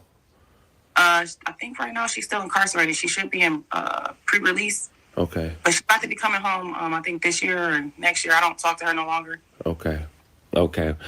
Now, I saw in the report when I was watching the First 48 episode, was there any kind of substance inside that marijuana that could have made y'all or made him act a certain way? Yes, it was actually PCP found in the marijuana. Do you think by chance y'all possibly could have hit that? Of course. That was they had it on the evidence. That was the same weed that they retrieved from the house from our story. Got you. And coming home 7 years, what year did you come home? 2019. How did it feel for you? It felt amazing. Like, it felt a little weird too. Like, I felt like I was in a whole different world. Because when I left, like, the cell phones and the technology and stuff wasn't as like updated. So I didn't even know how to work my phone at first. Right. So at this point, you 24 years old, right? When you come home? Actually, I was 25, 26. 25, 26. And how is life treating you once you hit the streets? Once I hit the streets, at first life was a little bit of a struggle because, the jobs and stuff like that. I was trying to find good jobs. A lot of jobs and stuff wasn't taking me in, wasn't accepting me because of my background and the charges. But, family support, I always had family support and, friends. So I did have a support system always. So it wasn't that bad, But that's how I got introduced into dancing because, obviously the money wasn't that well. They trying to hire me for $9 an hour. I'm not a slave. Eventually you meet Carlos Banks. How long after you come home did you meet him? It had been some years actually. 2019 I got out. I met him actually last year in the summertime. I was actually doing a TV show with Rena Marie. It was called the Stripper Society Show. Okay. You remember how that conversation went? What, with Cash? Yes. Oh yeah. He just was very flirtatious, and when he got his eyes on something, he ain't gonna stop. And he would just really notice my dancing and stuff like that, because I've always been good in that type of field. So he had the Maybach. I was one of the girls he put in the video when he was outside rapping. Like, it was like 7 girls, and out of all the girls, he chose me. So yeah. Right. So y'all instantly hit it from there? Yeah. At what point do y'all consider yourself having a relationship shortly after that conversation? Not until months later, honestly, because it was just like I still was in a situation. So we just kept it on like a friend type of level at first for the first couple of months. And we just was chopping it up and stuff like that. We really would talk about like the Stripper Society group, and I had ended up quitting because it was just too much drama. And you know what? Women, it just always be a lot of jealousy and drama and stuff like that. So it was a lot of stuff surfacing on the internet from the drama and me being on the show and girls being weird. So me and him would talk about like that. Actually, one of the drama pieces was behind him because a girl was fabricating and saying that they were in a relationship. So I'm like, is this true? I'm like, because how you keep trying to get on with me and you like in a relationship? And he was like, I never had sex with that girl. And that's how we ended up, like, you know, getting, like, honestly kicking it off, for real, for real. Okay. Just catching people up in their lives and stuff like that. And we just found it funny. Okay. December 29th, 2024. Cash was gunned. Yes. First of all, tell me how your day started. Do you remember on December 29th? Yeah, I remember the whole day. We all had woke up. And he had planned on going on a run that day. And a jog? Yeah. Jog. He would jog from East 55th all the way up to like somewhere near like the ballpark or whatever. Not the ballpark, but you know, the ball stadium. Okay. Him and Alyssa, they had went together. They had took energy drinks and stuff like that. And I stayed behind because I had to go to work and I had to get dressed, and I'm a slowpoke and I take like a long time to get dressed. Right. So later on in the day, I guess when they get back, they start to get on live. Mm-hmm. Were you around? No, I actually was at work at the time. I had went to work like around 12:30, like day shift at the club Emperors. Okay. And so was you home when the situation went on? No, I wasn't home and I wasn't present at all. Okay. 5115 Broadway Avenue. Masked gunman breaks into Cash apartment. They say it was a robbery, but I want to ask you a couple questions because it's a couple things that contradict that. Like, in a police report, it mentioned that his narcotics were still in the presence of his home. And also, a door was unlocked. Do you know anything about that?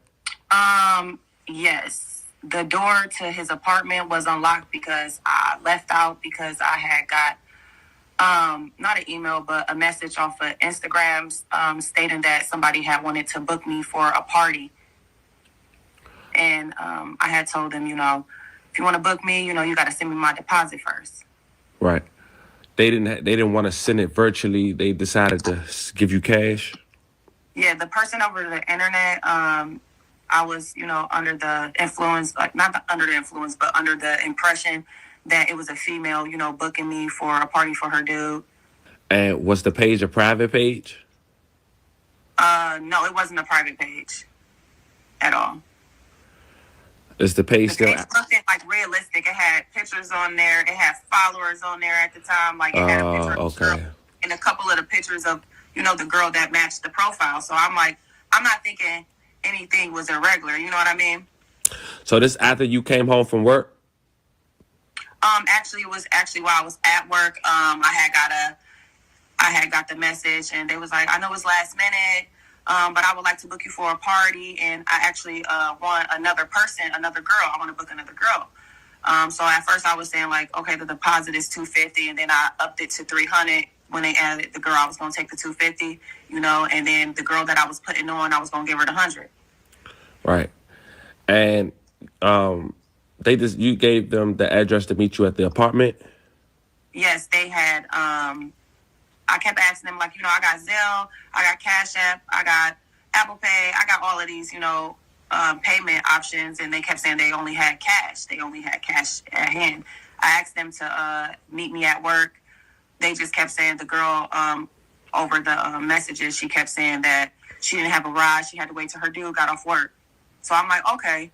I didn't really think too much, nothing of it, which I probably should have, because, being an entertainer and working in that type of field, like, my hours are different than everybody else, and I have taken so much money at hand before people that met up with me, in my same neighborhood or where I was at or around the area, and they would give me the money, you know what I mean, and keep it pushing, and I would go do a party. So I never thought, like, nothing of it. Looking back on it, do you feel like you giving them that location played a part in it? Just to give you the money? Yeah, I feel like that definitely played a part in it. You know what I mean? Because, had I not, given out the address, probably none of this would have occurred. But that was like, nothing under my control. I didn't know. I didn't know. I'm only doing like what I've been doing, taking my bookings in and trying to get extra money so I can do the parties. And actually we had planned on moving, so that's why at this time I was trying to take in all the money that I could. She backdoored him, man. She set him up, bro. Ain't no way around it, man. She set him up, bro. She done said it 3 times. I was waiting on the 4th time. She set him up, man. She set him up.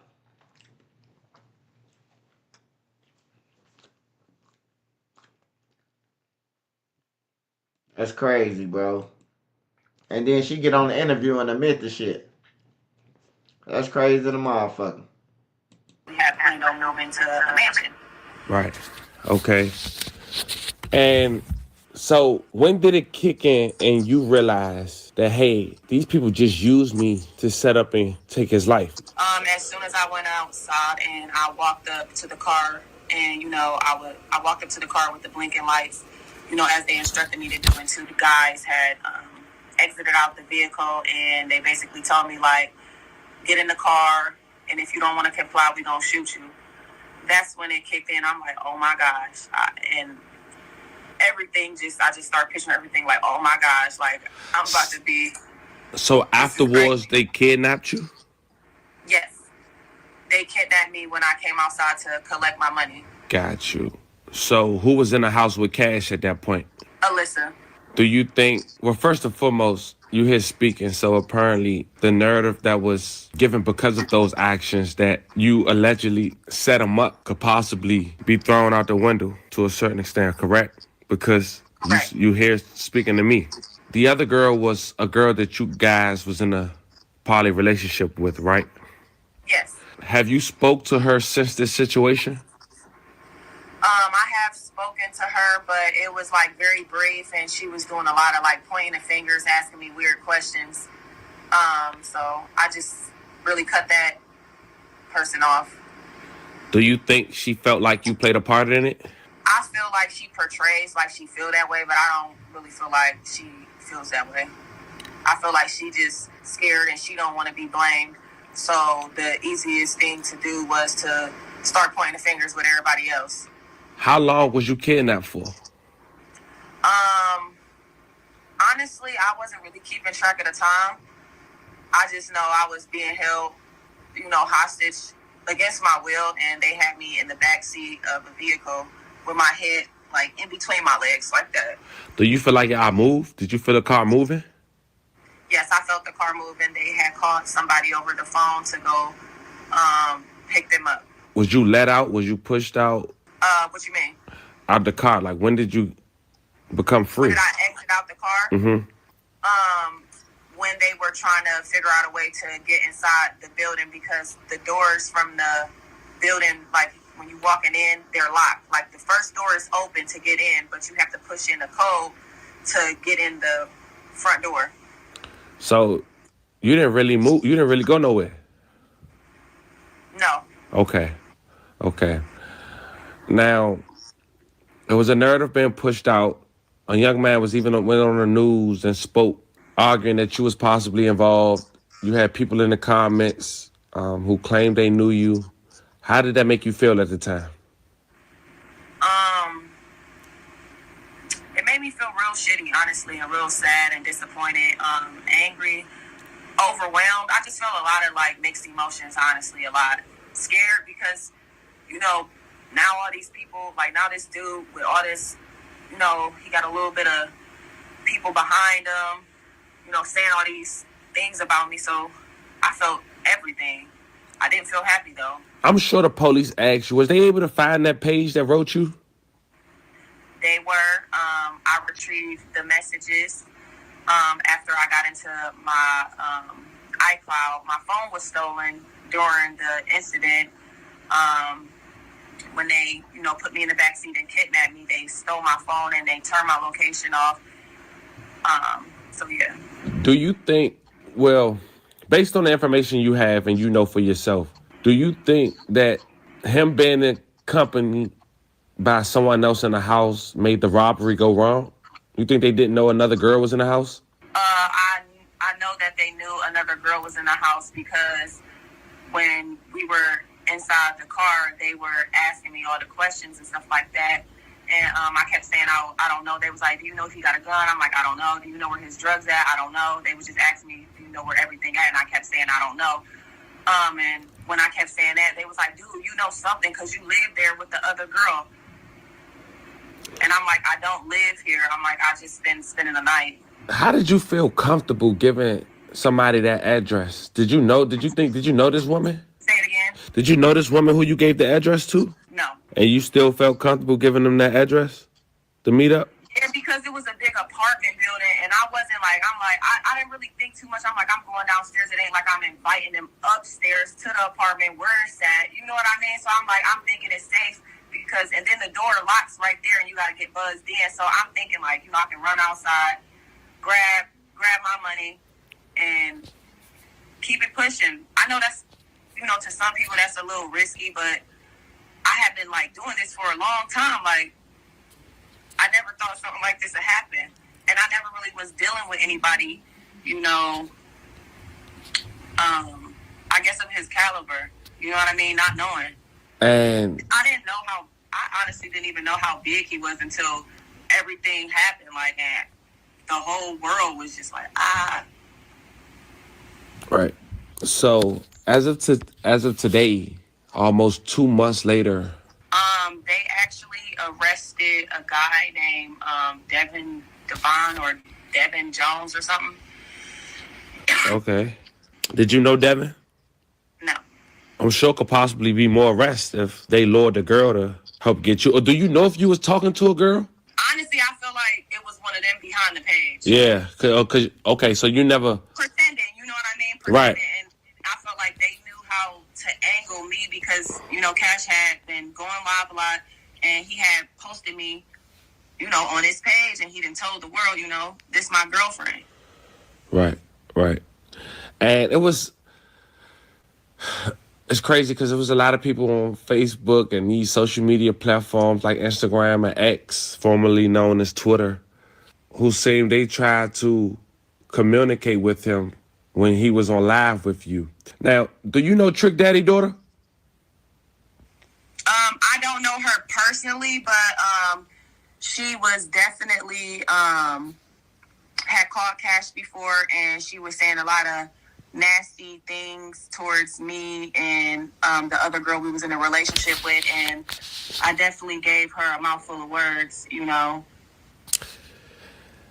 I wouldn't say I personally knew her, but I just knew she was throwing shade at me, and I didn't even know her. Now, all this is fresh. So we don't know if he's going to take it to trial. We don't know if he's going to accept a plea.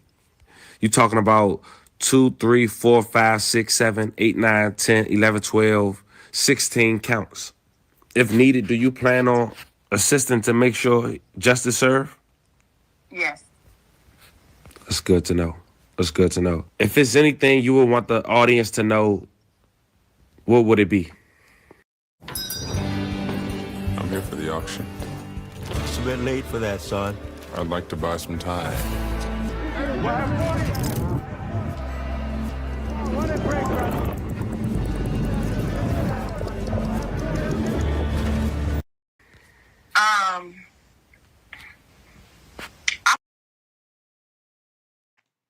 I ain't gonna lie, man. This the dumbest shit she could have did, man, was do an interview, bro.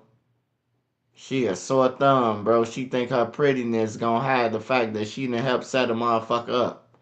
Like, that's crazy, man. She think she that pretty. Well, we just gonna look past her being pretty for setting the motherfucker up. Nah, bitch. You set dude up. We don't care if you pretty. You set motherfuckers up. We watch. I would say never believe, false narratives being put out there on the internet, because some things aren't as it seems. And the dude J Perp, he put a lot of false narratives on my name due to him not liking me because of ex he was cool with. And I would say, don't believe everything that's being put out there, even if a person do have a platform for themselves, because some people put out, false things on people, and that don't even be the case. And I think it's very wrong. And I think people, should learn to have like their own mind and learn to think for themselves. Looking back on this situation, and I know it's cliche, we can't change the past. We can only learn from our mistakes. But what if anything that you learn from this situation that you say to yourself, I will never do this again, or I definitely learned from this situation in this aspect, or I will continue the same way? Yes, I definitely learned a lot from this situation. And one of the things that I learned was, in this type of industry and like the type of work field I do, it's definitely good to have like a manager so they can handle, all of your business and stuff like that. So things like this won't happen, because, not having a manager and just making decisions off of, I was a little tipsy at the time. I just had got off of work. You know what I mean? So you got to understand, I was under the influence. I'm happy. I'm thinking I'm about to go outside and get some more money. I just made like $1,000 at work. So I'm like, yeah, 1,300. Like, I'm doing it, And I was actually, it went from me feeling good to me feeling shitty, And because of, me not having a manager and me not, having like that third party to like be like, you think you should do that, or you think, I don't know, that's a little skeptical, like to give me that other insight. I think from not being able to have that, that definitely played a big part in everything that happened. And I learned from that. Like, I know now I have a manager, and I'm not going to accept nothing past a certain time either. Like, I guess after I get off work, it ain't going to be I'm about to catch some more money, on the side, because that's played out. I realize now it's real people out here who preys on things like that and prey on people's lives.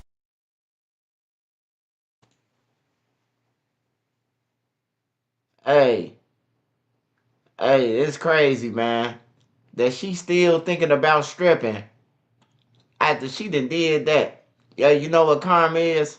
Somebody getting her ass back. That family gonna order her ass up, and that's gonna be her last order. Savage Black, what's up, Savage? Nephew, what's up? Thanks. Sometimes we don't know our actions can have a reaction, right? And exactly. And it may not be what people think it is, even though the evidence would suggest that. But because we have learning curves throughout our journey in life, we don't always make the best decision. And, anybody looking at this story, and I'm sure you would agree, without the facts being presented and knowing someone was arrested and looking at the new indictment, if someone say they left a door open for somebody to meet up at their boyfriend house, you see what people come up with that conclusion. Yeah, I see where they would come up with that conclusion, but they also don't know like how his door was set up. Like, you know how it wasn't like I can lock the door after I left. You know how you have the twist lock at the top? Right. So when I left out, you know, I'm under impression it's gonna be something quick. Go get the money, come right back in, you know, and I know a lot of people had a lot of questions like, well, why didn't you wake him up? Well, he was obviously just on the live with the other girl, and they were just talking about they were about to get their freak on. So it's like I'm respectful in a way too. I didn't want to wake him up because I'm not even thinking none of this stuff was going to transpire. Got you. And I also want to make it known that on that live, that's not me. That's her. That's the other girl. Yeah, and I just feel like a lot of people they just wanted to point the finger at me because of like my past and my background, not even knowing what my past was, just pointing the finger, and nobody even knows her. And I'm not saying that she has something to do with it, but I'm like, why not look at the whole situation itself, everybody? If you're going to do some pointing of the fingers, why not look at everybody? Why just try to frame one person? Because you like, oh, yeah, I see she got a background. You know why you getting framed? Because your dumb ass got on the family interview. And he done already did this story already. This a part 2 with your dumb ass on there. And you get on that motherfucker, and the first thing you say is that you left the door open. Even if I leave out the house, if I was in an apartment and I leave out, I'm gonna lock the door. If somebody else in that motherfucker. If they ain't got no guns, I'm definitely gonna lock the door. You ain't just gonna get in that easy. Then for you to just go up to a car, they kidnap you, drive off with you. You done left the goddamn door open for fucking $200, $300, man. Like, come on, man. What the fuck we supposed to think, bro? Like, for real, you thirsty. You don't even know these motherfuckers. They telling this bitch where to meet them at. She the one who is supposed to be demanding. They want her to dance, right? So anywhere she tell them, they should be able to meet her. Every time she tell them to meet her somewhere, no, we can't meet you there. What about your apartment? Can we meet you there? Where you stay at? This bitch gave up the whole lick, even a PIN number. Y'all better watch them super sexy, supposed to be. Man, y'all think they sexy. They'll set y'all ass up, man. It's written all over your face, baby. You ain't got to say a word. You lied again. You got set up written up over your face. You got set up written all over your forehead, baby. Them long ass eyebrows. Yeah. It's written all over your face. Did Carlos know his alleged killer? You don't know? I don't. You don't know? I don't know. Okay. All I know is, just from hearing things from other people and stuff like that, like he did have people who didn't like him. And, after the situation had happened, I actually started, really looking at his page, and I did see, hateful comments to him in his music. Mm. And I think because of the lifestyle, he lived, I don't think that's it's always an easy lifestyle when you in the streets a little bit. And let's just be real, you in the streets. I don't think everything go perfect 24/7. Right. Understood. Man, I appreciate this conversation. Lanisha, I truly wish you nothing but the best in your journey, in your future. It's a very unfortunate situation. Yeah. The family, TV, and myself, we send prayers to you, man, and everyone affected by this story. We appreciate your time you took to talk to us, man. And anytime you feel like you want to reach out, don't hesitate. It's very unfortunate. I'm glad you was able to get your story heard. I'm wishing you nothing but the best. Thank you. Oh, one other thing. I don't think we touched base on this. You said something about the closet door. Yes. It just, the closet door, it was also presented that, they said I set him up, but all of his weed And Yeah, I said that. in the closet, and the closet door was still locked. So I just feel like, how is it a setup? Most people are trying to do a robbery, are trying to get what? Yeah, right. And so that's why I was confusing, because I'm like, was it a targeted hit or the robbery went wrong when he didn't give it up? We'll never know, I guess. Oh, that's what happened. Yeah, that's what happened when he didn't give it up, because when they came inside and they was like, where the stuff at? Where the stuff at? They had me and Alyssa in the kitchen, and they had us like, what is it called when an earthquake about to happen or whatever? Like, remember in school they used to have us go down and get on the ground and kneel? Yeah. So that they had us like that against the wall, and they kept asking him where the stuff at, and he kept, saying, I don't know. And that's when they was like, hey, don't move. And that's all I heard was like, don't move, stop moving. And then I heard, the guns going off. Got you. And then did they kidnap you after that? No, it was a lot of. Hey, Savage Black, this is Journey White new auntie, man. She going there with Journey White now, man. So now we got Journey White auntie. She experienced, because she been locked up for this shit before. So this the auntie. Then you got Journey White and Nene Brooks. That's the setup crew right now. Until we add in the rest of their family, the setup hoes,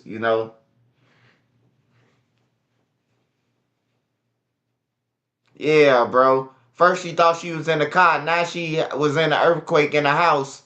Like, come on, man.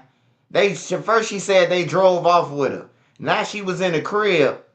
While they was telling him to give up the shit. But at first she said that they, like, this crazy, man. This crazy, bro. She was better off not even going on the interview, man. She should have just stayed off. Didn't nobody know how she looked but the people. And she could have made it through life in another state. She in front of her move. He said, did the car move? She said, yeah. They drove off. I had my head in between my legs. Running back and forth Gotcha. in the house. And then there was no more sounds because they had left. Gotcha. But they kidnapped my fucking phone. Gotcha. They made things like very hard because, during, me talking to the detectives and stuff like that, like I didn't have like the one thing I needed from, them texting me over the internet and booking me. And it took me a long time to get into my iCloud. Gotcha. Man, Anisha, I can only imagine what you're going through. And I'm sure people still gonna have their own narrative. But like I said, I appreciate you taking the time, because there's always two sides of the story. Yes. I guess we can wrap this interview up. Once again, we thank you for taking the time to speak with us. Is anything else you want to say before we get up out of here? I just want to say I appreciate you guys for taking the time out to listen to me, because a lot of people haven't been taking that time to even hear my side of the story or hear anything. I want people to, just learn from this situation, learn from me, and learn how to handle things. And, as far as me, I'm just going to continue to, think positive and think about all the good times that, I had with Carlos, because sitting and dwelling on all the negative things or the what ifs, that's going to keep me stuck in the past. And I just know he would have wanted his family to be happy regardless of what's going on. And me to be happy and to be positive and to still laugh and try to remember the good times. People are gone he may be gone in the, in the physical, but I am very spiritual. And so I know he ain't gone. He's still up there. He's just opening more doors for the people he loves. That's tough. I appreciate that. Lanisha, thank you. Feel free to contact us anytime you have any concern or question or want to reach out. I hope you enjoy the rest of your day, and we definitely appreciate you speaking with us. Thank you, and I appreciate you. You're welcome.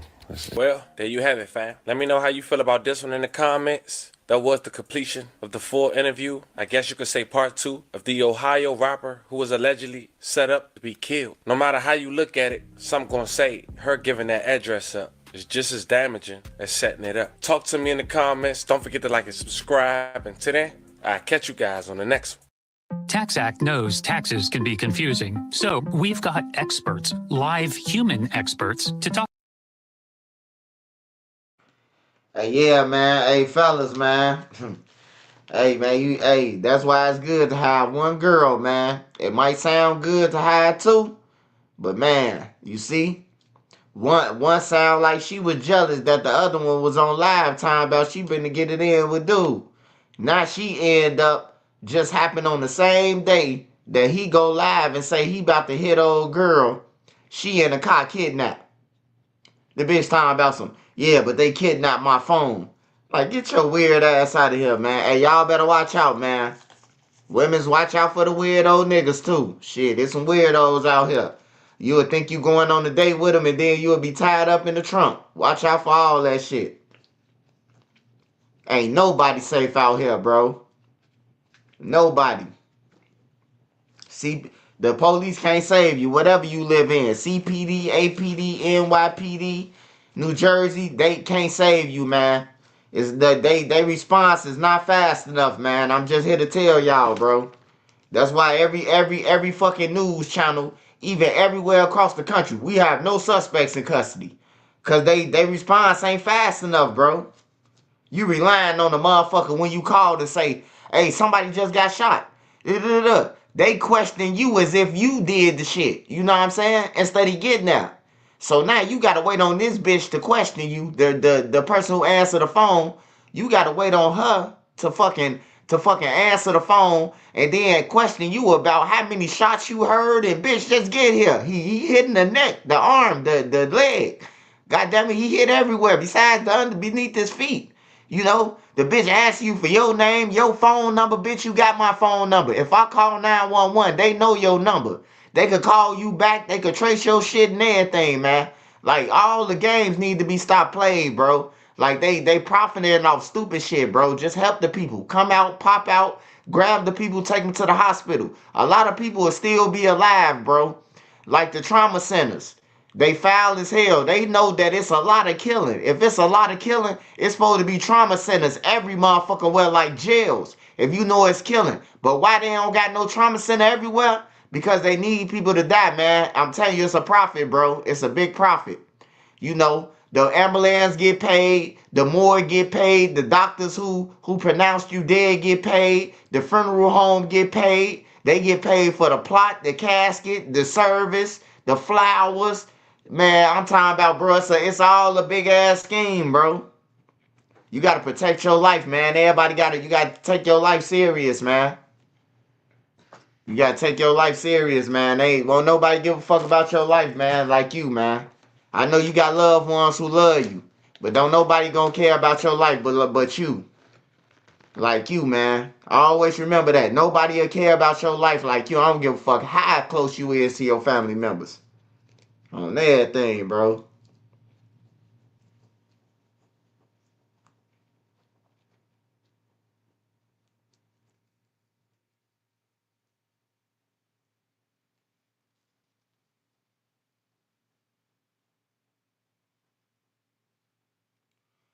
Yeah, you watch bitches like that, man. That's crazy, bro. She had enough balls to get on the interview and get the goddamn it confessing, bro. Like, what's wrong with these people, bro? I don't understand this shit. Like a motherfucker dead right now. Even though they got suspects in custody, I wouldn't even came out if I was her. I would have stayed low. Don't nobody know how you look. You know what I'm saying? Like, don't nobody really know you but the people in Cleveland. Man, I would have stayed low, bro. Moved to another town and did my thing. Now everybody know. Now you a dancer, so everybody looking for you. People got real family members, bro, who will go to where you at and kill you, bro. For real, bro. It's some family members out here who love their family. For real, bro. And they feel like you backdoored them, bro. They'll come wherever you at to get you, to stalk you, bro. Look at Lil Durk and them. Lil Durk and them case all the way in California. Lil Durk showed us. Lil Durk broke the barrier. Lil Durk showed us. Lil Durk and OTF showed us that you will go to far lengths to get a motherfucker. You will fly from Chicago. You will fly from Florida. You will fly soon when you get the phone call. You gonna make it there to kill a motherfucker, bro. He showed us that there's no limit to how far you gonna go to get a motherfucker. Lil Durk showed us. If y'all don't believe nothing, just look at Lil Durk case. Lil Durk them ain't from California. None of them motherfuckers who went there from California, bro. They sent they self off. How the fuck y'all think y'all gonna come on the airplane, kill somebody, and then get back on the airplane like y'all invincible, bro? Like, it's crazy, man. That's crazy alone. Hey, look, every time you go through the airport, bro, you gotta show your ID. They gonna scan your shit. That's the feds, bro. That's federal. The airport is federal, bro. I don't know what they was thinking, bro. Creative players, though. When you paying for friends, you paying to show niggas that you the man, you the Don, you the Mustafa of the group. Hey, that's a downfall. So, Hunter, to your answer, Dirk ain't coming home, brother. Hey, once you in the feds, this one thing I do know about him. Once you in the feds, bro, it's over with. It's over with once they get you, bro. I ain't gonna lie to you. It's over with once they get you, bro. This is not CPD. This is not NYPD. This is not Atlanta PD. This is not none of that, bro. This is the U.S. government versus all 50 states, bro. So whatever crime he committed in them states, they finna come and hit his ass across his head with all them crimes, too. Trust me. He finished, man. I hate to say it, bro, but he finished, bro. Dirk barked up the wrong tree.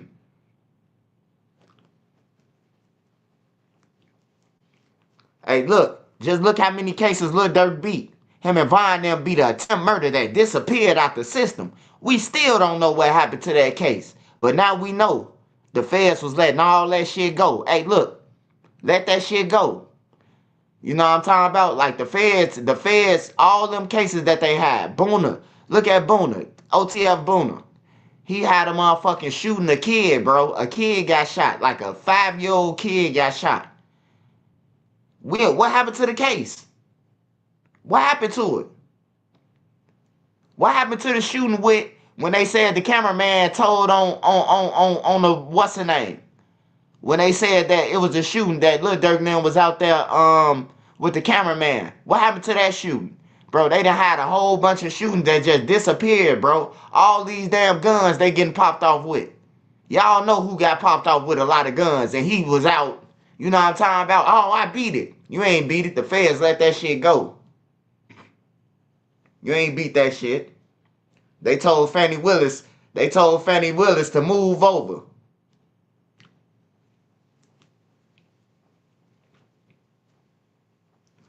They called Fannie Willis and said, hey, look, let Lil Durk and King Von go.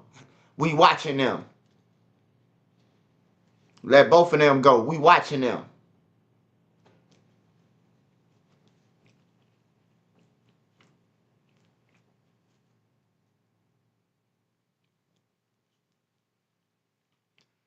Man, when you make it out, man, this to the youth. When you make it out, man, hey, look, don't look back, man. Keep going, bro.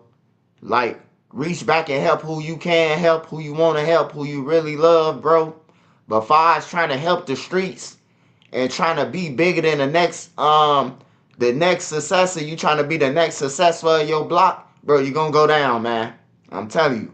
Running a criminal enterprise, man. That means you taking your legal dollars or illegal and you running the criminal enterprise, man. You using your money that you making to fund niggas killing, robbing, stealing. You funding all that shit. The guns, the drugs, you funding it. You running the criminal enterprise, man.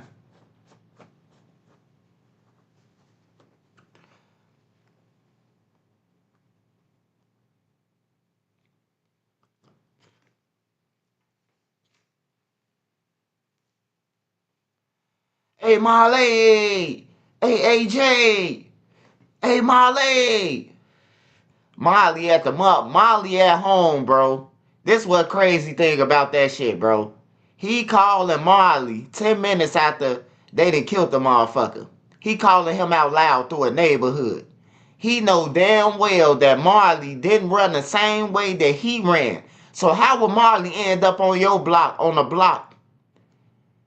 How would Marley end up on the same block with AJ when they ran two different ways? AJ ran west and Marley ran southeast. You know what I'm saying? He ran south, but he ran south in the hundreds. They was in the hundreds. He ran down towards 112th, and Marley ran down 111. Goddamn it! Why the fuck is you calling Marley? Then they left their phone in a car, bro. And then they said Lil Durk name, bro. It ain't looking good for Lil Durk, bro. I ain't gonna lie. And then look, we don't even know everything they got. We just know what they put out there, bro. They got way more shit than that, bro. They gonna hit them across their head. Wait till this information come out. It's gonna hit them across their head, bro. They said they got 230 gigabytes, 230 gigabytes of data, murder, videotapes. 20,000 pages of evidence. Man, do you think he gonna get out? Yeah, Lil Durk, man, that's a disappointment, bro. I ain't gonna lie, bro. That's a big disappointment, bro. No matter how many times I report about it or none of that, that's a disappointment, bro. Like, for real, Durk did that shit to himself, man. Like, it's nobody's fault why it's Durk in there. It's nobody's fault, bro. And then, cousin Vonnie, like, bro, you riding on a plane with me, bro, and then you going buy some guns? I'm telling. On everything, you ain't even got to worry about who gonna be the witness. Dirk Banks, did you see anything? Hey, look, he stole my credit card. I didn't even know he had a card. On everything, bro. Like, that's the only way Dirk gonna get out. Dirk got to get up there and be like, the reason why I told Diddy don't have nothing in my name, because he said he was bringing in individuals that I don't mess with. So I was telling him that he responsible for him. And then I'll be like, didn't I, Diddy? Didn't I tell you that, Diddy? And he better say yeah.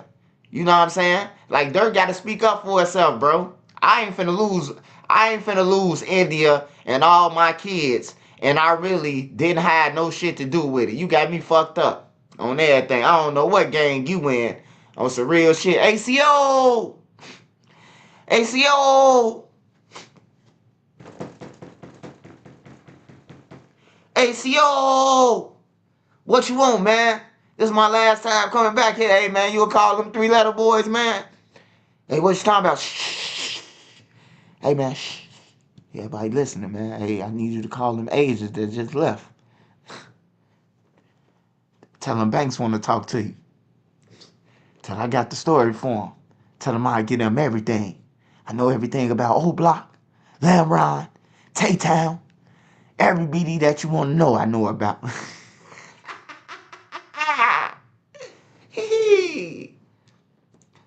Oh, that thing. Dirk better start talking, goddamn. This ain't about being no real nigga, man. You got a pretty ass woman, man. Hey, fishy gold, man. That's the only way he gonna get out, shit. You asking me how he gonna get out, shit. That's the only way. He did it.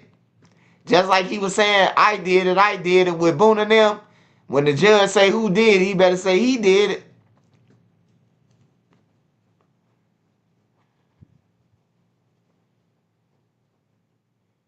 Oh, my mama, you better start writing down every murder that King Von did that he knew about. Shit, he said he was gonna red man anyway. Why y'all surprised? If the feds come and get me, I'm a red man. You heard what he said. Feds come around asking me about bodies. Yeah. I'm going to tell them that the dead man did it. Y'all heard what Lil Durk said. Whatever the fuck he said. I can't say it like Lil Durk, But yeah, Lil Durk said something like that in one of his songs I heard. He said if the feds come snooping around, man, I'm telling them about the bodies, man. You better get to telling them about every motherfucking body he know. That's the only way he gonna come home in 30 years, 40 years. That's the only way. He got to tell him about everybody, man. King Von started with King Von. He got like 7 or 8 of them bitches. Real rap.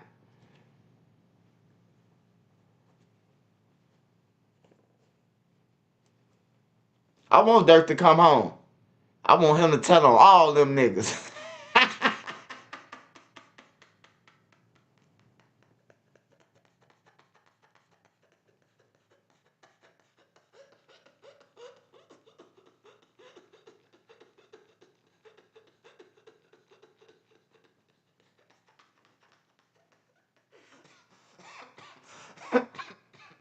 Hell no. Hey, I finna write Lil Durk a letter, man. I gotta give Lil Durk some words of encouragement, man. I gotta write Smirk, man. I'm write Smirk, y'all. I'm gonna take a picture of the letter and put it on my stories, man. I gotta write Lil Durk though, man. I gotta write Smirk a letter, man. If you ain't never did nothing in your life, Smirk, it's time to tell. Steve Drive. It's time to start snitching. Steve Drive. Steve Drive. You think Nine gonna get out? Do I think Nine gonna get out? Let me see. He was a juvenile at the time. Nine probably do about 10 more years, 15 more years. He probably be out. They probably bring him back in court and say he was a juvenile and all that shit. But if he exhausts all his remedies, he ain't getting out. If he put in all his appeals, he ain't gonna come home.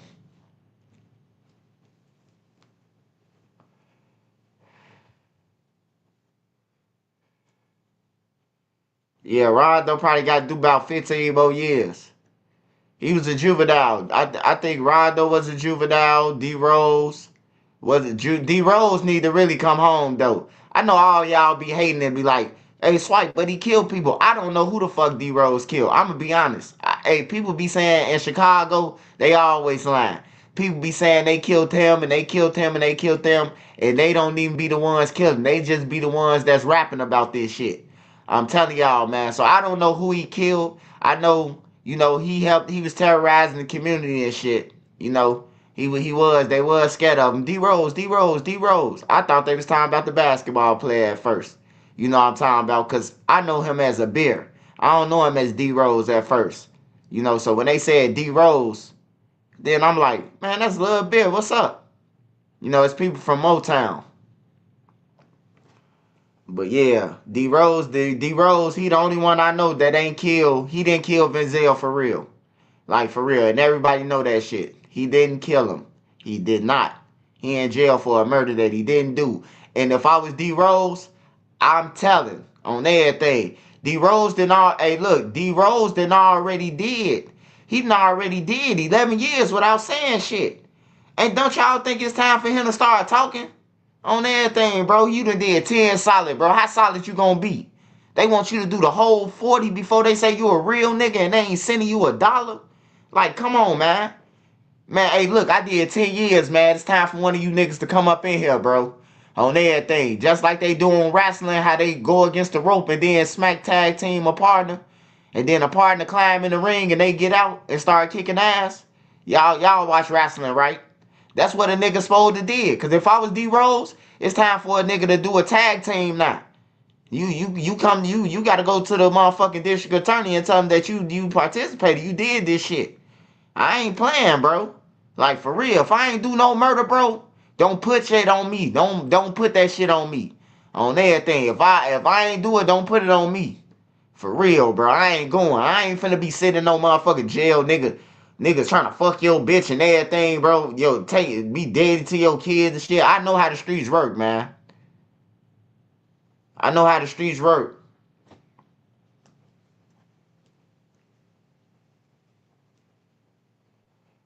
Yeah, man, they left D Rose for dead, man. I looked at a picture of D Rose, man. He looked like Bob Marley's son right now up in that motherfucker. I'm talking about with no money though. The Bob Marley son with no money. Like he was just in Jamaica in jail, fucked up. That's how he look now. How you fucked up, bro? And they got your name in every song, man. Like how? You know, at least if you got 40 years, when you take your pictures, your skin's supposed to be glowing. You supposed to be fresh than a motherfucker. You hear me? Clean clothes and everything, nigga. You up in there 40 years. Nah, bro. I'm telling y'all. I'd have been on the decks with niggas, man, who was with Dirk and them, who was with niggas who got money. Man, hey, look. My box was they box. Hey, Scud, when I'm at work, you can go in my room. You can go in my room, go in my box, get whatever you want to. I'm telling you, I did that to a lot of these niggas, bro. I'm telling you, I got ammo.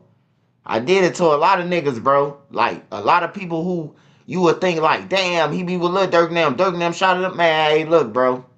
Niggas fucked up in there. I'm telling you, out of sight, out of mind is real. Yeah, Big V. He ain't killed Big V, man. He ain't killed Big V, man. He didn't do it, man. They lied, man. They lied. They lied. They got his name off. They pointed him out from YouTube. Chief Keef point from Chief Keef and them videos and shit. That's how they pointed him out. They ain't know who D Rose is. It even say that in the paperwork. How did you know him? I know him from YouTube. Chief Keef shot him out on everything. That's what it say in the paperwork, bro. And then D Rose ain't got no real lawyer, none of that. Like, man, it's useless being in the game, bro. Niggas say free you, that's my dog, that's my homie. Ain't never seen you shit. And then end up back in jail right with you, bro. And then their excuse to be like, man, bro, I forgot about you. You will run to the same nigga who said they was gonna send you something, bro. He'll be back. I'm telling you, bro. When I did 4 years, bro, I done ran into niggas who said, hey, Swipe, man, you looked out for me, bro. I got you. I ain't looking for that shit. But then they end up coming back 2 years later on a parole violation or a new case. Now they talking about, bro, send me something over there. Hell no, nigga, I ain't sending you shit over there. Nigga, hell no, I ain't sending you nothing, nigga. It's for real. You done left, told me that you got me and everything, nigga. I'm feeding you because you can't go to the store no more. And then you lie. Then you come back in there 2 years later talking about, say, hey, bro, send me something over here. I'm fucked up. Yeah, you gonna be fucked up this bit.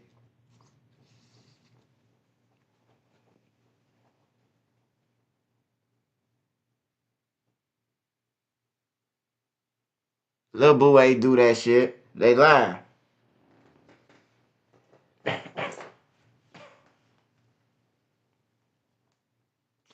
But yeah, D Rose, man. Nene tried, bro. Innocent Project, they take forever, bro. Like, we done put his information into the Innocent Project. Nene that gave him everything about D Rose. Like, everything that we could come up with, you know what I'm saying? And tell the Innocent Project people, like, we gotta wait on them, man. They said it could take years, bro.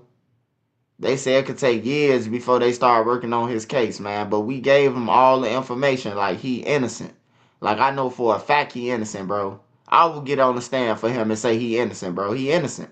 If you want to go off, is he innocent? Yeah, he innocent. But if his ass get up, if his ass get out, and he get out, like, from being innocent, and then he start talking about some he gang and go and kill people, oh, his ass going back to jail. He going back to jail on everything. We don't need you out here polluting the community. You know what I'm talking about? Sit your happy-go-lucky ass down. You damn near lost your life, and you out here talking about you sliding on the ops and shit.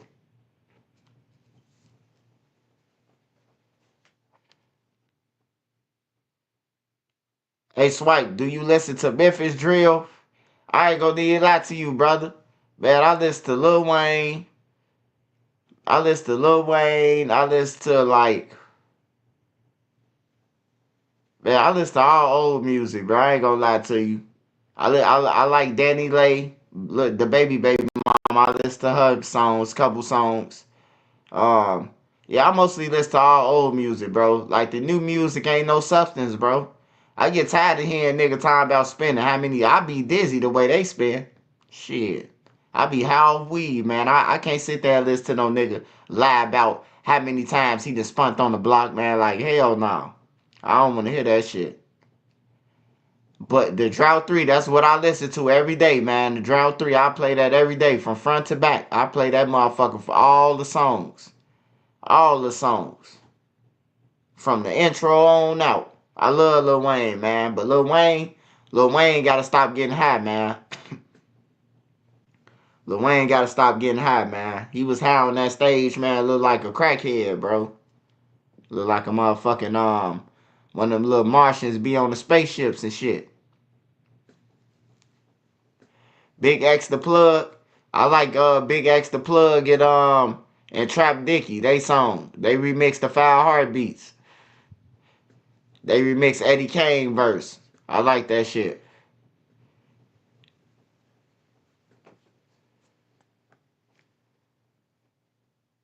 Yeah, but I don't even listen to no drill music, man.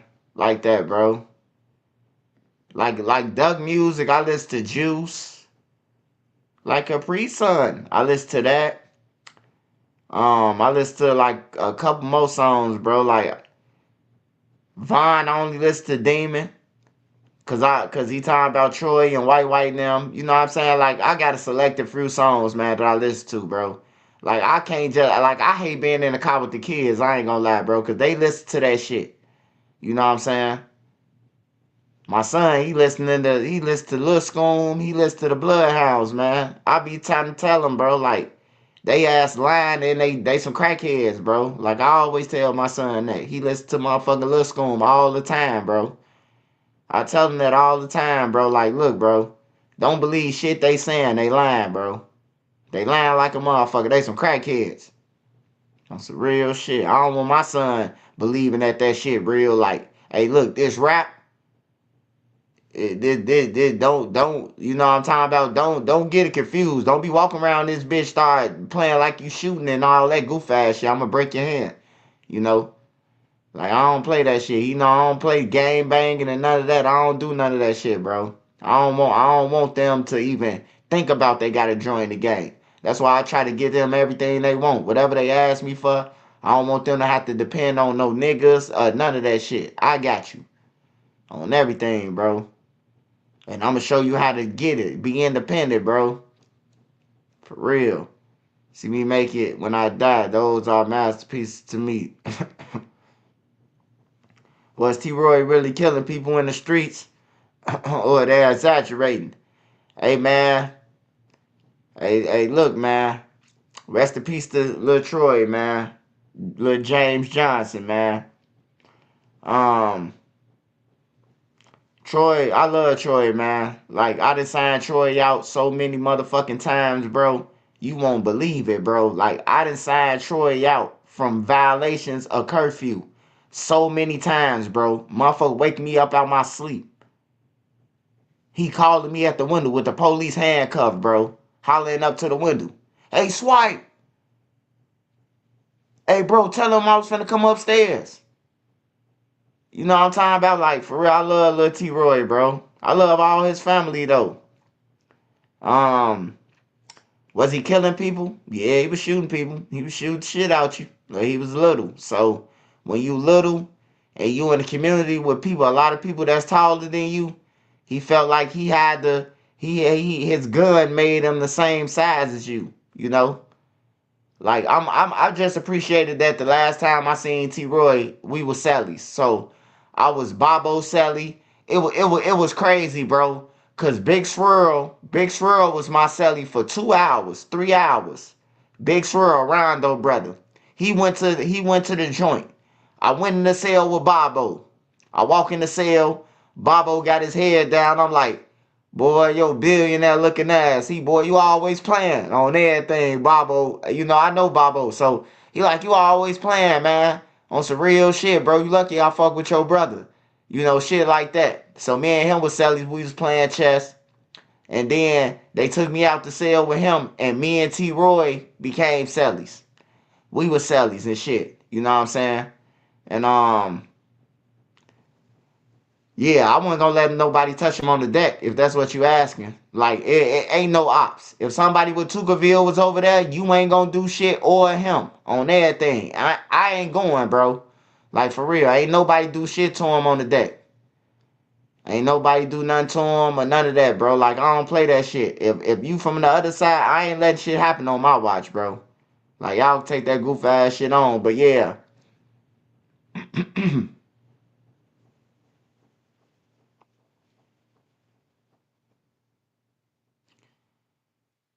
Yeah, Bobo and them though, man. Like them guys, a lot of guys died though, bro. The way they was living, man. You can't kill nobody without getting killed, bro. You can't shoot nobody without getting shot back. That's some real shit.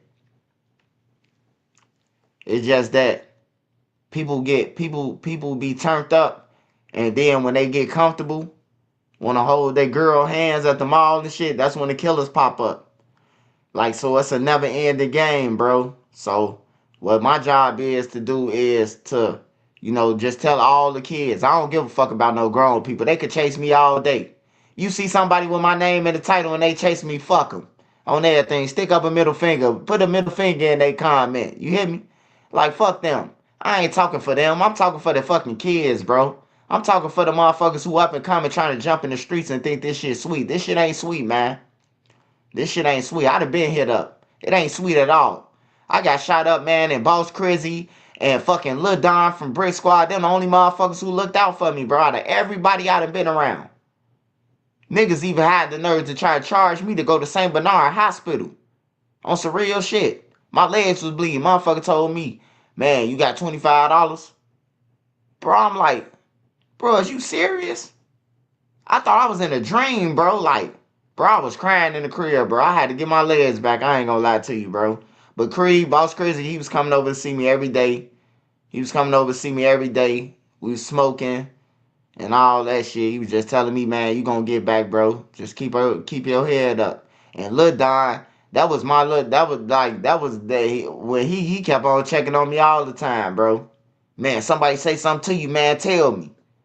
Like shit like that, man. But I'm glad I'm able to walk on everything, bro. Cause when you in a wheelchair, bro, everybody treats you like shit, bro. I'm telling you, the people who you trusted, they'll get over on you on everything, bro. My own homie. I hate to keep on talking about this, but this my last time talking about him, bro. Cause he dead, and I shouldn't be doing this shit.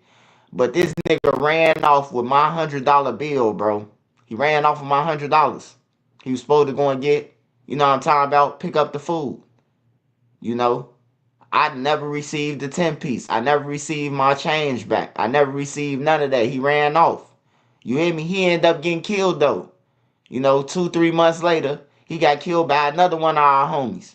He sent them to the store to go and get some Pampers and some milk while he watched his kids. And he ran off with the money. Homie slid on him. You hear me? Killed him. Killed him for running off. And told the judge, goddamn it, he'll kill him again. You hear me? Like, for real, bro. Like, shit be real. He ran off on me, though. I called my mama. My mama was like, I'm going to dialysis right now. You hear me? No, I called my mama and woke her up. I asked my mama, I was crying. I was like, I need some food. My mom was like, man, I just gave you some money. What happened to your money? I say, man, this nigga ran off of my money, mama. She was like, he ran off with your money. I'm like, mama, I ain't eat. He ran off. You hear me? Now I gotta explain to my mama that you ran off. You hear me? So look, when he died, right? His family called and said, man, your boy died, man. You gonna show up at the funeral? I'm like, hell no, that nigga ran off my motherfucking $100. The fuck I look like showing up? You hear me? Am I gonna get my $100 showing up? Is he gonna pop his hand up when I walk past his casket and he gonna get my shit? I was dead serious, at the time, because I was in a wheelchair, bro, and you ran off of my shit, But now I forgive him, man. God to bless me tenfold, bro. I forgive him. He gone anyway, man. But, when you in a wheelchair, bro, don't nobody care about you, man. They don't care about you, bro. You lose everybody, bro. The females that you have, bro, it's over with. It's over with. On some real shit. The females that you had over with, they gonna be the first ones gone. You can't do nothing for them. You ain't got no means to get money from this wheelchair. You ain't got nothing. So they gone. Off the bat. Yup. Hell yeah, though, man. I got a brother in a wheelchair right now, bro. One of my big brothers. He in a wheelchair. He got hit up 26 times. On some real shit. I be saying how people be trying to play him. You know? Like everybody he done fed. Everybody he done put on. Everybody he done did shit for. You know? Motherfucker play crazy. Like he ain't never did shit for him. But I got him. I got his back. That's my mama's son, bro. Like I got his back. You know, he don't need no niggas. We don't need the streets. You know? We don't need no niggas. But that's how it be, bro. My brother in a wheelchair and don't nobody give a fuck about him. I told him that when my brother wasn't in the wheelchair, I told him that. I say, bro, man, I was crying, bro. You hear me? Bro, yeah, my brother got ambushed. My brother got ambushed, bro. He got ambushed on the block. Some real shit, bro. My brother in a wheelchair right now. He could stand up and everything, though. He in a wheelchair, but he could stand up. Like, if he wanted to, he just got to put his all into it. He could probably slightly get back, you know. But he don't be trying to get. He like, you know, I'm older now, bro. You know, I'm older now. I ain't gotta do that shit. So yeah, I be saying that shit, bro. I be like, man, bro. I be trying to tell all the youth to like stay out the streets, man.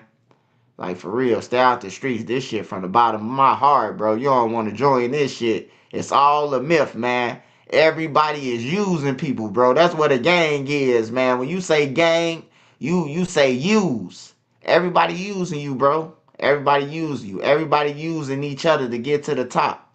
You could go, hey, look, the street's so fucking dirty. You could go on a hit and do a job. And you will be wondering why the nigga who went with you, why he rising in the ranks. You know why? Because he going back telling motherfuckers that he do it all the work when you the one putting in all the work. So now he done rose to the top. You hear me? And now he willing to backdoor you so you won't open your mouth and say, I the one who killed all them people. Like, the streets dirty than the motherfucker, man. I'm telling you. It's just to use the motherfucker.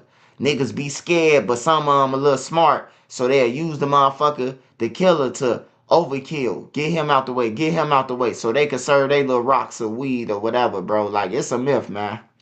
It's designed, bro. The leaders designed to run that shit. And everybody under them, you gotta follow the rules or you gonna get fucked up. That's all it is, bro. That's why you ain't gonna see me throwing up no motherfucking gang signs. You ain't gonna see me doing that shit, bro. I always been a rebel, bro. I always been a motherfucker who, like, damn, bro, you just robbed Scud and them. Hell yeah, I needed that shit. That's how I am, bro. I always been like that. I never followed the rules. Anybody know me, they know I ain't never followed no rules, bro. Like, when I did jump in the streets, I jumped in the streets like I ain't honoring nothing. You know what I'm talking about? Like, I ain't respecting nothing, bro. But my boy EO, though, guy named EO, man. EBK EO, bro. I ain't gonna lie. He kind of turned me out when he went to war with his block. When he went to war with the BDs, it like showed me like these niggas with power were really pussy. You hear me? And that just made me even more eager to rob everybody because I'm like, they really bitches. On everything, they really bitches, bro. You hear me? Like, he applied pressure to their ass. He was coming through, putting belt to them every fucking day. You know what I'm saying? And they were scared. And when I seen that, just like when they were scared of the hobos, and I peeped it like, bro, every time we around, bro, that's all they talking about. Man, watch the dude now, watch the dude now, bro. Like, bro, just chill out. When they come through screeching up, then shit, we unload. But until then, just be cool. Like, they running around like Alpha off the Power Rangers. Aye. You know? That's when I know I'm like, these niggas really hoes, bro. They ain't got the heart to do it, bro. So they find younger people to do it, bro. Because they ain't got the heart to do it. But now that ain't the situation, though. The kids killing now. It ain't the situation of the older people sending off the kids, bro. The kids just jumping in this shit like they getting guns, walking around. Like, you really got to watch your kids, bro. Little kids going outside. They linking up together. Man, my stepdaddy got 5 guns in the house. One of them is still a gun. Now these motherfuckers, you think they at the park, they out there robbing everybody. You hear me? Running up on people. Cause they seeing this shit in movies. They seeing this shit on games. They seeing this shit. So he might be your baby, but this motherfucker out there committing real crimes, bro. Like, you gotta really watch them when they young. They still your kids. Just cause a kid can open up a pack of noodles, goddamn it, and make them, and you ain't gotta worry about him feeding them no more. Then don't think he grown, man. I'm telling you, that's why these kids dying. They out here killing people, and then they want to go to Chuck E. Cheese for their birthday, and then the killers meet them at Chuck E. Cheese and kill them. You know, cause they think they still a kid. Nah, you a grown up. Once you let that trigger blow, you a grown up, man. To me, you a grown up, cause you willing to take a life now. So you a motherfucker grown up to me, you know. And that's what I'm doing with my channel, man. I'm talking for the kids. I always get back tenfold, man. Every time we out, me and Nene get back. I ain't got to record it, man. If I recorded everything I did, bro, like, I have a lot of content, bro. I ain't got to record, man. You know what I'm talking about? Just know when I see them people downtown and everywhere, no matter where I'm at, Peoria, Springfield, St. Louis, Missouri, everywhere, wherever I be at, bro, like, I get back, bro. If I see them outside, bro, I know when the motherfucker hungry, bro, because I was hungry outside, bro. So I know when the motherfucker standing at White Castles, they ain't standing outside. Hey, look, hey, order a case of cheese, order a case of no cheese. Get them some chicken fries in there. I just pull up on motherfuckers. Y'all hungry? I'll take this whole case. Man, they get the crying, bro, like ain't nobody did this shit for them, bro. I ain't got to record that. On everything, that's just off the strength of Jesus, bro, for blessing me. God, whoever you want to say blessed you. On everything, bro. But I know when I get blessed, bro, I bless people, bro. Cause I was out fucked up. I remember I robbed everybody. Shit, motherfuckers was looking for me. I really didn't. Nobody ain't even want me in their house. Motherfuckers was like, man, you can't stay here, man. Dude, now I'm looking for you. But y'all didn't help me spend my money. You hear me? That's when I really stopped hitting licks with people. Cause I'm like, I can't hit no lick with you. I hit a lick with you. I spend all my money with you. We smoke all the weed and high. And then you talking about they looking for me. You hear me? What type of shit is that? I break you off some of the money and then you still tell me they looking for me. Man, I don't know what you did, Scud, but they riding around looking for you. Ain't that about a bitch? Man, get out of the game, kids, man. That's all I can tell you, man. If you don't understand what I'm saying now, just rewind that shit 1,000,000 times, man. You'll understand it one day. But ain't no rules. Always remember that, man. Ain't no rules. Everybody always screaming. That's what the game members scream. Oh, man, ain't nobody following the rules. Ain't no rules, man. Ain't no rules at no time, man, by any means. Ain't no rules to war. Ain't no rules, bro. On some real shit, ain't no rules to fighting. If you fighting a motherfucker, I ain't never, you can't hit him in the chest. You can't hit him in the nuts. Bro, if you fighting a motherfucker, bro, if a motherfucker trying to attack you and fight you, bro, there's no, hey, bro, you can't put your hands around my throat while we fight. Like, come on, man. Ain't no rules in this shit, bro. It's just how far you willing to take it and another motherfucker willing to take it. That's the difference. You might willing to just smack him up. He might be willing to kill you. Because he can't take no ass whooping. You know? So just get out the streets. Listen to y'all parents, bro. You know, they telling you shit because they done been through it. You know?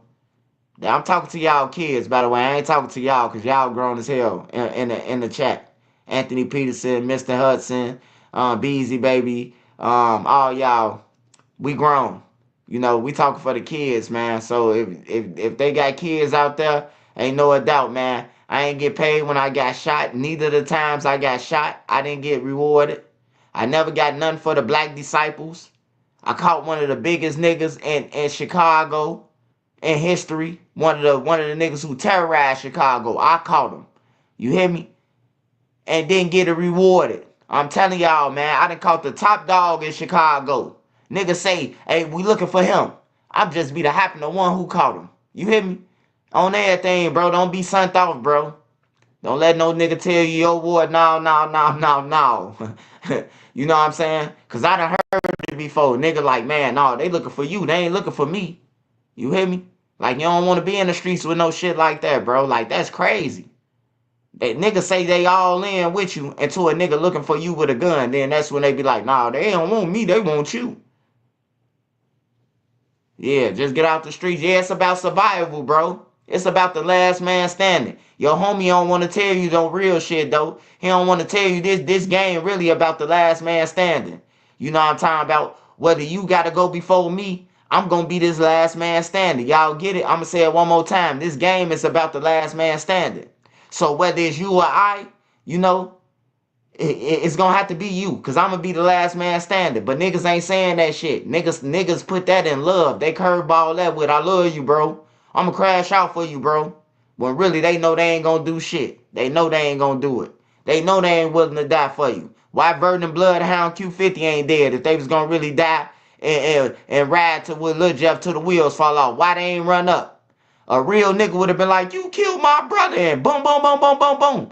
But him and Rob and them would have had another shootout, you hear me? Like, niggas ain't really want to die. Niggas don't want to die, man. A lot of people say, I don't care about dying. They lying. They lying. They lying like a motherfucker on everything. I know them motherfuckers in the cemetery right now. I know a lot of them ghosts is hanging on to that gate like, no. No. A lot of them want to come back down here on some real shit. Don't nobody want to go, bro. Who the fuck want to die? Like, I want to die. I'm ready to die. Like, man, get your ass out of here. You sound like a motherfucking goofy, nigga. I'm trying to smoke weed, go on the beaches, barbecue jerk chicken. You know what I'm saying? Do the jerk. I mean, not barbecue jerk chicken, but put jerk chicken on the grill. You know what I'm talking about? I'm trying to do shit like that, bro. I ain't trying to be with indulging in no fucking lame ass shit. I ain't trying to indulge in it, bro. You can say what you want about me, man. I'm going to run up this site. I'm going to show the kids one way or another that you can get this shit without robbing people, killing people. I'm going to show them. On everything, I'm going to show them 100K in all 50s. I'm going to show them. On everything, I'm going to show them, man. Hey, look, this is what I got off just interviews, what I saved, man. What I saved off interviews and some YouTube checks, man. You know what I'm talking about? This ain't even what's in my bank account. This is what I just put to the side out my money. I'm going to show the youth, man, on everything. 100K all 50s, man. So that you can scratch the collar. You can scratch this collar. I ain't talking about no shit. I'm talking about you can scratch this collar. You ain't got to zoom in on no butterbucks. You hear me? Like, I want the kids to know for real, man. You can get this shit without killing people, bro. This shit everywhere, bro. It's money everywhere, bro. You ain't got to kill nobody. You ain't got to harm nobody, nigga. You need to stop getting on there and talking about how many people you killed and get on your YouTube channel and talk about your pain and shit. Like, you would be surprised. You would be surprised. You would be surprised how many people, you know, that'll fuck with you, bro, just off your story, bro. Like, damn, bro, this is what I went through. I lost all my homies. Niggas be thinking they got to get on YouTube and try to prove that they the biggest. You know, I ain't got to prove I'm the biggest. You know what I'm talking about? All you got to do is think it's sweet. You know what I'm talking about? Long as you don't touch me, you can say whatever the fuck you want to. Anybody. Because I know if I got to take it there, bro, like, I'm going to take it there. And I don't think people are, like, a lot of people ready for that shit, bro. Like, for real. Like, I ain't no nigga who's just in the streets like no motherfucking cornball. Like, nah, bro, I was in the streets. On everything, I was in the streets. I got hit up in the streets. You know? I was getting shot at in the streets.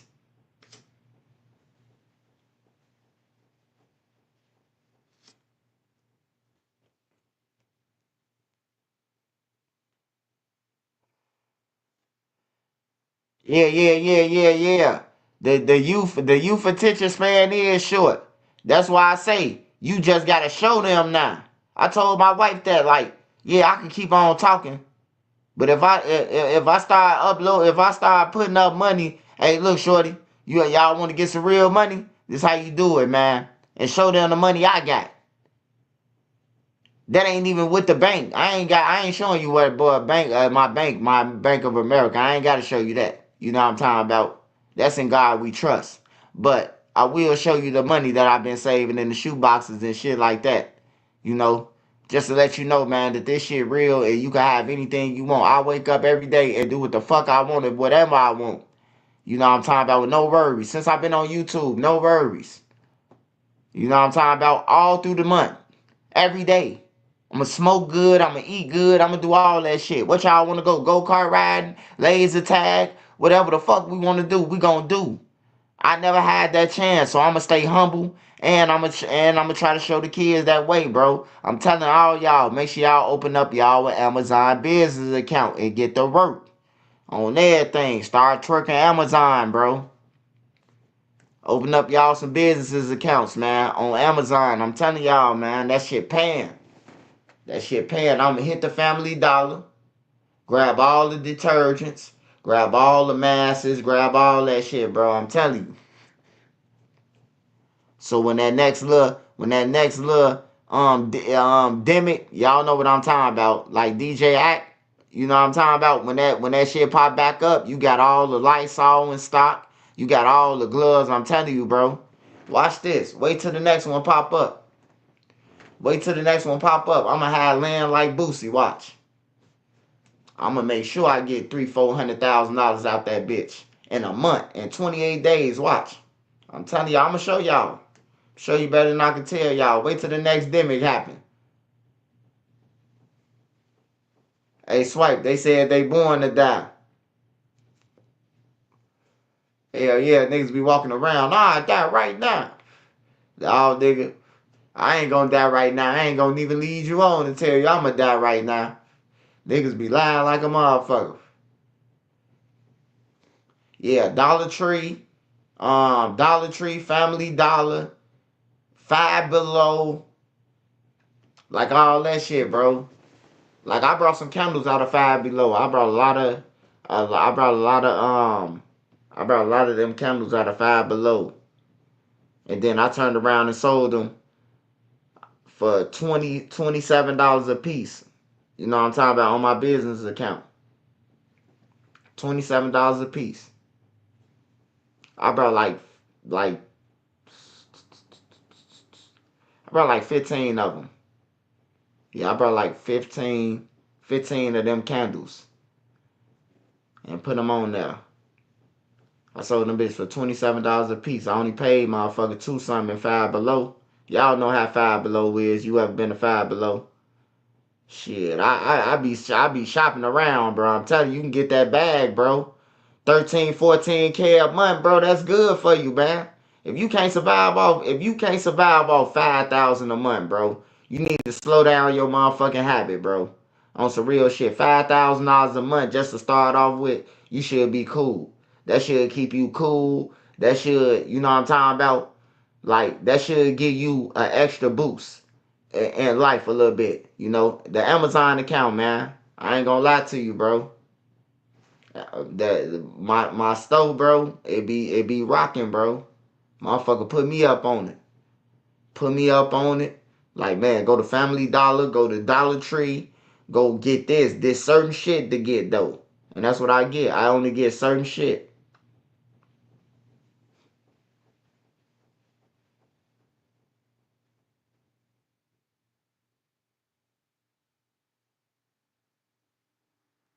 Hell yeah, that's just to start off, bro. You can make more than that. You can make more than that. See, at first when I started, my shit was like, I was playing with it like, man, I ain't doing that shit this month. You know what I'm saying? Like, then I got serious with it. Like, fuck that. Like, I'm going to Family Dollar and shit like that. Like, fucking 5 times a week. You hear me? Out of 7 days, I'm in these stores 5 days a week, bro, loading up hundreds and hundreds and hundreds of dollars worth of shit. I even went to Sam Clubs and fucked Sam Clubs up, spent $2,000. But I made $7,500 back off 2,000. I made that back fast, you hear me? Hell yeah, I made that shit back so fast, bro. I'm like, damn, bro, like God just. And I thank God for that person who showed me, bro, who told me to get one. Because a lot of people come through my pages and be giving me advice. But that's the one I jumped on. You know what I'm talking about? And shit. The most I made off that motherfucker so far is $16,083, like some shit like that. That's the most I made so far off the Amazon.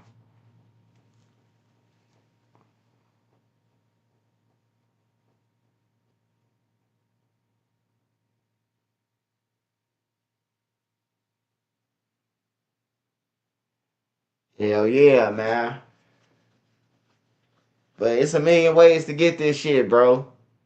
It's a million ways to get this shit, bro. Like, y'all, like, and it don't take you to be rich, bro. All you gotta do is open up the account, bro. Get your inventory, bro. And go from there. Go crazy, bro. Just put your money. Just whatever habit you got, cut that shit out for about 3 months. Tell yourself, man, I ain't smoking no weed. I ain't doing none of that shit. I'm stacking. I'm finna let this check. If I ain't buying my merch, if I ain't buying the shit for my store, my product, I ain't buying nothing. Tell your girl whatever going on, hey, look, baby girl, you gonna have to wait. I gotta get up. Cause long as you keep on fucking it off, you gonna be down, bro. You can't, it's impossible, bro, to save and you keep on fucking it off. You steady going back to the store for the same 8-ball. You started off with an ounce, now you back down to an 8-ball, telling yourself you gonna get a kilo. You know, like, hell no. Just keep in stock, bro. That's what I do. I just stay stocked up. I got so much scar tissue, bro. I got so much, man, upstairs, the upstairs room filled with that shit. My upstairs room, I got one room upstairs filled with all Gain detergent, Tide detergent, tissue, latex gloves, face masks, the Ovid mask. Y'all know what I'm talking about. All that shit, bro. Like, I got that shit by the stock, bro. Like, for real, I got that shit stocked up, bro. I keep that shit in stock. Fucking them up.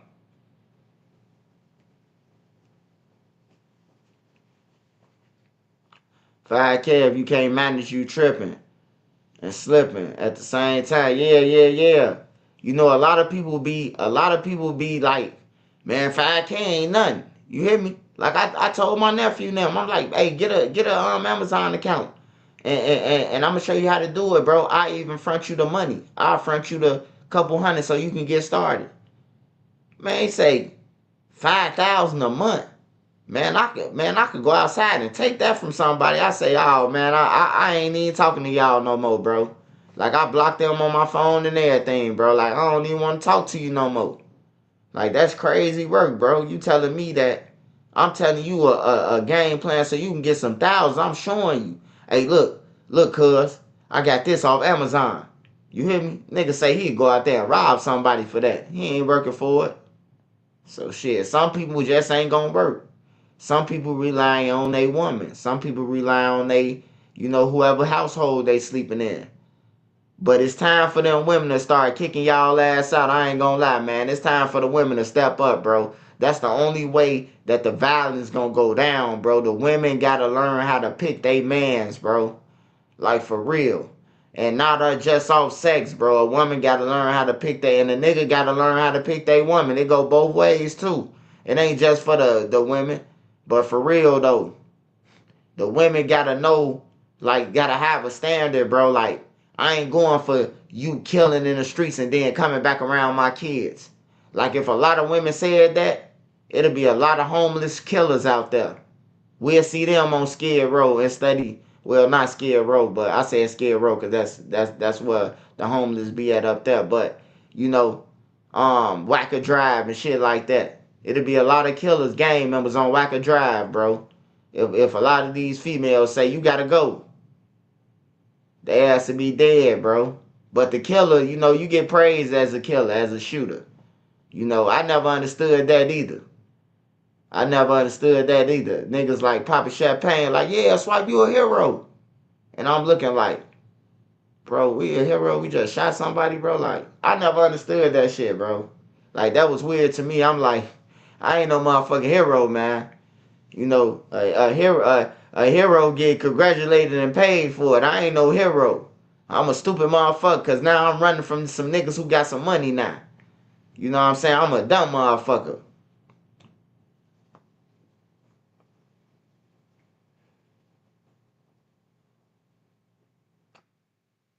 Yeah, that's what they need to start doing, though.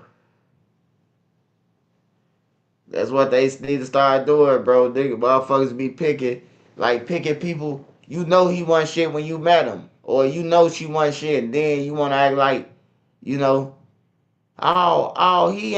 ain't do this, or he ain't do that, or she ain't do this. Like, you know she ain't had no money when you met her, bro. What you thought you was gonna get out of it? If you met her sitting in a house and just getting a babysitting check, and she been doing this shit for 10 years, I mean, what you expect? Man, she don't want to get no job or nothing. She been doing this shit. This what she settled for. That you can go and find you somebody who gon', you know what I'm talking about, bring in a bag with you, or however it is, however you got it going on. You know, with me, I ain't charging no. If we together, you ain't gotta pay for nothing. And I'm up. You ain't gotta pay for shit. I don't even give a fuck if you get money. If you get a money and you got your side business, I'm gonna pay for everything, every bill, on everything. I'm gonna pay for every bill, cause no matter what, my daddy always made sure we were straight. Even though he stayed down the hall and on 42nd and Indiana and shit like that, he always made sure we were straight. So I always say, like, yeah, but my mama was off drugs, so it was different. My daddy couldn't get her no money. She was gonna spend it on drugs, you know. So it was different. But my father always made sure, like, it was good, bro. Like, we was good. So I always told myself, when I get grown, bro, I'm standing on business if I get it. If I got it, you ain't gotta pay nothing. You ain't gotta do none of that shit, bro. Like, for real. God bless us. I just looking at that like, God bless us, bro.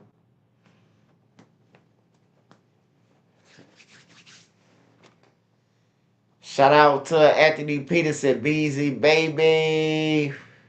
Beezy Baby, man. Hey, come with them documentaries, man. Make sure y'all go and follow Beezy Baby, man. She got documentaries coming. She got the documentaries coming, man. So make sure y'all follow Beezy Baby, man. We gonna blink out Trap Lord Ross and all them, man. We got a corner the market now, Trap Lord Ross, man. I'm sorry, man. No hard feelings, man. But Beezy Baby finna come out, man, with her documentaries, man. So, you know. And then we could relate to him because she African American, first of all. Not saying that we can't relate to yours, because Trap Lord Ross, he do his homework. But a lot of them bodies that is like he putting bodies on people. Like Von did some shit, but he ain't kill them people that he got on there. You know what I'm talking about? Like the one dude from Jaro City, he said that T-Roy and Von killed. They ain't killed him. He got backdoored by his own homies. What the fuck is his name is? I forgot the fuck what that dude name is from Jaro. But they say Von killed him on Trap Lord Rock. He ain't do that shit. Dude got backdoored by his homies. Everybody know that.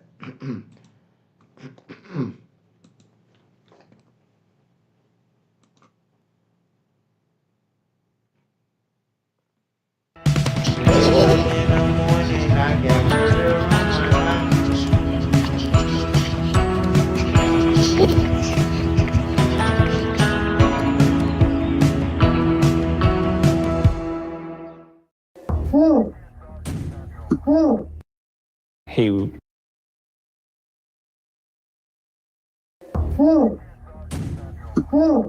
Victims advising he's been shot. We got a lot of blood.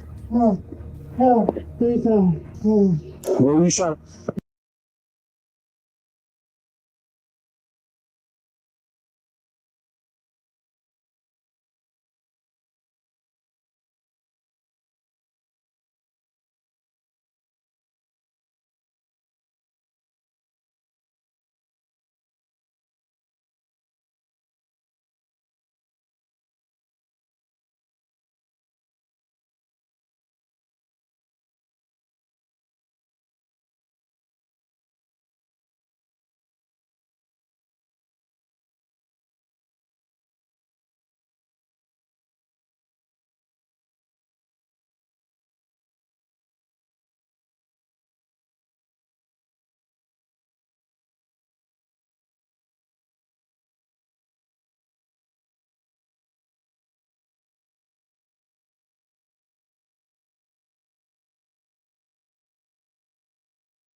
He just pulled a body out of his car, and it has no head.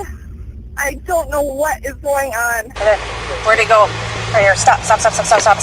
On July 28, 2021, onlookers in Shakopee, Minnesota would witness a man removing the body of a headless woman from his car. That man would later be identified as Alexis Sabora Viltres, an illegal immigrant from Cuba. Alexis seemed to have a life on the road. He was living. Hey, King Fields. You know what you talking about, King Fields, on my mama. Dirty Real, man. King Von them ain't killed Dirty Real, man. Dirty Real got backdoored, man. On some real shit. He ain't get back. Well, he got front door, man. Dirty Real. He was running around that motherfucker like a mad dog gone wild. I ain't gonna lie. Dirty Real done popped like 2 of the guys. He done robbed like 10 motherfuckers. Dirty Real was doing some dirty shit on everything, bro. Like, I ain't gonna even lie. That summer, Dirty Real did a lot of shit, bro. He done robbed the guys, shot the guys. He done did a lot of shit, man. And then when he came up missing, nobody said rest in peace. So, you know how that go. When you in the hood and you a member and you come up dead, and don't nobody celebrate you, it's an inside job, man.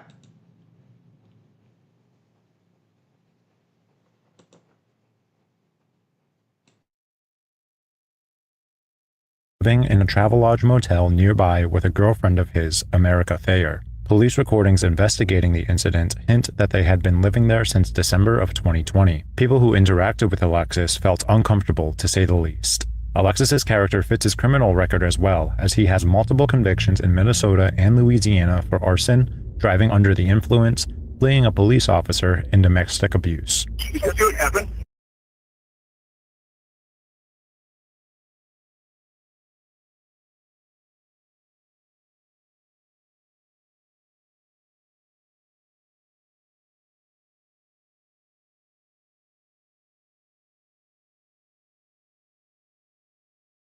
Investigates uncovered there has been an arrest in a vehicle arson in Cleveland connected to the case of a missing father. Our investigator Sarah Goldenberg found the suspect has a criminal history. 28-year-old Nathaniel Crockett of Cleveland now charged with arson. On February 4th, the Cleveland Division of Fire got a call of a vehicle on fire, ditched at an illegal dumping site at Sherwood Road on the east side.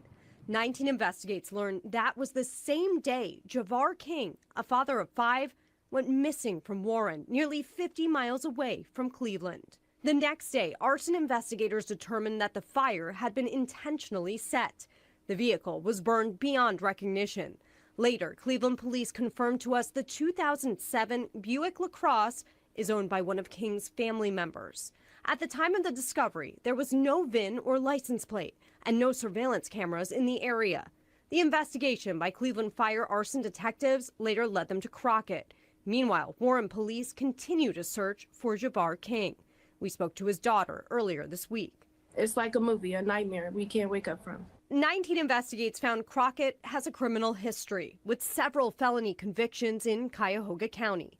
In 2016, records show Crockett was indicted for carrying concealed weapons and had to forfeit his revolver to State Patrol. He later violated his sentence of 6 months probation. In a 2018 case, Crockett pleaded guilty to 4 charges, records show, including carrying concealed weapons and driving while under the influence of alcohol or drugs. He was later found to be in violation of community control sanctions and served about 200 days in jail. In 2019, Crockett was indicted on several charges. He later pleaded guilty to robbery. A judge ordered him to surrender his gun to police and serve 4 years in prison. He was released from prison in late 2023 and put on 3 years of post-release control. Nathaniel Crockett will be in court Saturday morning. The Cleveland Fire Arson Unit continues to investigate.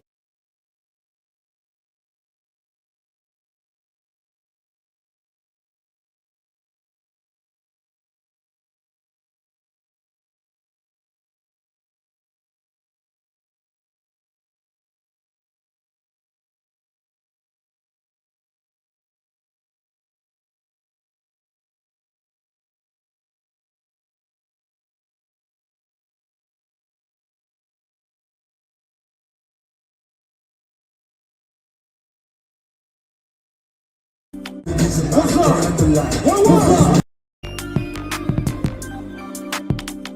What's up?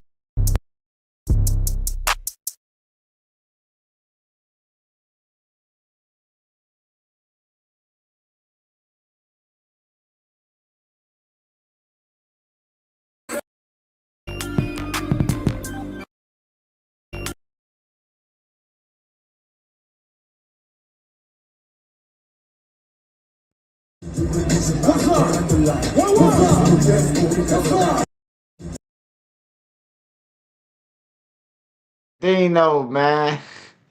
Birdman off that Dino, bro. He off that fentanyl, man. How the hell you fall asleep in the middle of the stage, bro, while in front of the crowd, bro? That's that New Orleans dope, goddammit. BG back, We saw they you on getting How to high. Why would you be so mad? We saw you. BG back, they getting high, man.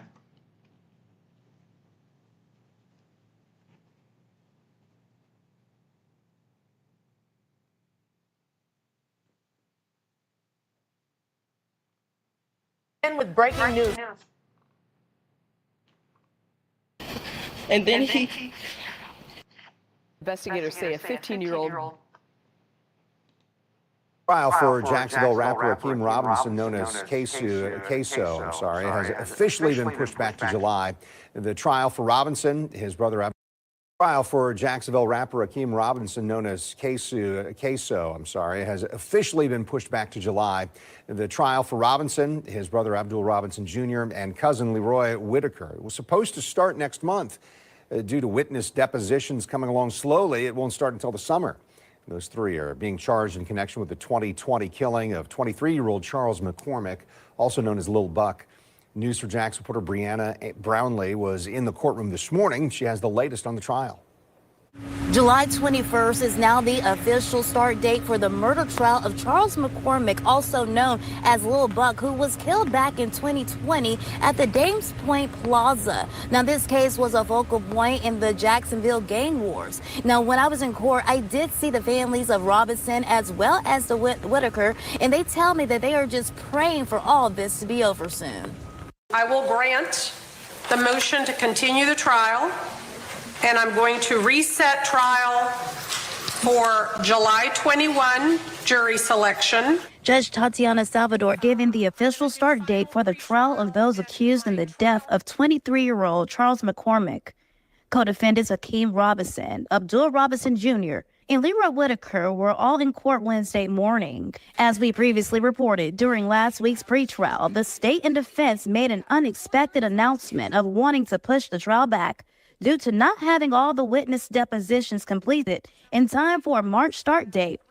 Judge Salvador expressed frustration with the delay, stating that the attorneys had 5 years to prepare, which is why she said a date had to be confirmed for Wednesday's hearing. The killing of McCormick was a focal point in the gang wars in Jacksonville between several rap factions, including the ATKs, KTAs, and NHGs. Robinson is accused of being the shooter.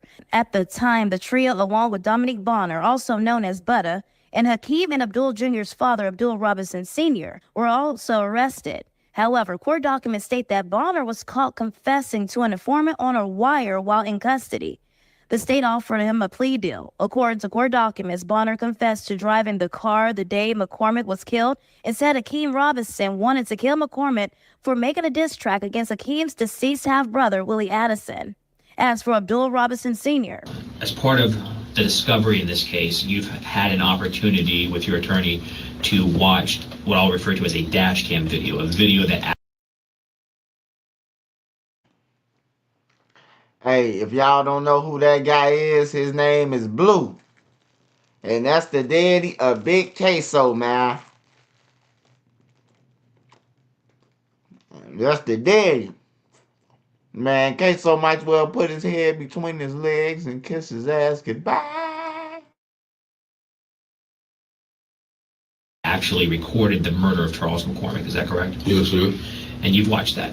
Yes, sir. he was arrested in connection with the case as an accessory after the fact. The original police report states Robinson Sr. was the one who picked up the group after McCormick was shot. Did you recognize the shooter? Yes, sir. Robinson Sr. was offered to testify against his son and nephew. At last check, Robinson Sr. is still expected to be a witness for the state. Who was the shooter in that video? Hakeem Robinson. Your son, Hakeem Robinson? Yes, sir. Now, July 21st will be the first day of jury selection. Now, after this trial, Hakeem Robinson will still have to stay in trial for the murder charges of Adrian Gardner, also known as Lil Bibby. Like always, we will keep you updated. Reporting, Brianna Brownlee, Channel 4, the local station. They said it would be too hard to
These individuals took extreme measures to try to cover their actions, but they were no match for our investigators.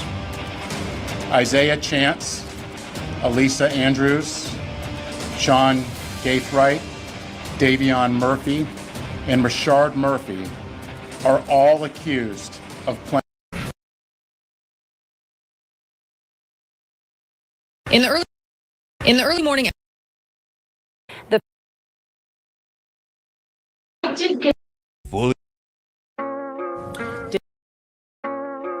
Did you then exit the interview room? I did. Were you able to observe? Details revealed today in a pretrial hearing for the case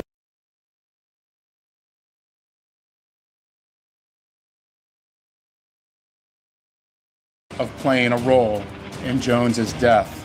The murder case of Florida rapper Julio is taking another wild turn, as one of the alleged shooters wants to get rid of his lawyer and surprisingly represent himself. And that can get kind of dicey, not only because you have no law experience, but also because this isn't traffic court. It's a murder case that, if convicted, a jury could not only send you away for life, but also vote to put you to death. Rashard Murphy has been in jail since his arrest last summer. He, along with his cousin Davion and another man named Sean Gaithright, are accused of gunning down rapper Julio, whose real name is Charles Jones. You can see the shooters are getting in position for their planned out murder.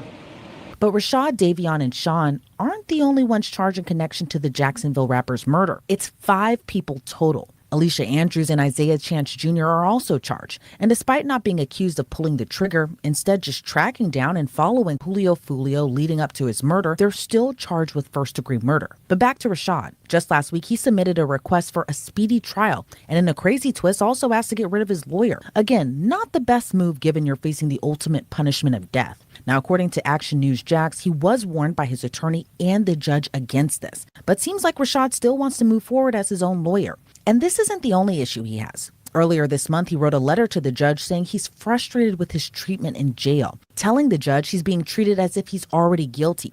The deputies won't let him send mail or call his lawyers or prepare for his case. But here's the thing. Investigators have a lot of evidence on the entire group. The investigation would later reveal that the 3 armed shooters were Sean Gaithright, Rashard Murphy, and Davion Murphy. Detectives used footage from the scene, license plate readers, and phone logs to identify 2 vehicles and link them back to the suspects. Furthermore, it was found that the shooters are members of or affiliated with rival gangs of Jones that go by ATK and 1200. Jones was part of the 6 Block gang. Detectives believe that the ATK... More boxes, more options. Grainger has over 1,700 box types in stock and ready to help you pack, store, and ship K and the 1200 worked together to target Jones as part of an ongoing feud in Jacksonville.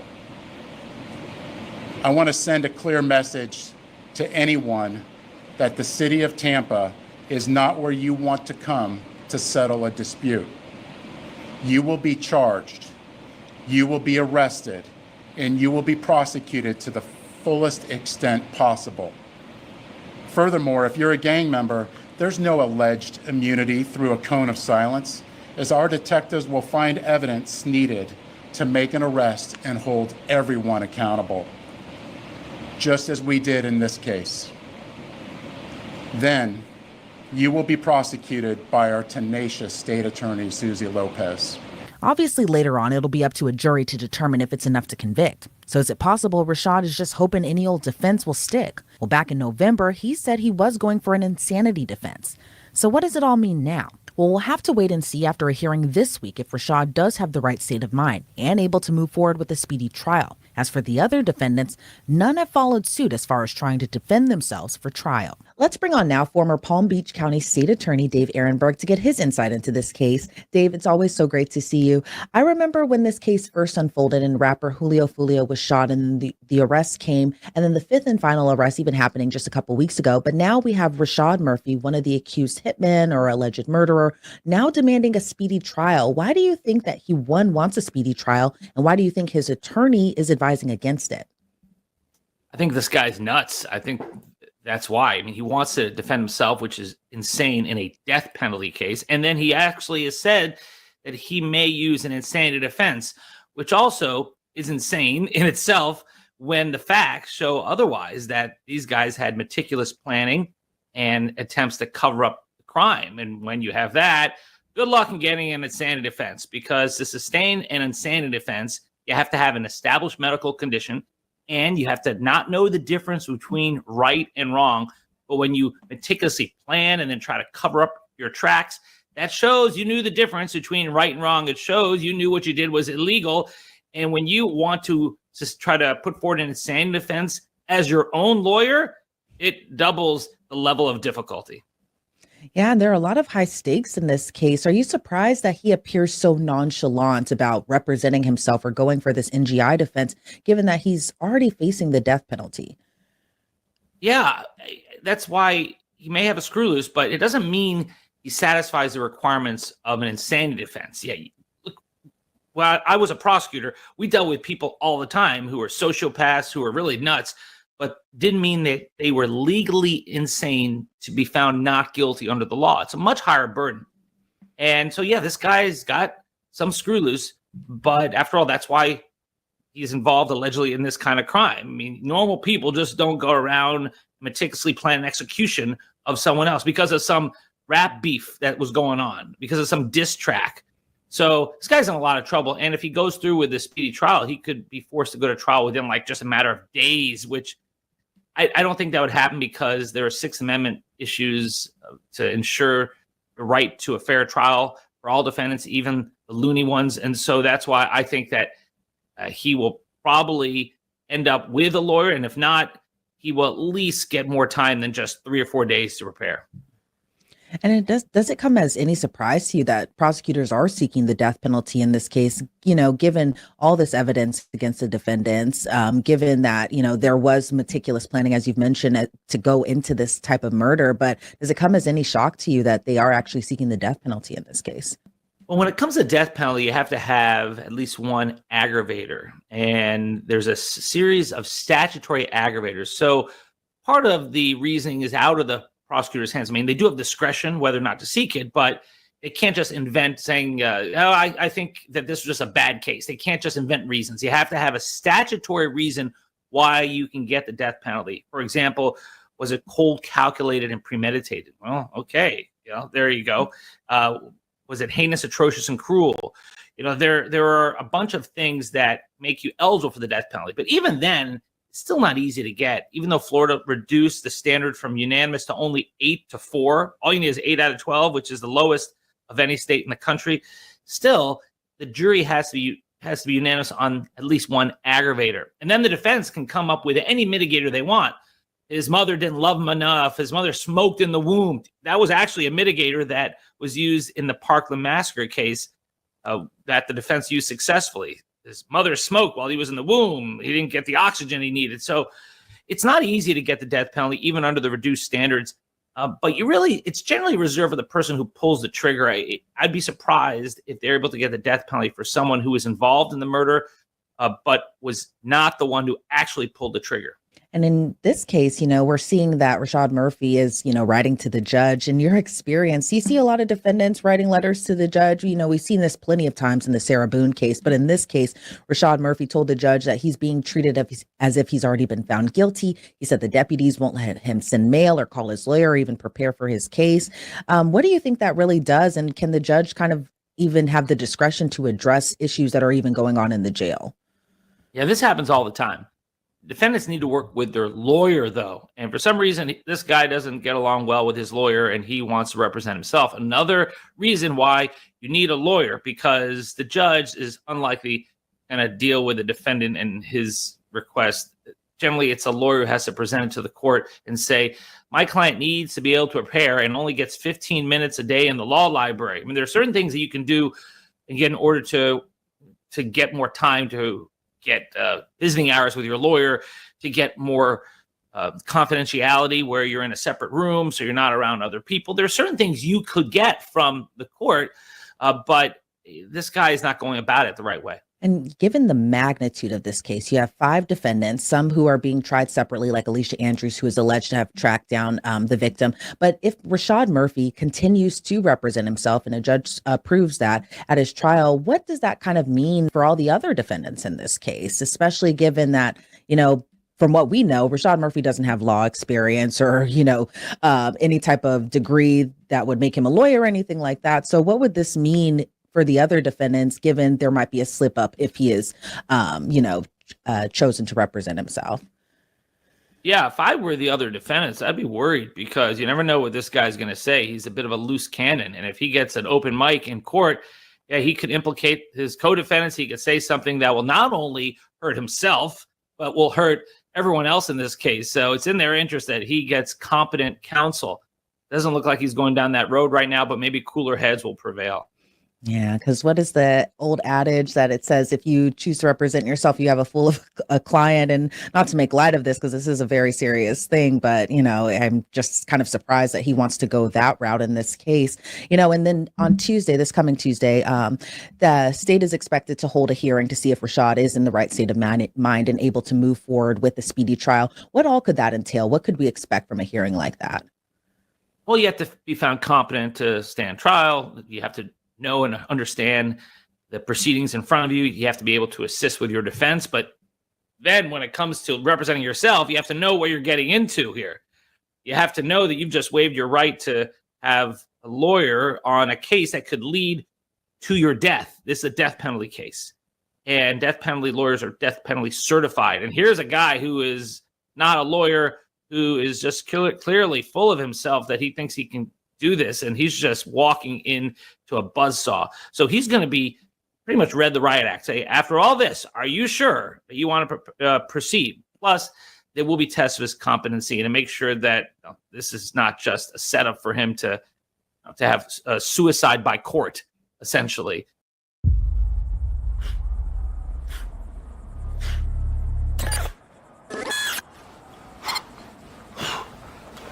How's it going? Going well. That's that new guy energy.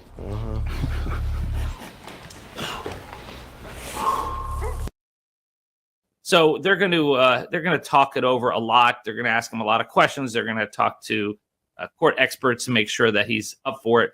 In the end, I still believe that cooler heads will prevail, that he will get a lawyer. But even if he represents himself, under Florida law, he gets standby counsel. So he'll have a lawyer standing by just in case. But it's always a weird dynamic when the lawyer that you don't want, that you dislike, is standing there just to bail you out of your own mess.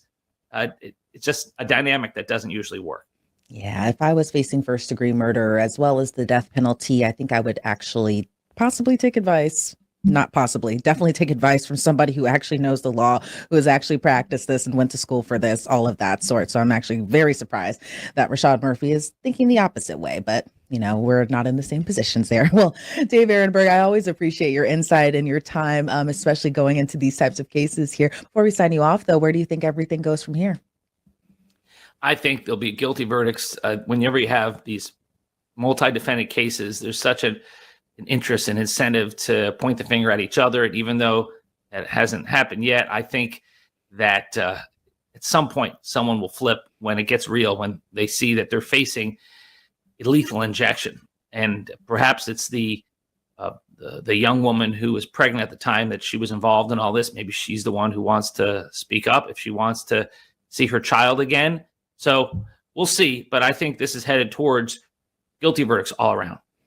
All right. Again, Dave, thank you so much for your insight into this. I always appreciate it. Thank you, Elizabeth. Great to be with you. And Rashad Murphy is set to appear in court on Tuesday, February 4th. And that's when we should see if they'll move forward with the speedy trial and learn if he'll actually be his own lawyer at his trial. As for his cousin Davion, he's set to appear in court in March for a status review. So no trial date set for him just yet. Online records show that Sean Gathright and Isaiah Chance Jr.'s trial is set for April of next year. Meanwhile, Alicia Andrews at this time is the only one who is set to go on trial this year, and that's set for August. Reporting for Law and Crime, I'm Elizabeth Milner. Tax Act has live experts on hand so you don't have to sweat your taxes. We're like the antiperspirant of tax companies. That sounded a lot cooler in my head. Tax Act. Let's get them over with.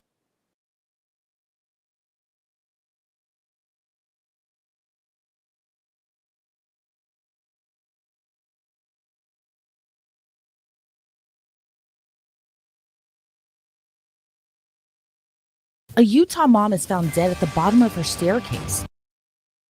Of playing a role in Jones's death.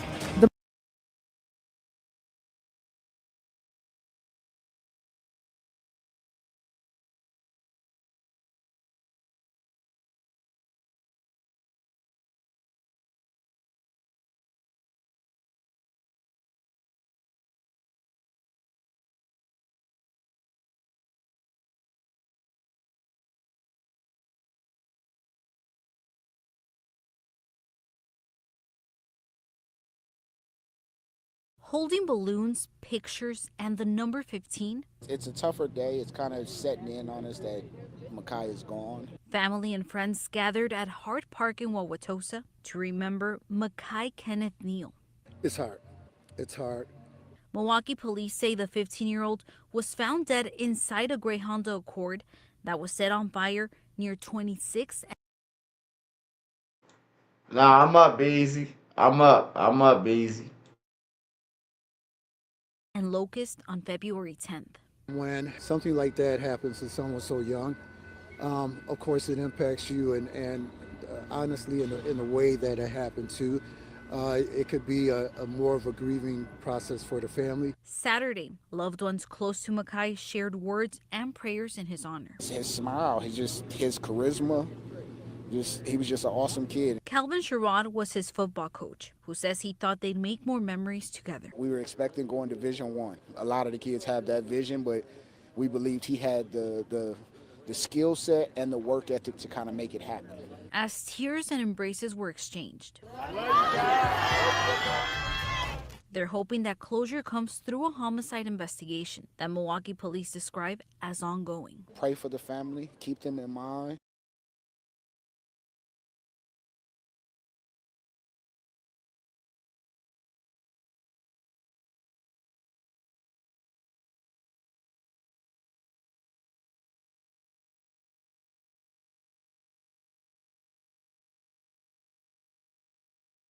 Nah, I ain't up, Beezy. I'm up, Beezy. I'm up. I'm dead serious. I'm up. I be having bursts of energy and shit, like a kid or something, bro. I'm up though.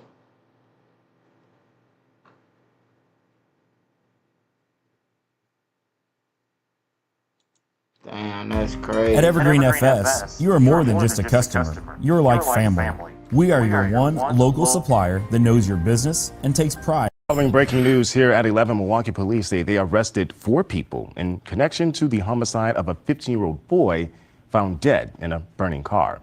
15-year-old Makai Neal was found dead near 26th and Locust on February 10th. Police say they arrested a 39-year-old woman, a 24-year-old man, and 2 21-year-olds, a man and a woman, and as of now, those charges are pending.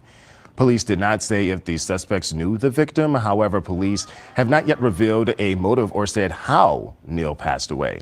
So this weekend, you're looking at video of family and friends honoring the teen with a balloon release at Hart Park in Wauwatosa. That's where he was a star quarterback for MVO Game Changers, which is a youth football organization.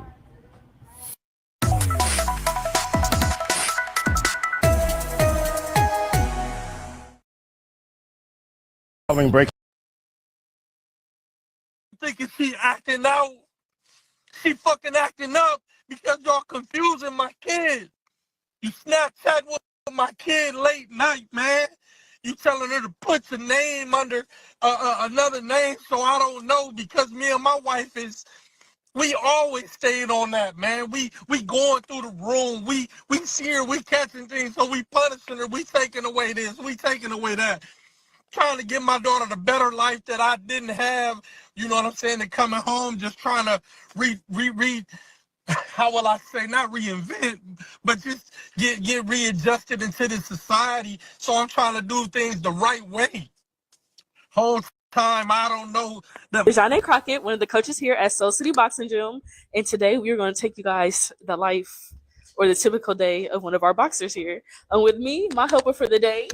Hi guys, my name is Carter and I'm the helper for today. So we're gonna be giving y'all like a tour of the boxing gym. Our boxing coach, who's a staple in his community going on 2 decades now. But allegations has recently came out that can tarnish everything he worked for, from alleged murders to and even abuse. Now it seems these rumors has been surrounding this coach for years now. But recently, parents of his gym, which we'll later discuss, has recently came out to share their kids' stories and hope for a change. And fam, I'm gonna be real. The live I later play for you from Facebook of a parent exposing this coach, it might touch you. I was crushed even listening to it. But the story get worse. This coach, 14-year-old daughter, has recently been missing earlier this month. And because of the recent allegations, people are even more concerned about her well-being. And on top of that, there's been moves that's been played, like the coach not posting the daughter until weeks later, and even ignoring the recent claims about him and his gym. Today we go over this story, pray for the victims, and try to stick to the facts. But most of all, hope we spreading awareness to this story. So before we go over this one, I want you guys to remember, I don't give you no angle, I just give you the story. So with that being said, make sure you like, comment, and subscribe. We'll go jump right to it. Find me, Otha Jones, a man from Toledo, Ohio, a former boxer, now a coach and gym owner.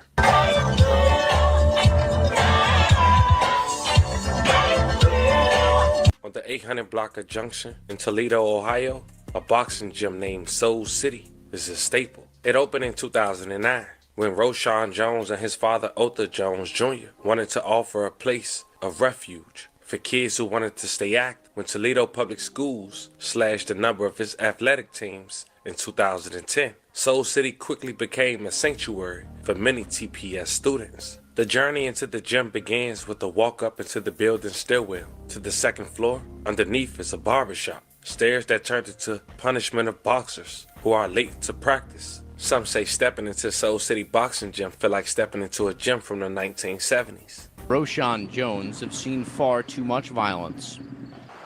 I grew up in West Toledo. You know, I grew up around a lot of gangs. I seen a fight. You know, one guy shot the guy that beat him up, and you know, and everybody ran, and then his body was still there.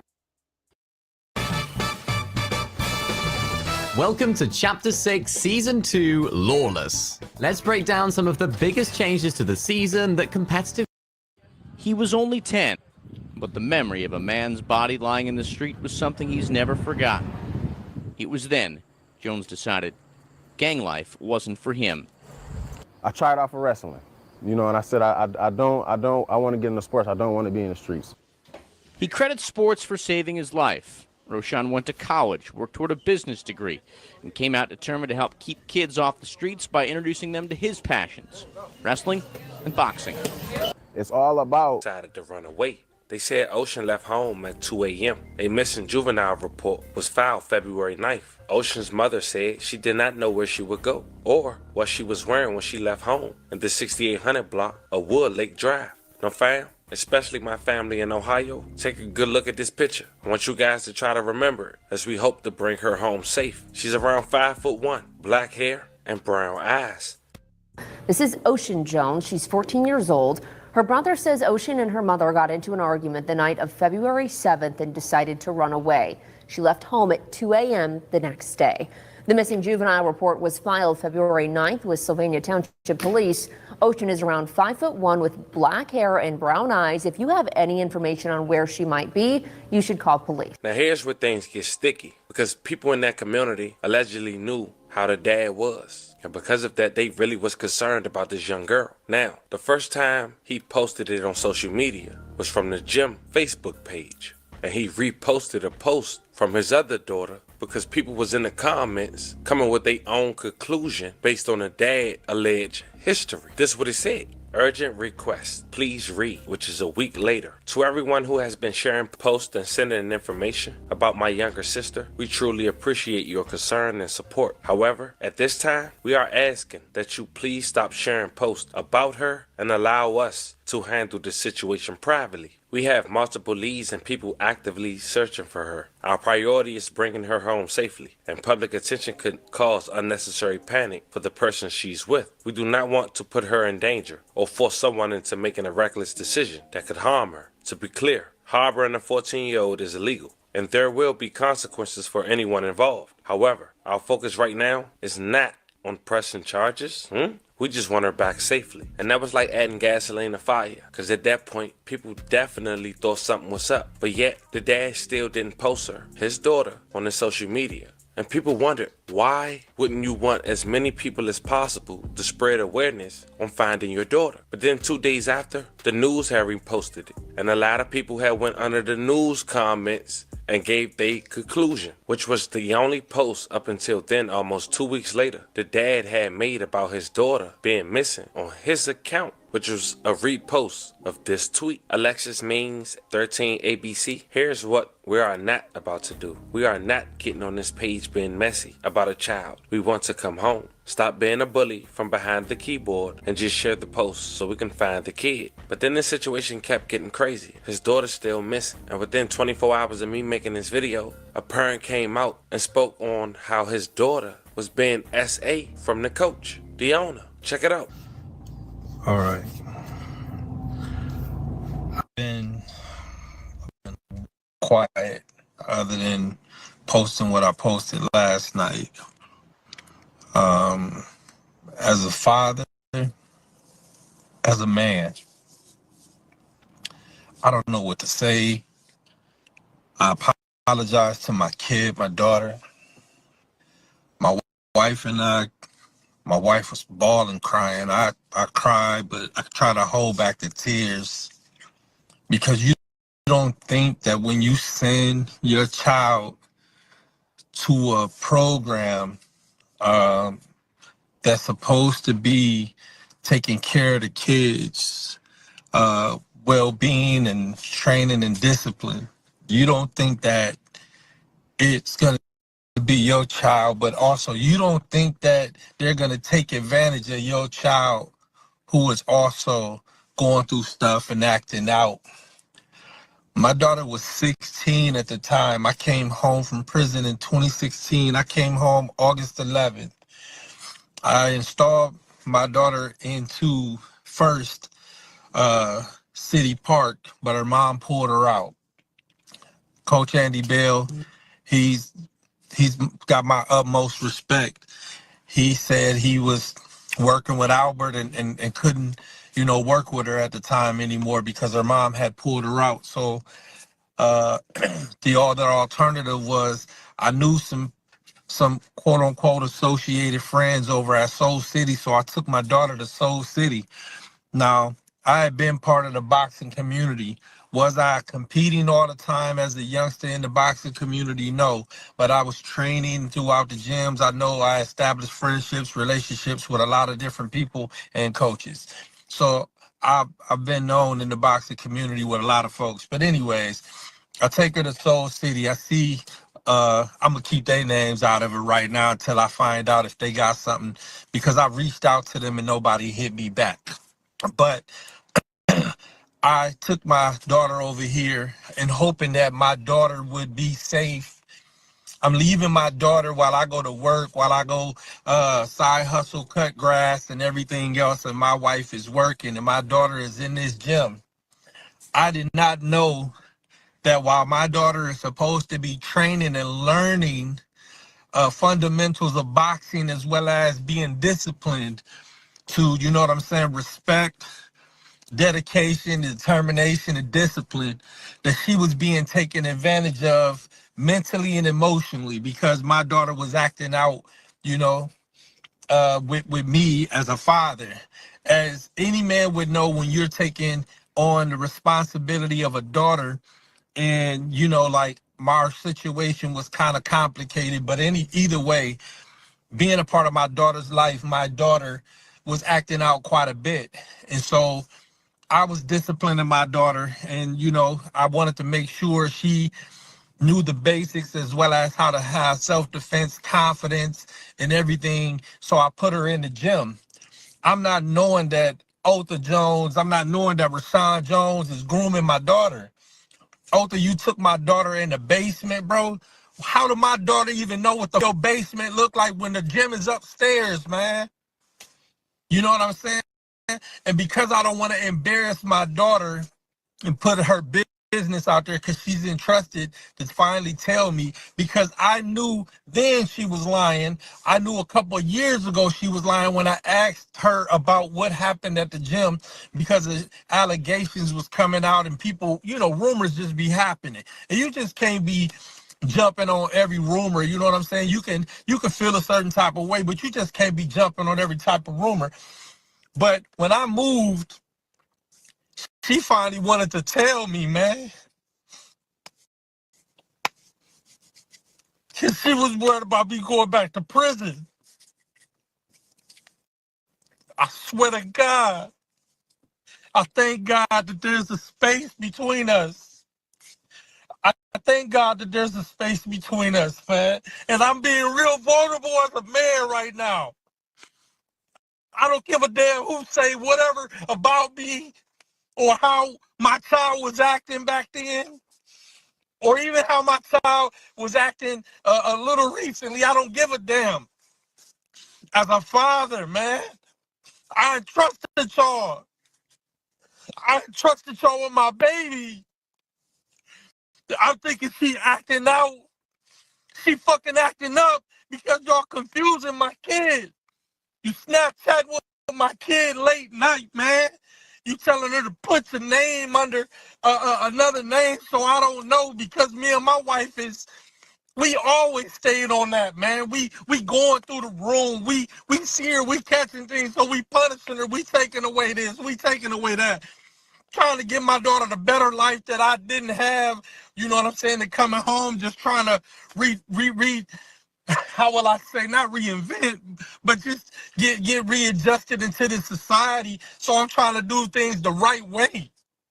Whole time I don't know that my baby girl is being taken advantage of. And the thing is that, you know what I'm saying, her head is being filled with so many different things. So when daddy's saying something to her, she acting out on impulse, and I'm thinking it's me. So I felt like I failed my kid, man. I felt like I fucking failed my kid. And I told my wife, and so we started crying. Because I'm thinking I put her there for y'all to protect my baby, man. Thank God for this 1,000+ miles between us, man. It ain't no threats, bro. I'm about to jihad, bro. I don't give a damn about my life. Man. Anyways, I gotta say this. I gotta get it off my chest. I gotta get it off my chest. Ain't about no fighting and shit, man. So my daughter was acting out so much that I told my damn daughter that she couldn't move with us to the next place because she was acting out badly, like real badly. And she was trying to just be so defiant at the time, as well as being rebellious. So to me, I'm like, you can't come over here, you know what I'm saying? Because I can't have no dudes in my crib and sneaking in my crib. I'm living a different lifestyle. I got my life turned around. I'm trying to be on the right path. And am I perfect? Hell no. Am I making mistakes? Hell yeah. Am I doing the right things all the time? No, man. But I'm trying, dog. I'm trying. Am I praying daily? Hell yeah. Do I got my life right with God? I don't know. I hope to God I do. Am I in church? No, it don't matter. But I'm trying to do everything that I possibly can to be the best pops that I can be to my daughter. I'm giving her everything that I didn't have. I'm trying to give her more, but also trying to provide stability, love. I'm trying to provide, you know what I'm saying, everything that I could. My wife and I, giving her a stable home, showing her what a solid relationship look like, showing her what like marriage really look like. You know what I'm saying? We not arguing in front of her. We not disagreeing in front of her. We not calling each other's out of name or being abusive. None of that. My daughter is keep rebellion against me. My daughter is wilding out, and the whole time I find out that the coach is Snapchatting my daughter. Everybody know what Snapchat is. Nigga, I don't even got a Snapchat, man. Snapchat, you sending the text message, you see open it, it disappears, it's in the cloud. So, you know, when everybody was making their little statements and these allegations come out, I'm like, man, I know my daughter been lying to me all this time. Let me call my daughter to see what the hell is going on. So I called her. And she listened to me. I said, keep it 100 with me, man. Give me the 100 to God, honest to God's truth. Don't lie to me. Don't lie to me no more. Quit lying to me. I ain't there now. Just quit lying to me. She gets to telling me, not things that I want to hear, but I gotta hear it.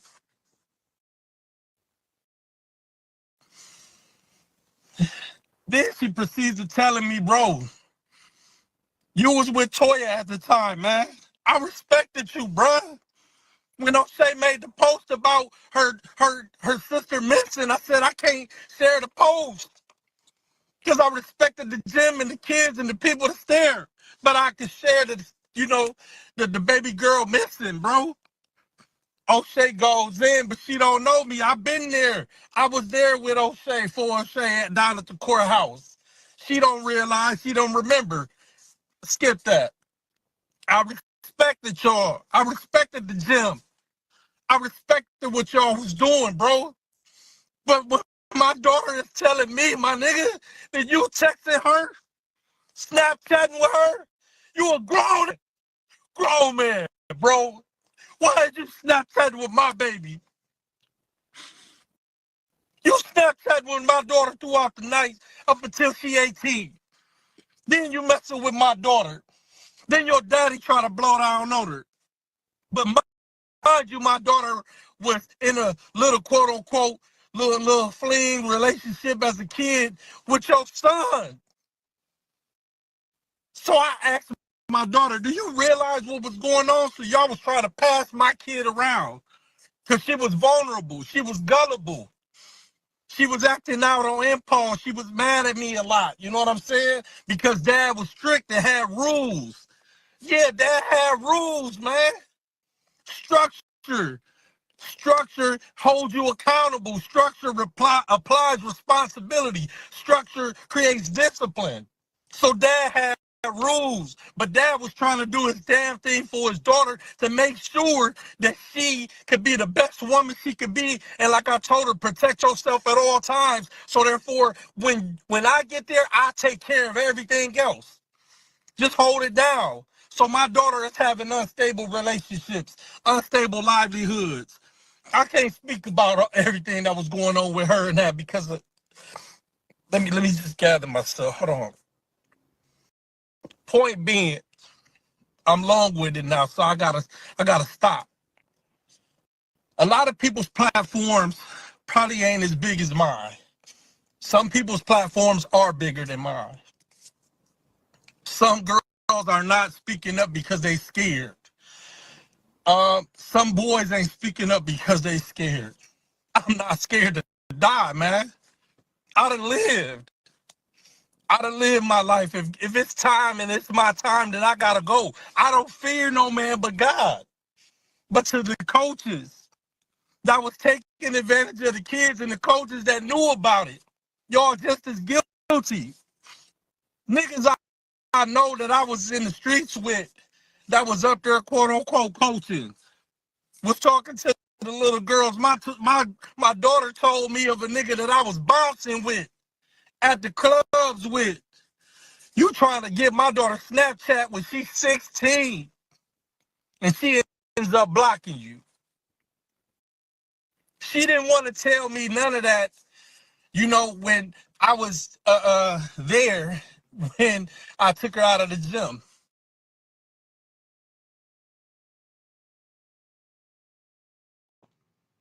You said, who is this guy? A guy who need his ass whooped. A guy who sounds like he want the police to know to investigate. You know, I don't know, man.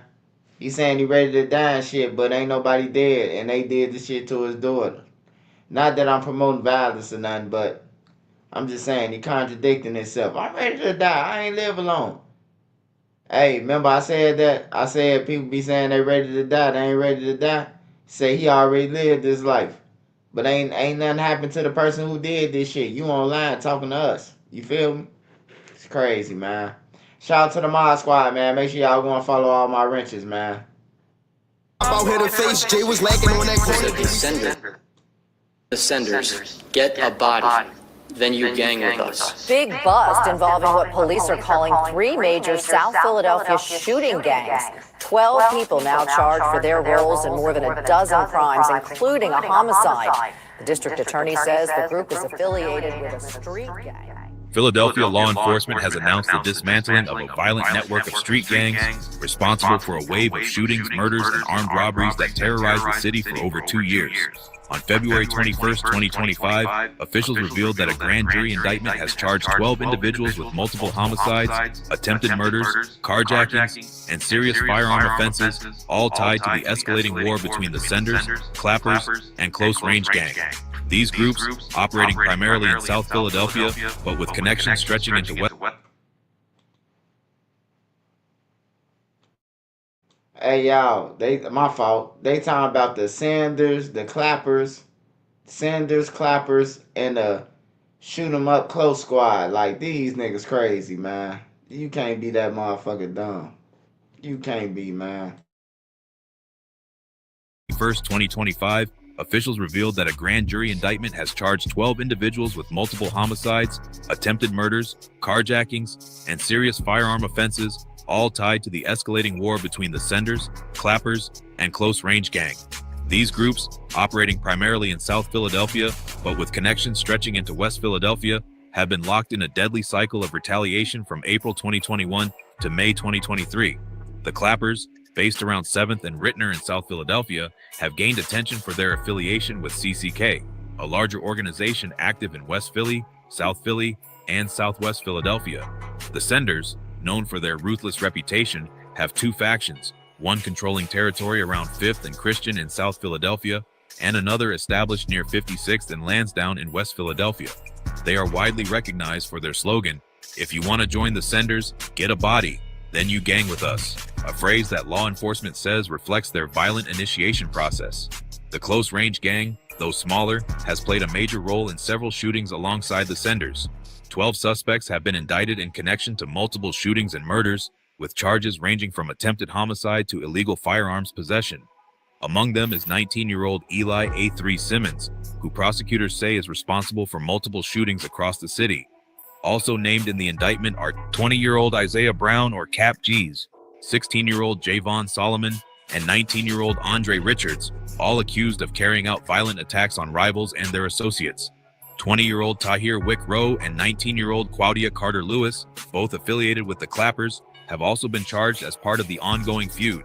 In addition to violent crime charges, several suspects are facing serious firearm offenses under Pennsylvania's Uniform Firearms Act, commonly referred to as VUFA. These charges include VUFA 6106 for illegally possessing a firearm without a license, VUFA 6108 for unlawfully carrying a firearm in public within city limits, and VUFA 6110 for possession of a firearm by a minor. Prosecutors say many of the suspects used stolen vehicles, coordinated ambush-style shootings, and social media threats to escalate the violence. This indictment marks one of the largest gang crackdowns in recent Philadelphia history, but authorities warn that the investigation is still active. More arrests are expected as law enforcement continues tracking down additional suspects and linking unsolved shootings to this conflict. In this video, we'll break down the key players, the timeline of violence, and how law enforcement built its case against these individuals. On April 15, 2021, at 9:48 p.m., gunfire erupted on the 2000 block of South 7th Street, leaving two young men, ages 19 and 22, wounded. Both victims were shot multiple times but survived their injuries. Witnesses reported that a lone shooter approached on foot, opened fire, and fled the scene. Police recovered several shell casings from the area, and through further investigation, they linked the shooting to 21-year-old Carl Jarrett. He was later indicted for multiple counts of attempted murder and conspiracy. He was also charged with violating VUFA 6106, which prohibits carrying a firearm without a valid license, VUFA 6108 for carrying a firearm in public in Philadelphia, and VUFA 6110 for illegal possession of a firearm as a minor. Authorities identified him as a member of the Senders, and this shooting is believed to have been one of the early sparks in the conflict between the Senders and the Clappers. On January 22, 2022, at 7:12 p.m., police responded to multiple 911 calls reporting gunfire on the 800 block of June Street. When officers arrived, they found 16-year-old Mecky Ingram, or Lil Ka, suffering from multiple gunshot wounds, barely clinging to life. Witnesses described the attack as a calculated execution, with two masked gunmen ambushing him, firing off multiple rounds before fleeing the scene. Lil Ka was rushed to the hospital, where doctors fought to stabilize him. For days, he remained in critical condition. Investigators later identified 20-year-old Tahir Wick Rowe and 19-year-old Claudia Carter Lewis, both affiliated with the Clappers, as the shooters. Authorities believe this was a targeted hit, carried out as retaliation for a previous attack linked to the ongoing war between the Clappers and Senders. Both suspects were later indicted for murder and conspiracy, along with VUFA 6106, illegal possession of a firearm, and VUFA 6108, carrying a firearm in public in Philadelphia.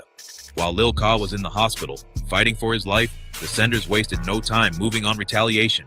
On January 28, 2022, two separate shootings rocked South Philly within a short span. The first occurred at 11:26 p.m. on the 1400 block of South 6th Street, where a 26-year-old man was shot twice in the leg while standing near a parked car.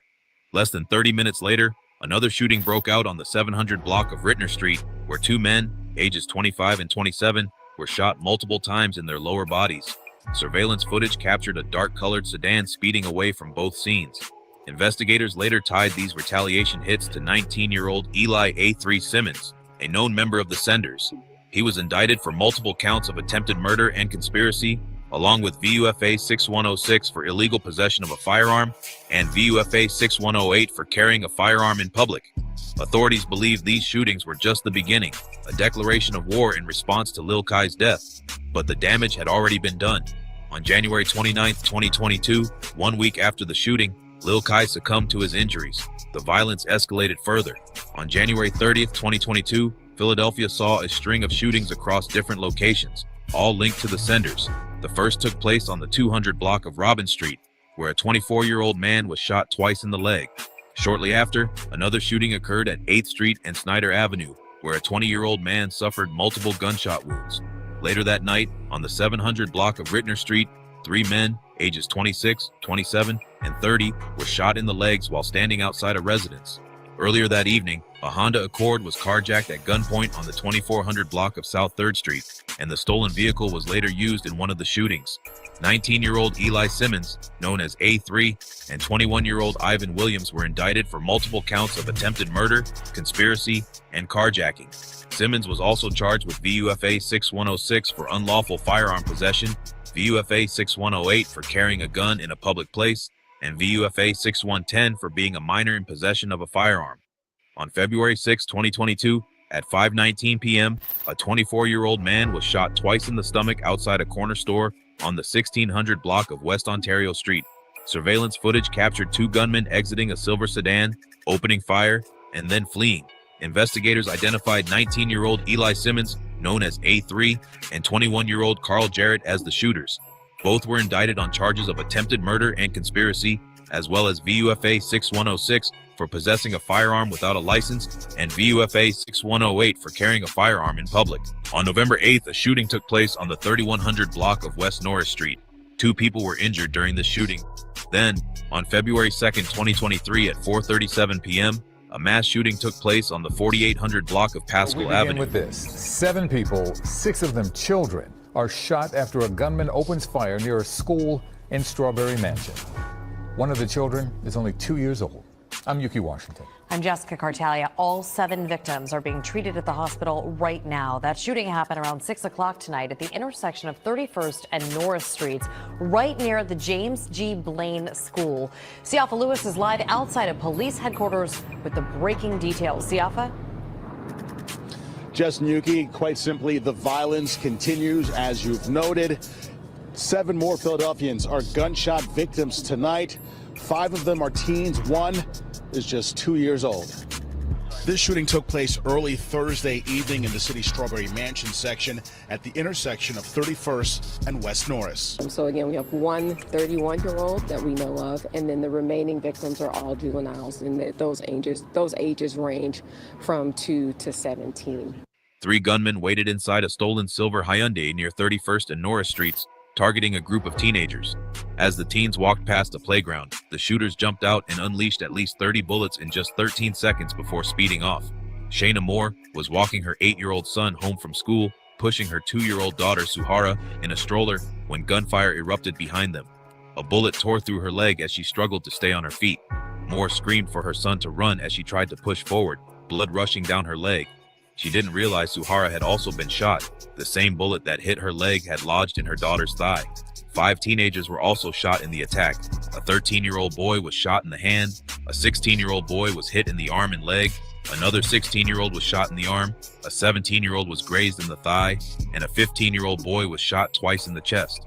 The shooters fled in the stolen car. Police made no arrests at the time, and the motive was unknown. Moore was rushed to the hospital. She spent days recovering and now undergoes physical therapy. Suhara still has a bullet lodged in her leg, and loud noises startle her. She thought she would feel safe in her own neighborhood. Now, she just wants to get out. "I'm just ready to move," she said. Investigators later tied the shootings to gang violence and charged 17-year-old Alante Outerbridge, a close-range gang member, with 9 counts of attempted murder, conspiracy, and he was also charged with 2 counts each of VUFA 6106, firearm possession without a license, and VUFA 6108, carrying in public. On April 5, 2023, at 10:02 p.m., gunfire erupted on the 700 block of Jackson Street, leaving 2 men wounded. Witnesses reported that 2 masked shooters approached from behind and opened fire before fleeing on foot. Both victims were struck multiple times and were rushed to the hospital in critical but stable condition. Investigators later identified the shooters as 16-year-old Javon Solomon and 20-year-old Isaiah Brown, known as Cap G's, both affiliated with the Senders. Solomon was indicted for attempted murder, conspiracy, and multiple firearms charges, including VUFA 6106 for possession of a firearm without a license and VUFA 6108 for carrying a firearm in public. Brown, known as Cap G's, was indicted for conspiracy and VUFA 6106 for illegal firearm possession. Authorities linked this shooting to the ongoing retaliation between the Senders and their rivals. On April 6, 2023, a shooting took place near 22nd and Wolf Streets, leaving 3 men injured. Authorities later indicted 19-year-old Atom L, a member of the Senders, for attempted murder and aggravated assault. He was also charged with VUFA 6106 for illegal firearm possession and VUFA 6108 for carrying a firearm in a prohibited area. On April 20th, 2023, a 19-year-old man was shot twice in the chest outside a shopping plaza on the 4600 block of Wayne Avenue. 19-year-old Eli Simmons, known as A3, was later indicted for attempted murder and weapons offenses. He was also charged with VUFA 6106 for possessing a firearm without a license and VUFA 6108 for carrying a firearm in public. On April 27, 2023, A 22-year-old man was shot in the arm and leg at the intersection of 7th and Rittner Streets in what authorities described as a direct retaliation hit. 19-year-old Eli Simmons, known as A3, was indicted for attempted murder and conspiracy. He was also charged with VUFA 6106 and VUFA 6108 for unlawful firearm possession. On May 1st, 2023, a triple shooting occurred on the 600 block of Oregon Avenue, leaving 3 men critically wounded. 19-year-old Andre Richards, a member of the Senders, was later indicted for attempted murder and conspiracy. He was also charged with VUFA 6106 for unlawful possession of a firearm and VUFA 6108 for carrying a gun in a public place. This case is far from over. According to the district attorney's office, the investigation is still active and more arrests are expected. Law enforcement has made it clear they're still working to connect additional suspects to these shootings and bring in anyone else involved. With the amount of ballistics evidence, surveillance footage, and digital forensics being used in this case, officials believe that more names will surface and more indictments will follow. As the violence continues to spread beyond South Philadelphia, investigators are digging deeper, linking past shootings, tracking affiliations, and making sure that those responsible don't slip through the cracks. While some of these suspects are already facing serious time behind bars, prosecutors have hinted that this takedown is just the beginning. With tensions still high in the streets and some key suspects still on the run, this war is far from settled. The question now is, how much more damage will be done before the dust finally settles? That's the full breakdown on this case. Let me know what y'all think in the comments, and don't forget to like and subscribe for more in-depth coverage on what's really going on in the city. Until next time, stay safe. Still have moderate to severe Crohn's disease symptoms after taking Humira or Remicade? Put them in check with Rinvoq, the first. Thinking she acting out.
A deadly confrontation between police and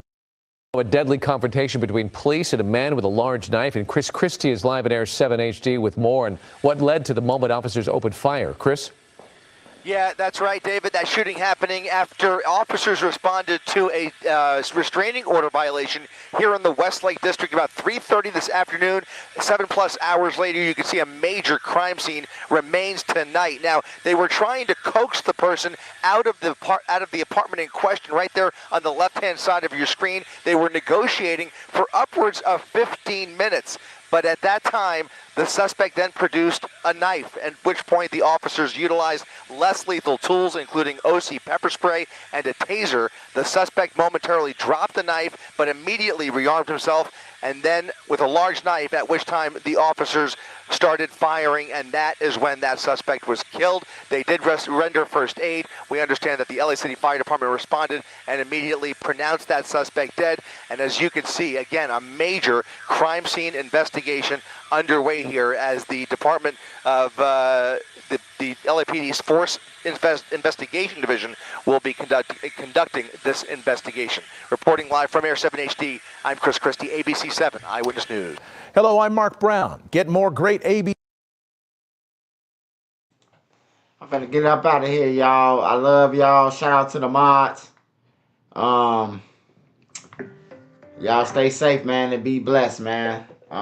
Make sure you follow the wrenches. Make sure you go and get my book from Nene Marie 37 on Instagram. If you want promotion, hit me up at Swiper3837. Shout out to all the Mod Squad. Shout out to everybody who support me. I love y'all and I appreciate y'all. I did 7 hours and 40 minutes, man. I'm up out of here.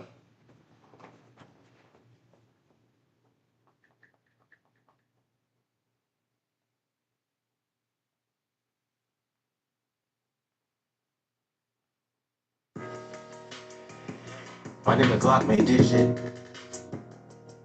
Real Mod Squad shit. Whole lot of Mod Squad shit. Shout out Trenches News, nigga. Shout out NC. Shout out Made Media. Shout out Spark. Shout out Queen.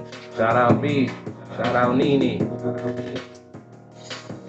Man, see, hit my phone like Black make us a song. I hit YouTube, found a beat, now it's on. And see, you can go to her for the latest news. Like who told on who and who gave who the blues. Can't forget Queen Lotus, that's 126. Shorty smart as hell, gon' have you thinking about shit. Now let's get on the BZ on her down south shit.